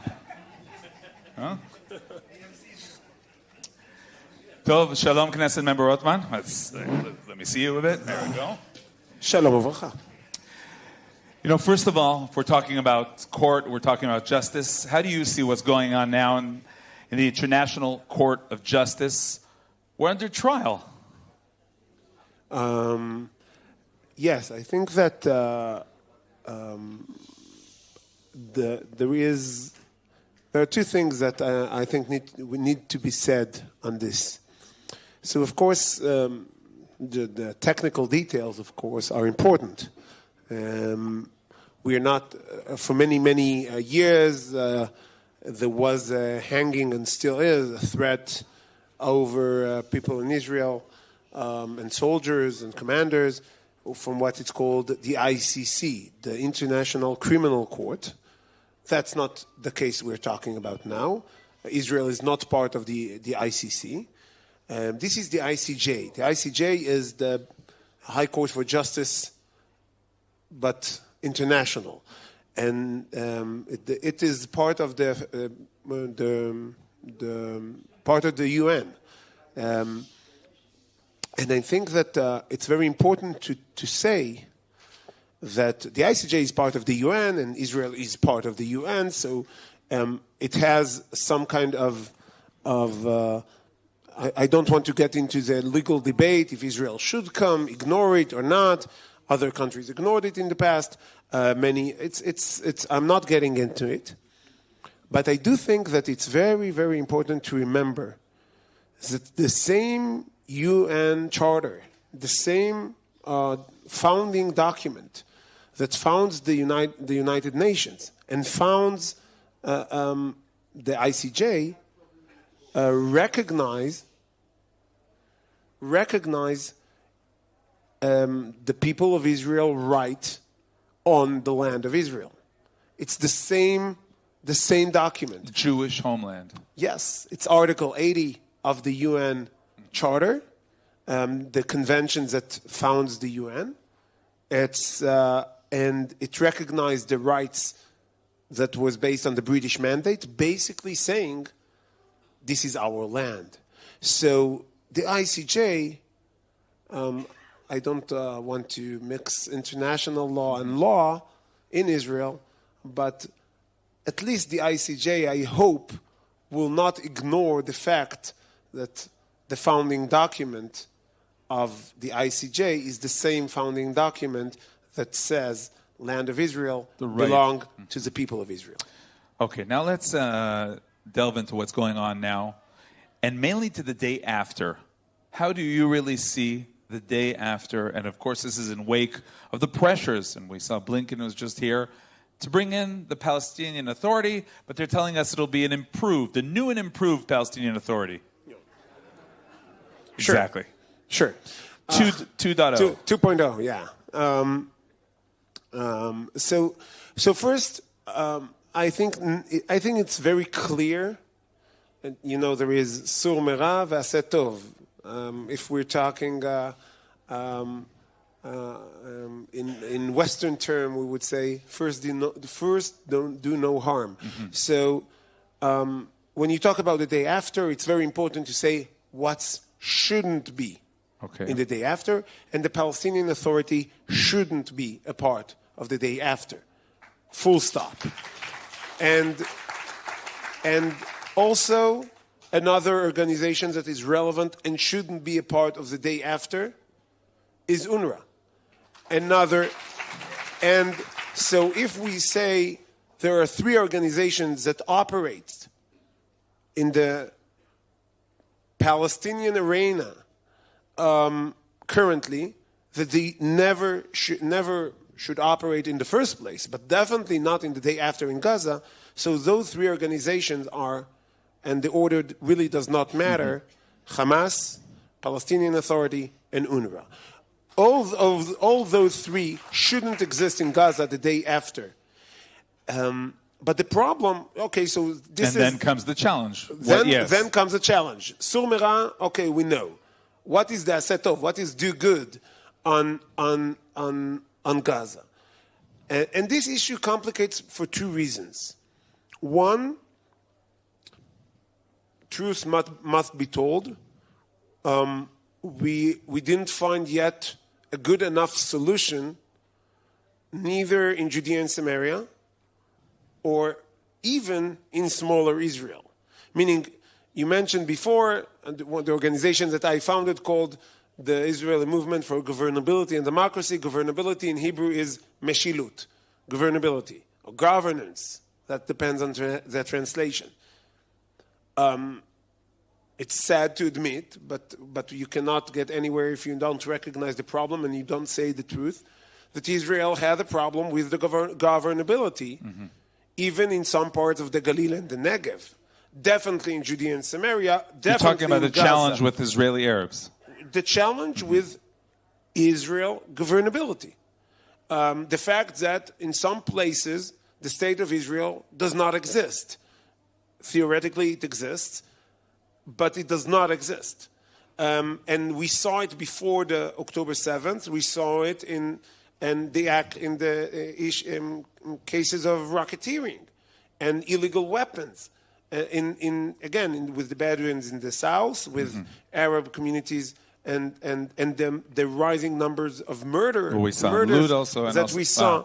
So the governability in smaller Israel is a problem. Governability in Judea and Samaria is even bigger problem. Governability in Gaza is even bigger problem. But maybe this is an opportunity. I mean, we didn't take over now Judea and Samaria, Lud or Akko, but there's a different situation now in Gaza. So that's exactly the point. So Israel, after we said what's not Hamas, not PLO, not Palestinian Authority equals PLO, and not UNRWA, I think the state of Israel needs to have the denazification system for Gaza.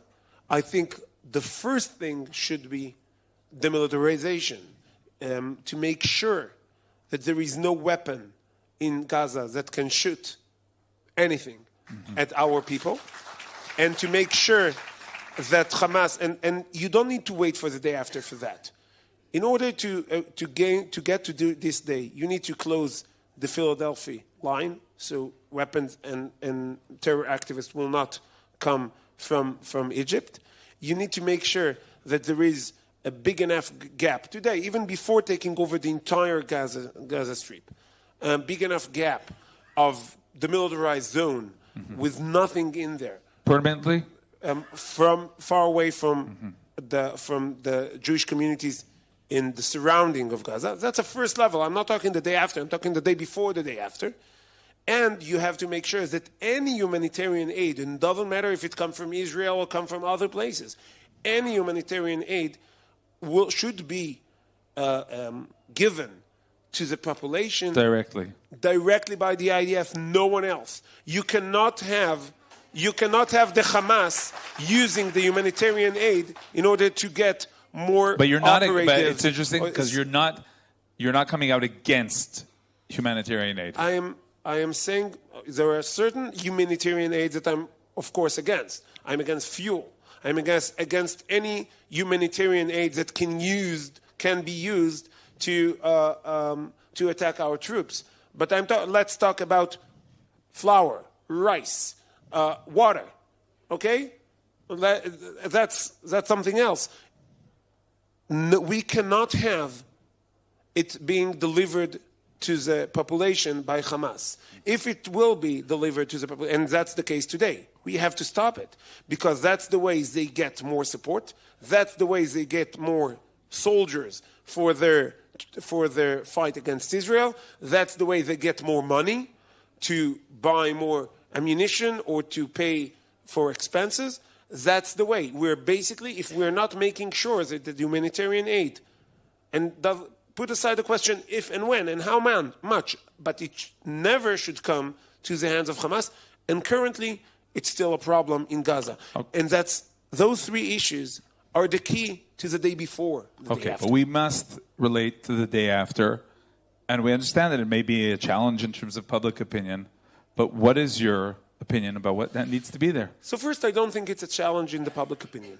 I think the vast majority of the public in Israel, and definitely the vast majority of the right in Israel, think that Jews should live in Gaza. That's so I don't think it's a problem with the public opinion. It is a problem to deal with it now for two reasons.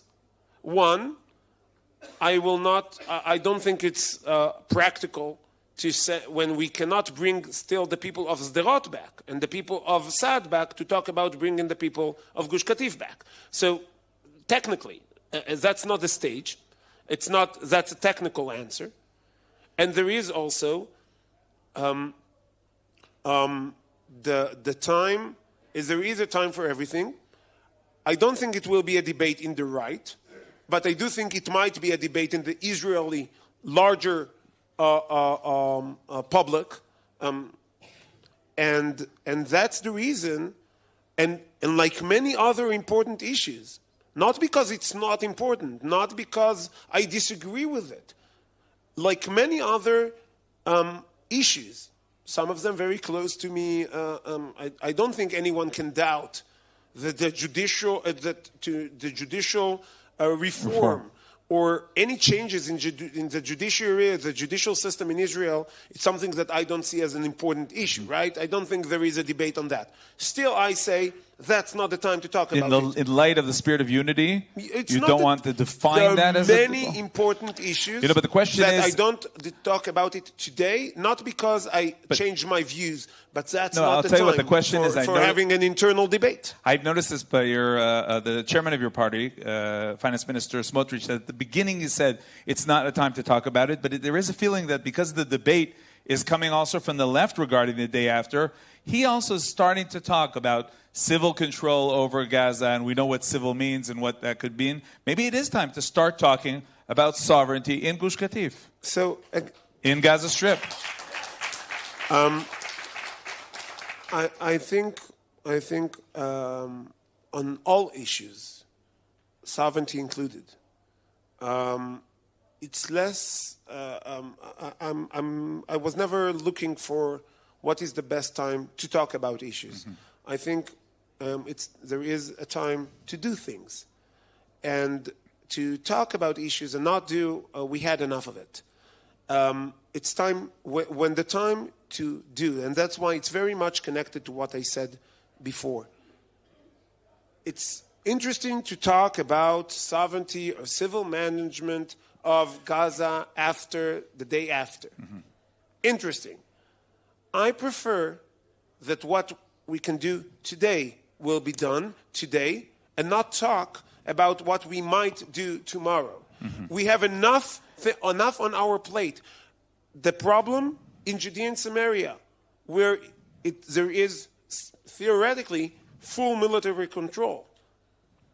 See what's happening in Jenin. If we're See talking, what's happening in about the military control, someone who did decide to do something these days is what we saw, demolition of hilltop communities in Gush Etzion during these days of war, far from any talk of unity. So if you have noticed, first, your party came out against this, so we know. No, that's for sure. But that's the view from my window. It was near my house in Pnei Kedem. So and the people that their house were demolished are my neighbors, and I go there on Shabbat. So I did not need to read the news to know what's going on. I just needed to open the window. But that's exactly the reason that we need to look on those issues in the wider sense, meaning I live in Pnei Kedem. When this government started a year ago, I was an illegal settler.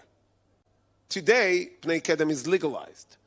Among many new places in Yehuda v'Shomron, many new what you call young settlements or young communities that are now legalized in this government. So things are going forward. Things went forward in this aspect before October 7th. We didn't wait until now. That's one thing. So we need to know that things are happening. It's not only bad things. On those fronts, things are happening in this government. That's one thing. A second thing is that I addressed this issue. I retweeted a tweet by Yoav Gallant from a year and a half ago that he criticized former government because of demolition in Yehuda v'Shomron. So I retweeted it with not with a lot of words. I just retweeted it with a question mark. Yes. Now, an hour later, the Prime Minister said, "No more demolitions of houses of reservists." When you know in Judea and Samaria, it means everyone. Right? So basically, it took an hour. One last question. It took an hour. I retweeted it with an exclamation mark.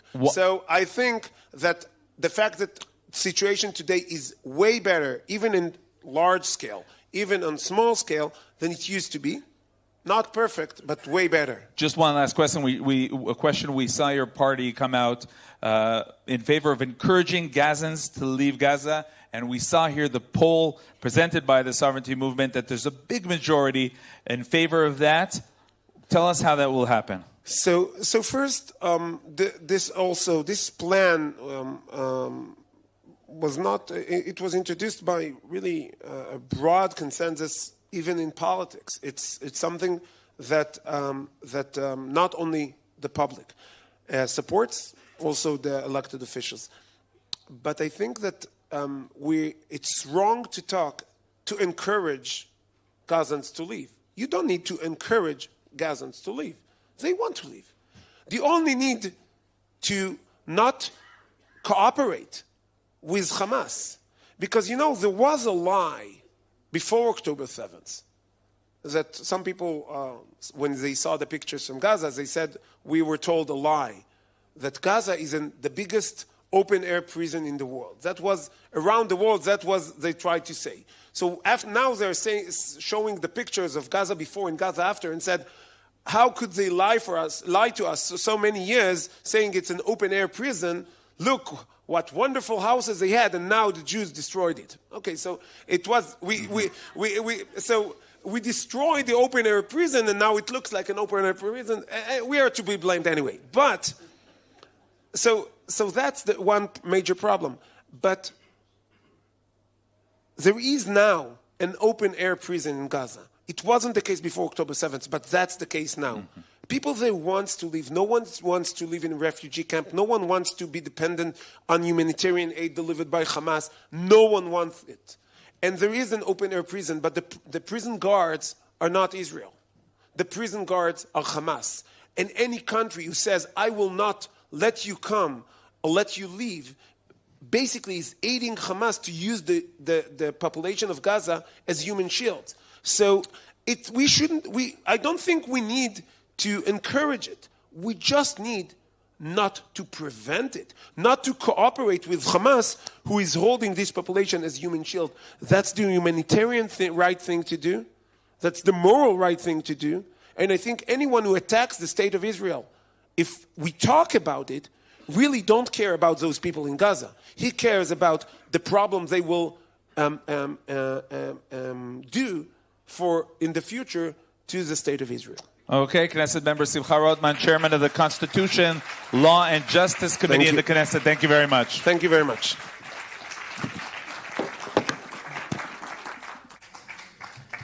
Thank you, Yoni Kempinski. Thank you, Knesset member Simcha Rothman. We're talking about the future of Israel, the future of Gaza, the end of the two-state solution.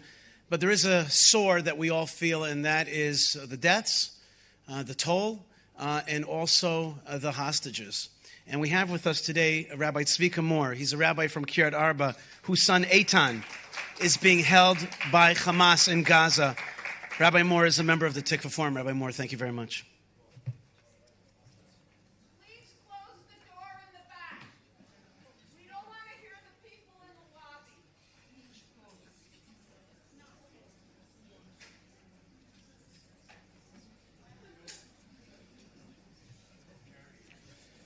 Good evening, everybody. This is my son, Eitan.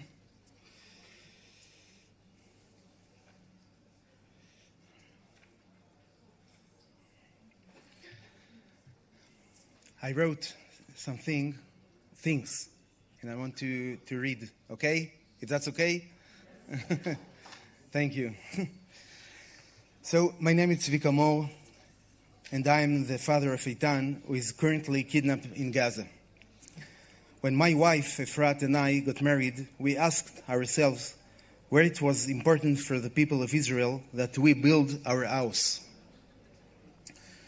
After examining several options, we decided to join the protection of the Cave of the Patriarchs, Marat HaMachpelah, and to make our home in Kiryat Arba, Hebron. We educate our children that the state of Israel should always be the most important thing in our lives. The state of Israel for us is a fulfillment of the vision of the prophets who promised us that we would return here and build our state for the third time forever. The state of Israel is the home and historical stage of the people of Israel, and we, as its citizens, must do everything for its existence and prosperity. The contribution to the country and giving in general are top values for our son Eitan as well.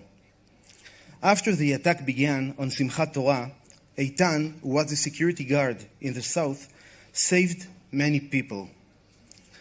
At 2:30 in the afternoon, after he and other security guards gathered about 20 citizens and fled south with them, Eitan and his friend Eliakim Libman found two bodies lying on the ground. These were two girls who were murdered during their escape from the Nova party. Both decided to hide the bodies so that terrorists would not find them and kidnap them to Gaza. After hiding one body in a pit, they returned to take the other, and there they were kidnapped by terrorists. The concern for those girls who were murdered cost them the price of the kidnapping. In this act, Eitan fulfilled the education and values he received at home, and we are very proud of him from the bravery and nobility of spirit he demonstrated in his behavior.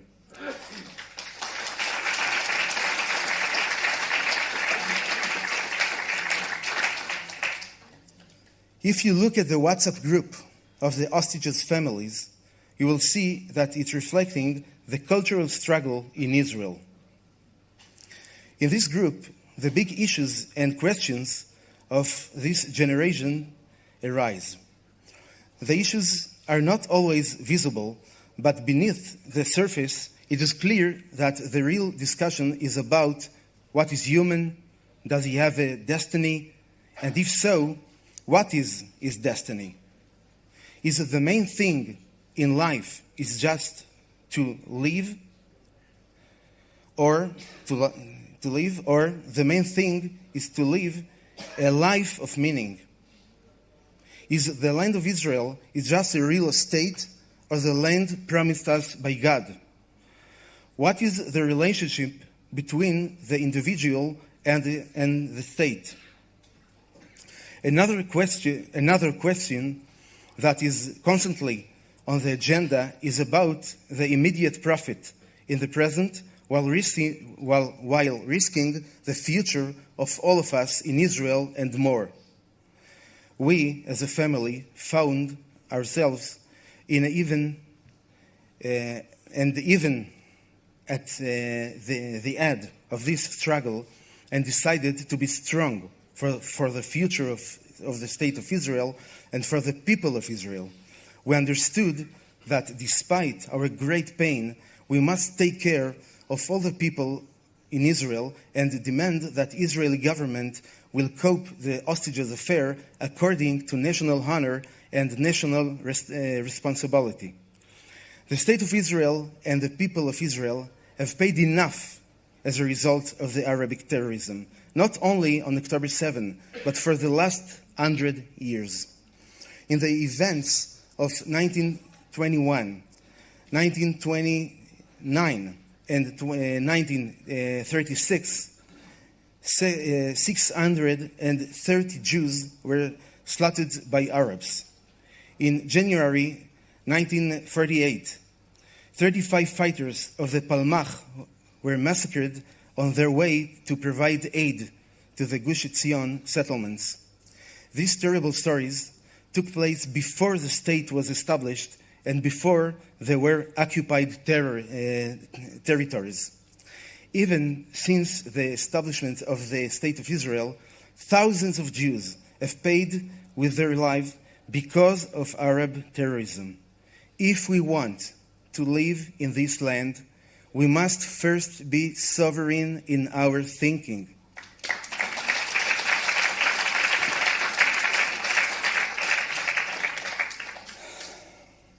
Even in relation to the current war and handling the issue of the hostages, we must act as sovereigns.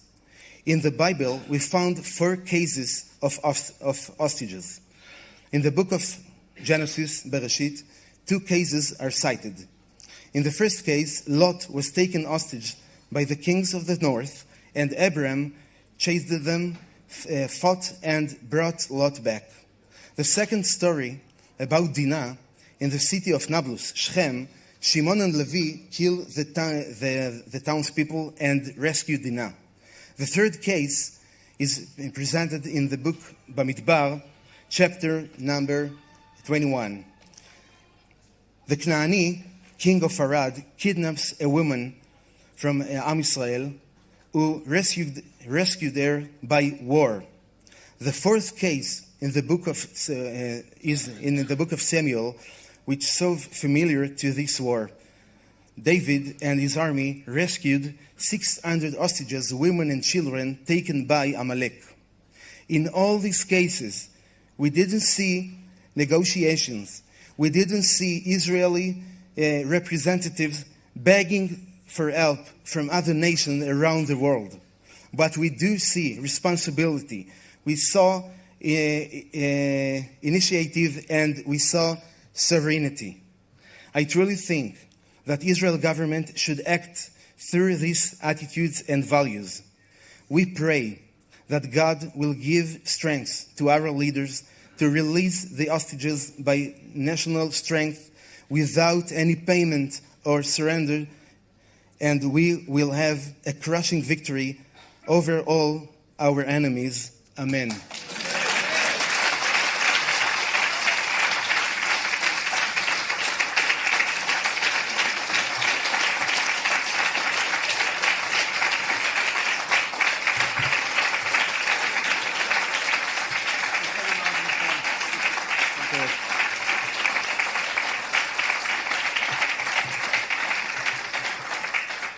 You know what? I was going to ask you to rise for Eitan.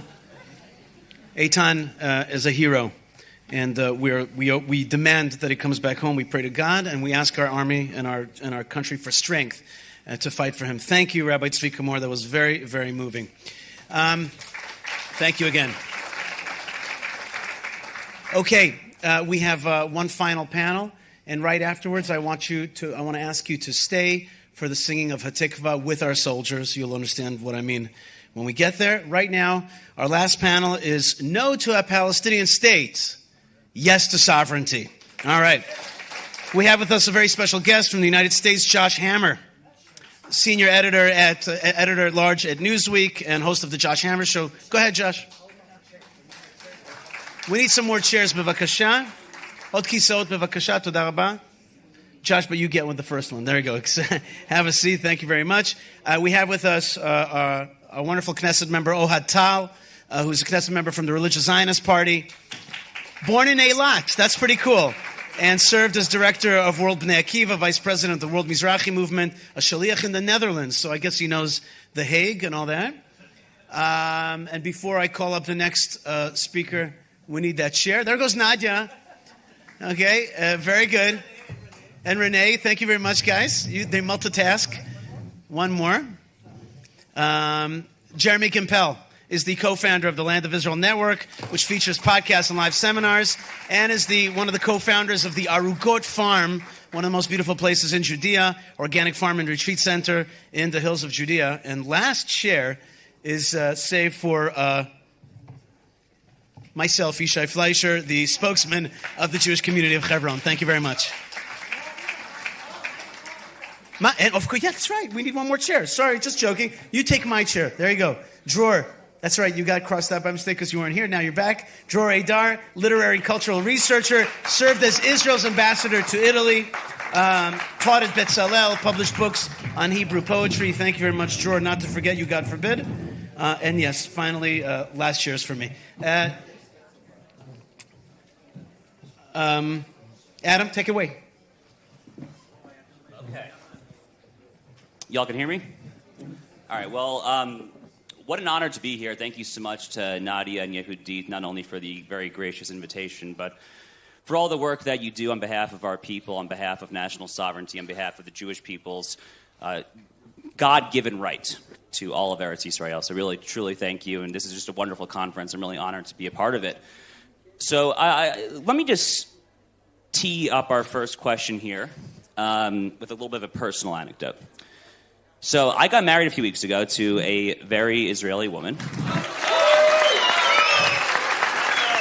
I was going to say that you just got married, Josh. Mazal tov to you, and thank you for... I wanted to be there, but didn't get a chance to. Well, you gave a very nice gift, so thank you. So thank you for that. Anyway, she's very right-wing, of course, and very supportive of my being here. And I think partially because of the personal element here, immediately after the 7th of October, my grandfather, who's a very smart man, but he is a center-left man, I guess would be a polite way of saying it, called me and he said, Josh, I just have a few things to say. Go, Israel, go. You know, if he had stopped there, it would have been great. But then a few minutes later in the conversation, he said, oh, but I still believe in a two-state solution. And you can imagine how I reacted to that. It wasn't so kind. And I say all that as kind of context because for a lot of the so-called international community, for Americans, Europeans, for many others, those two thoughts are not necessarily mutually exclusive. People think that they can simultaneously hold those two thoughts. But here in Israel, we see the public polling. We know that the so-called two-state solution is favored by under 10% of the population. It should be 0%, obviously. And I guess my question for the whole panel, Yishai, we'll start with you and then just go down. How do we change that? How do we close that gap between what Israelis know is correct, the people in this room, of course, very much included, and what the so-called international community thinks about the final solution to the conflict? Okay. Basically, you're asking, how do we change minds? And the problem in Israel is we've been educated by the media. I saw a Knesset member in one of the media panels, and the media was attacking him from this government, attacking him. What have you done? And have you allowed all this? And he gave some kind of answer. I thought to myself, he should have been like, what have you done? What have you taught our people? You're the culprit around here. I wish he would have said that to the media. But look, we've been untaught Jewish sovereignty. We've been untaught Jewish strength. We've been untaught Bible. Bible is very badly taught here. You ask young people in Israel, what's their least favorite class? It's Bible.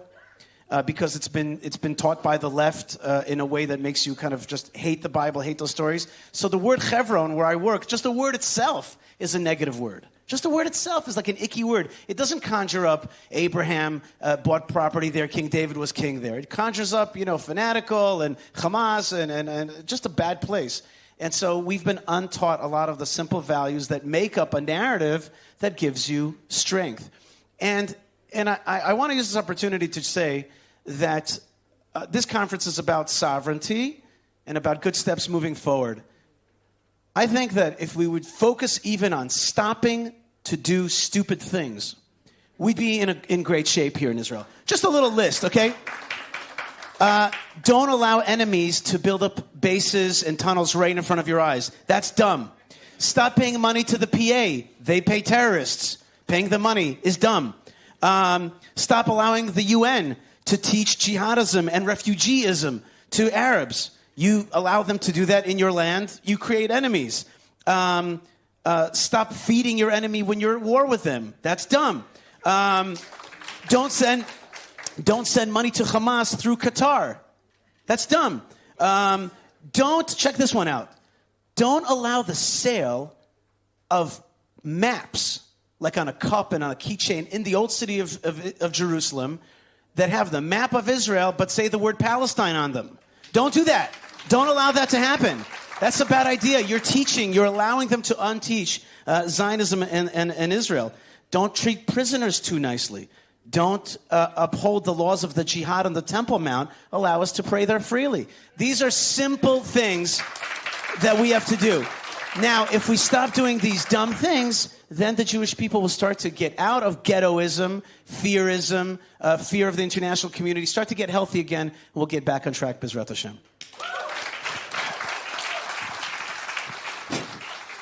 So, of course, I agree with each and every word you just said. And I think that one of our missions is to wake up. Just simply to wake up, to look to the reality in the eyes. And I'm saying, it didn't start on October 7th.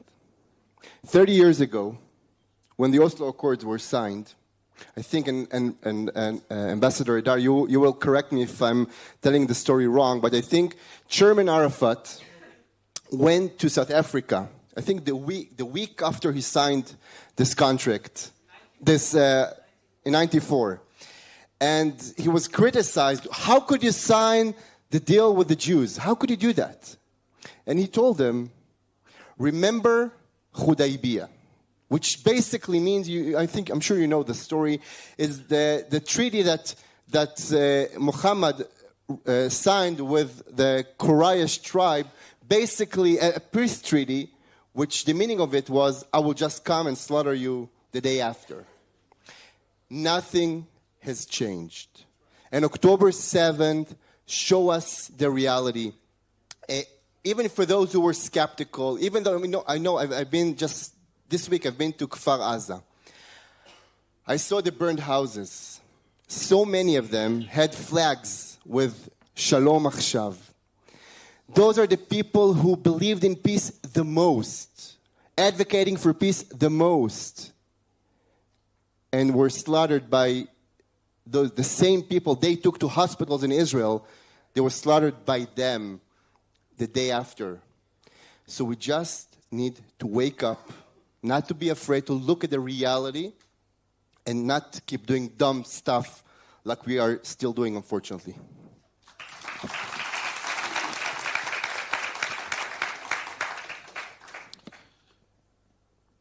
I think that after I divide now time to, we say before, how to say it here? I can say before Christ and before I don't know what, but before the 7th of October, it's the old count. And since October 7th, we started another era. It's very easy now to explain. Before redeeming the people from Egypt, the first things that Moses, did was to wake up the public consciousness. It means to tell them, first of all, it's not natural for you to be slave.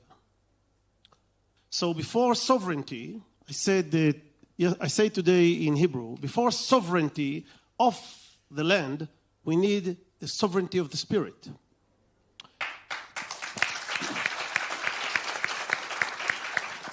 It means that we have to work to explain, to convince, especially the young generation, that was not contaminated by the indoctrination of decades of years here that persuaded us that there is another part that is negotiable. And so today, we have to tell them, and I do it everywhere. Look what happened when we have two experiments. We did two political and military experiments that costed us blood. One was in Gaza Strip. We left everything. We took even with us our tombs, our graves. The consequence was October 7th. While we reconquered in 2002 Samaria and Judea, and not only conquered, we have there more than 500,000 Jews, which give the soldiers in the area the reason why they are there. So today, I'm telling all my friends in Israel and abroad that the reason that we did not receive October 7th in Kfar Saba, God forbid, was because of these brave pioneers that live on the mountains there. So it's very easy to explain them the meaning of Jewish sovereignty there. I live in Rehovot. Rehovot is about 50 or 70 meters above the sea level. Direct from my porch, I see directly 15 kilometers, Modi'in. And from Modi'in, directly 20 kilometers more, I don't see in eyes, but I see the mountains of Benjamin, and directly is Ramallah. Ramallah is 900 meters above the level sea.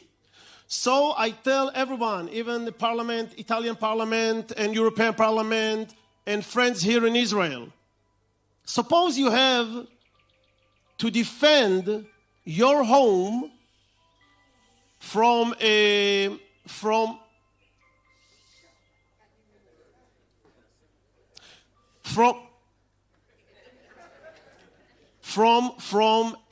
citadel, I don't know, from a tower which is high 900 meters. This is the relation between the meaning of a Palestinian state, which is not only suicidal, it's, as you say, it's dumb, it's stupid, but more than that, we learned, I told also the Italian, we learned the lesson. Most of the people here in Israel are convinced even in the left, they understand, also Rabin, they didn't want to give them a full independent. They wanted to give them something like this, something like other, but now we understand that this was something beyond the capability of the culture that we deal with. Because we understand now that this entity, and you can call it whatever you want, wasn't interested in the welfare of its people, but interested in destruction of our people, our state, our communities. So it's very easy today to explain the young generation. We have in Hebrew. It's not Hebrew, it's almost, I think, Russian, friar. We don't want to be friar anymore. I'm sorry, I must stop you for 1 second. I met a soldier this week who was in Gaza for 3 months. Left, he finished, and he went back home this week, and he told me that they realized, him and his friends, that they hate us more than they love their children. This is what they realized for the first time this week. So to answer the question, just days ago, I went down to the south to visit the kibbutzim, to visit the site of the music festival, to see reality with my own eyes, not just on a screen. And you walk around, and could you just put the image here? The image that Ohad talked about, there's a picture of it. And the question has to arise. How could we be so wrong? So wrong. The political establishment was wrong. The military establishment was wrong. The Shabak, the Mossad, all of the Modi'in, everyone wasn't just wrong. It's like peace now, flying flags to the people that killed them. How could we be so wrong? So the first thing, people need to go and visit the South as soon as possible. It should be like a March of the Living for the Jews in Israel. Never again in Auschwitz is an important message for the people in Europe and maybe even in America, but never again here is far more urgent, far more relevant. But that begs to ask the question, how did we get it so wrong? And I think the answer is, and you can really see it also in the conference, 75 years, the only thing that matters has been absent. It's the littlest word, but it means everything. For 75 years, Israel has been dedicated to building a godless state with peace now. God is absent. And without God, there will never be peace, not now and not ever.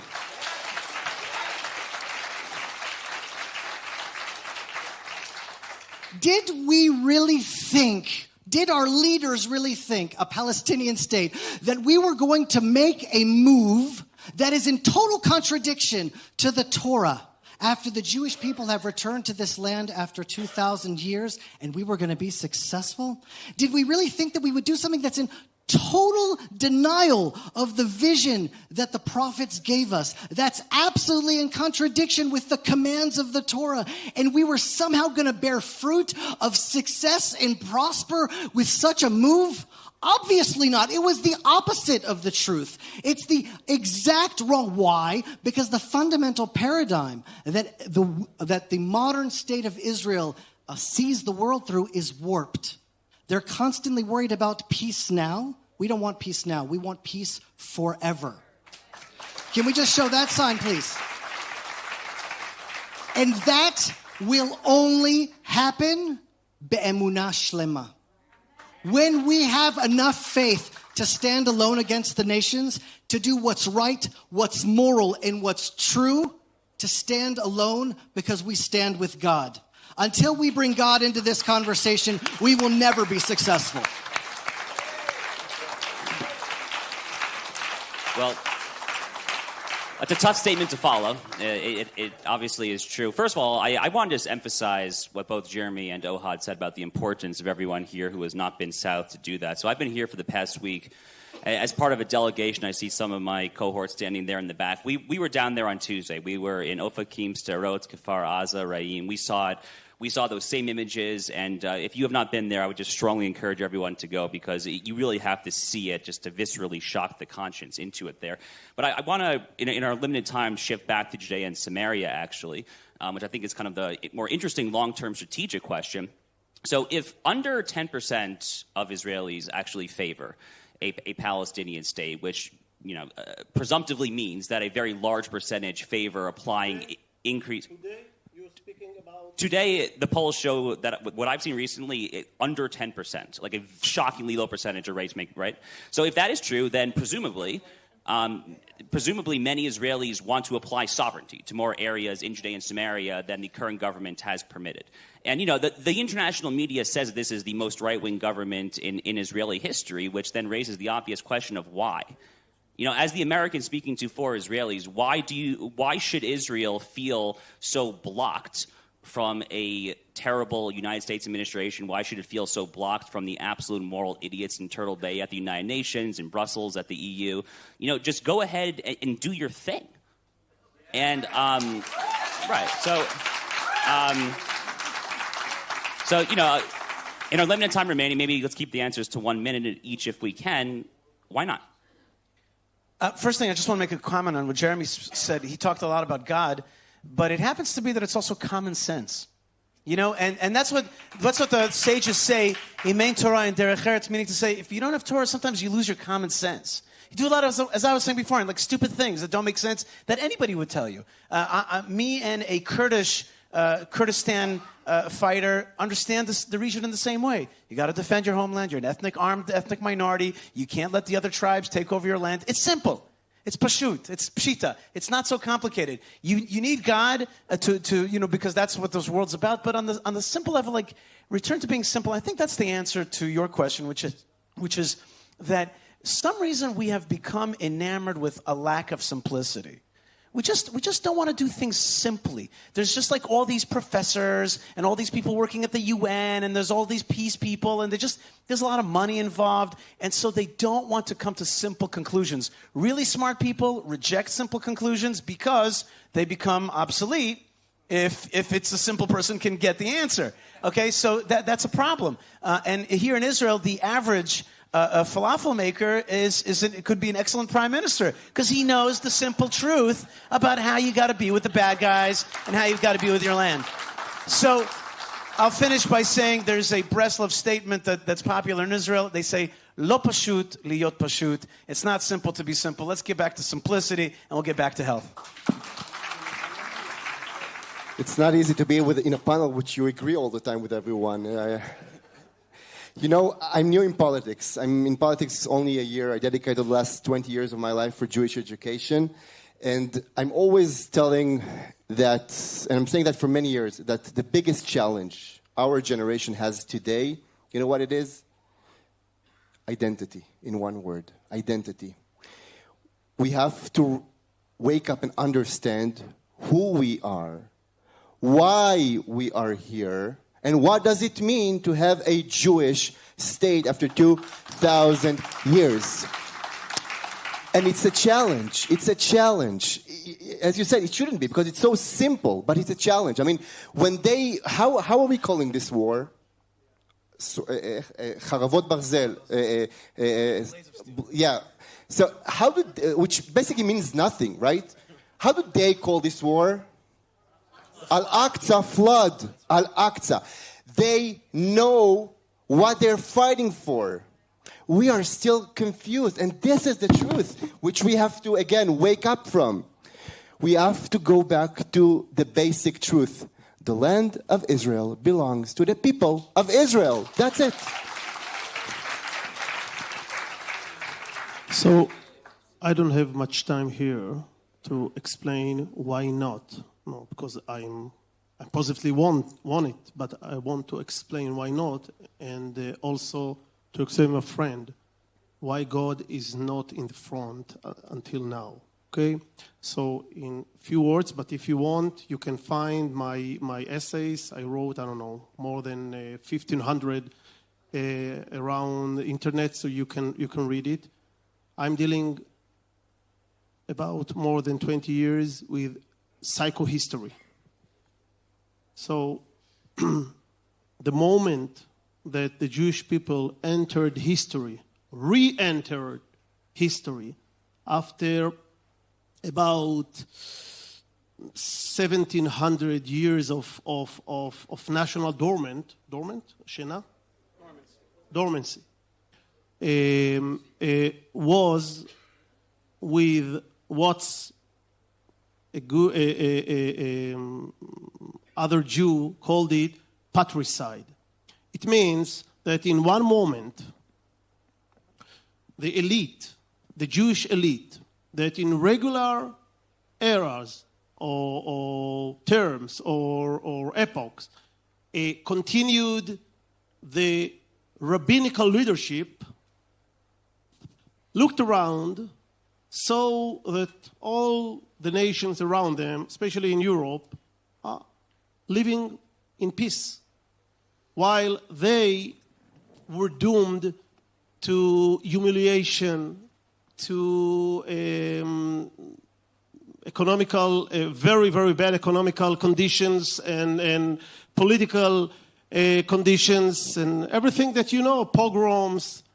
So their conclusion was that the reason for it was the father that stood for many years at the head of this family, which called Jewish nation, which means God.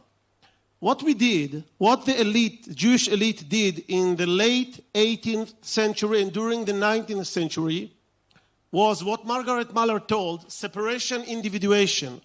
In order to crystallize our nationhood,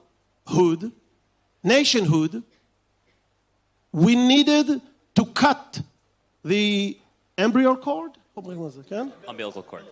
Umbilical. And to cut the connection with the religious institute. Which means that for a moment, because 100 years or more, 200 years is moment for us as a very old people, we did an experiment. The experiment was that in order to build our national entity, after many years that we were, let's say, in a coma from national point of view, only the religious part worked and kept us alive. We rebelled. We put aside this father and said, from now on, we can manage alone. And it succeeded, because we succeeded to enter first. We entered history. Then, after 100 years, we established the Zionist movement. And then, 200 years, plus minus, after that, we succeeded to come back home and establish our third kingdom. The thing is that some of the kids of this, think about a family that some of the children think about their father as an abuser. And all of a sudden, and they're afraid of his coming back, and all of a sudden they heard that he was released and he is coming back home. How would you feel? Listen to me. The Israeli elite is afraid of this coming back of this father, because they identify this specific realm, specific identity of this God, not our God, but what they understand, with denying freedom freedom of expression, with forcing our life, with lunatic, with mythology, instead of considering rational decisions in politics, etc., etc. Our goal is not to push it, not to force it, to be with compassion, to be patient. Because if you really believe in God, let Him coming back easy in His way, while we have to do our mission here, to reinforce our people. Not to tell them all the time, oh, you're not good. Oh, you're not observers. Oh, you're not enlightened. You're not democratic. We learn from our prophets. There is no even one prophet in our Bible that has only prophecy of doom. Every Hebrew prophet had also a prophecy of redemption. It means that the work of the intellectuals here in Israel is to be with compassion, to encourage the people, to be patient, to tell them, we believe in you. No one like his father when he tells him all the time, oh, you're bad, you're bad, you're bad. At the end, we will believe that we are bad. No, you're not bad. We believe in you. We know that you are afraid. Okay, so easy. Look what we have now. We don't have sovereignty. It's true, in Judea and Samaria. But after so many years, with all their lunatic plans, we're still there. And not we're still there. We're growing, and we're growing. So be patient. If not today, I was ambassador in Rome. I stood many times under the Ark of Titus. My daughters came to visit me. I told them, 3 daughters, thanks God. My daughters, come, stand with me under this ark. Look, you see the Klei HaMikdash? The vessels of the temple. The vessel of the temple. These are the symbols of our lost independence. And look in the other side, it's Titus on a chariot in his march of victory and triumph. Look how he's very joyful. He's happy. He won. But today, my daughters, what remains from Titus? Only this portrait. While your father, your father is the representatives of the captives of Zion. So from now on, I told them, every day of your life, when you will hear the phrase, Am Yisrael Chai, thinks Bedidi Hava, you saw it in your eyes. Your father was the representative of Am Yisrael Chai. So if we have patience, and if we have a belief, and if we understand that we are a very old nation, that for us 100 years is in Italian virgola, sick. So what is 50 years? Another 50 years. At the end, we will receive everything. Okay. Yeah, take us home and keep it short. I'm going to keep it really short. I just want to point out an interesting phenomenon in Israeli society right now.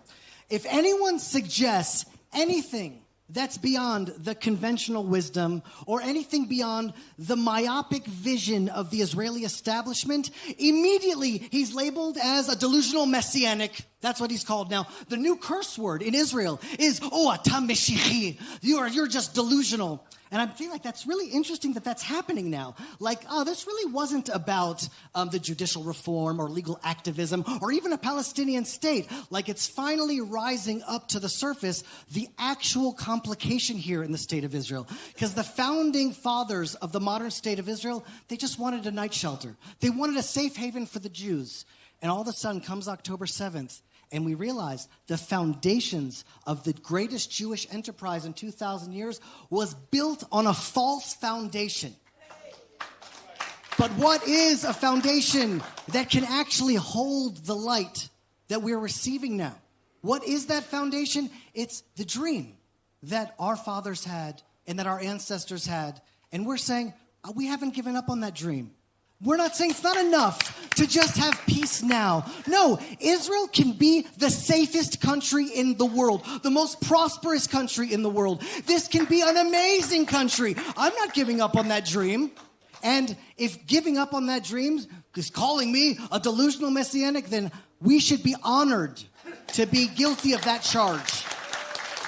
I want to say only that Ben-Gurion was also a messianic. He said it.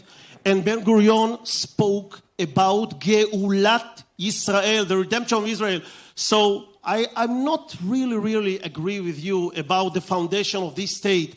It is what Rav Kook said, that there is Bechira, the choice, and the Sgula. It means that hidden in this state, in its foundation, was also this old belief.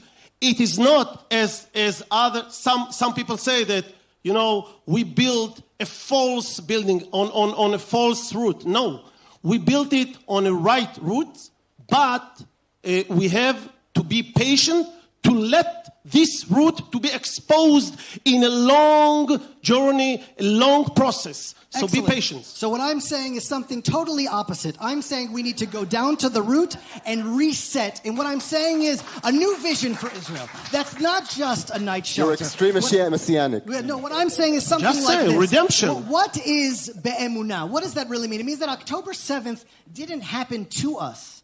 It happened for us, to wake us up, to guide us to the right path, that we should not continue on this boat that's literally on its way to the edge of Niagara Falls and maybe establishing a Palestinian state. It's like, whoa, we can use the Bechira now, but let's choose the destination. The destination should not be a night shelter. Here's the thing, the design of our enemies, they're never going to stop. They are never going, no amount of money, no amount of land, no amount of concessions. It's programmed into them. They've been indoctrinated with a religious ideology, and they are going to force us to become the people we were created to be and to become the country we are destined to be. So we have to choose it, or it will choose us. And so I'm saying that the only answer, not just for peace now, but shalom lanetzach, is Am Yisrael. Not doesn't have to be religious. You convince we need emunah. Some of these you arguments convince are your continue people a little here, past the panel. but you have to convince the Israeli society. So if you come with this forcing them your truth, the Israeli society will be in problem. Let's You try have to be respectful patient. of the time. That's what We're a I'm little saying. past time for the panel. These arguments will continue in the hallway, I'm sure. We're going I to be thought politicians like to speak a lot. I just say let's stop doing stupid things. That's what I'm saying. Just a very, very quick final word, if I may. Very, very briefly. You know, we heard here, Ben-Gurion, what was he if not a messianic, a visionary? You know, I'll try to one-up that. I mean, what was Herzl himself, if not a visionary? He was the original Zionist visionary, was he not? In the 1890s, writing in Vienna after the Dreyfus Affair. So, anyway, I am all for messianic visionaries on a very personal. But anyway, thank you guys very much. It's been a wonderful panel. Thank you.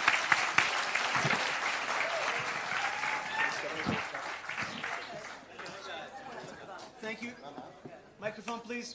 Thank you, Josh Hammer. And again, Mazal Tov to Josh for his brand new wedding. That's the way we got to move forward, is get married, have Jewish kids. That's a very important thing. And now, I ask everybody, before you leave, just hold on one more second. Shh. One second before you get your bags and all that. I want everybody to please stand up nice and calm. Take a deep breath. Shh. Yes. You know what? We're going to, the Hatikva will be our prayer, but we're not going to just do it ourselves. We're going to do it together with the brave soldiers, the emissaries of God in the land of Israel. Please, the soldiers of Israel. In Gaza.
Thank you very much, Nadia and Yehudi. Thank you, Yishai Fleischer. Thank you to all of you. Thank you to the Yesha Council for being partners. Thank you to ARUTZ SHEVA, Israel National News. Thank you to Vatkin producers. Thank you to the translations. Thank you to everybody who helped. And you are only starting. Please join the sovereignty movement. We have a lot of work. You have outside. You have chovrot. Mainly now in Hebrew. You'll get it also in English. Whoever doesn't get our emails, please contact us. We have Renee, our loyal Renee Margolis here, does all the work. Tell her that you want to join us. Do you have Israeli flags outside that you can buy and give to soldiers in Gaza? Am Yisrael Chai. And the main thing, you have stickers outside from the river to the sea. Israeli sovereignty. Toda rabah.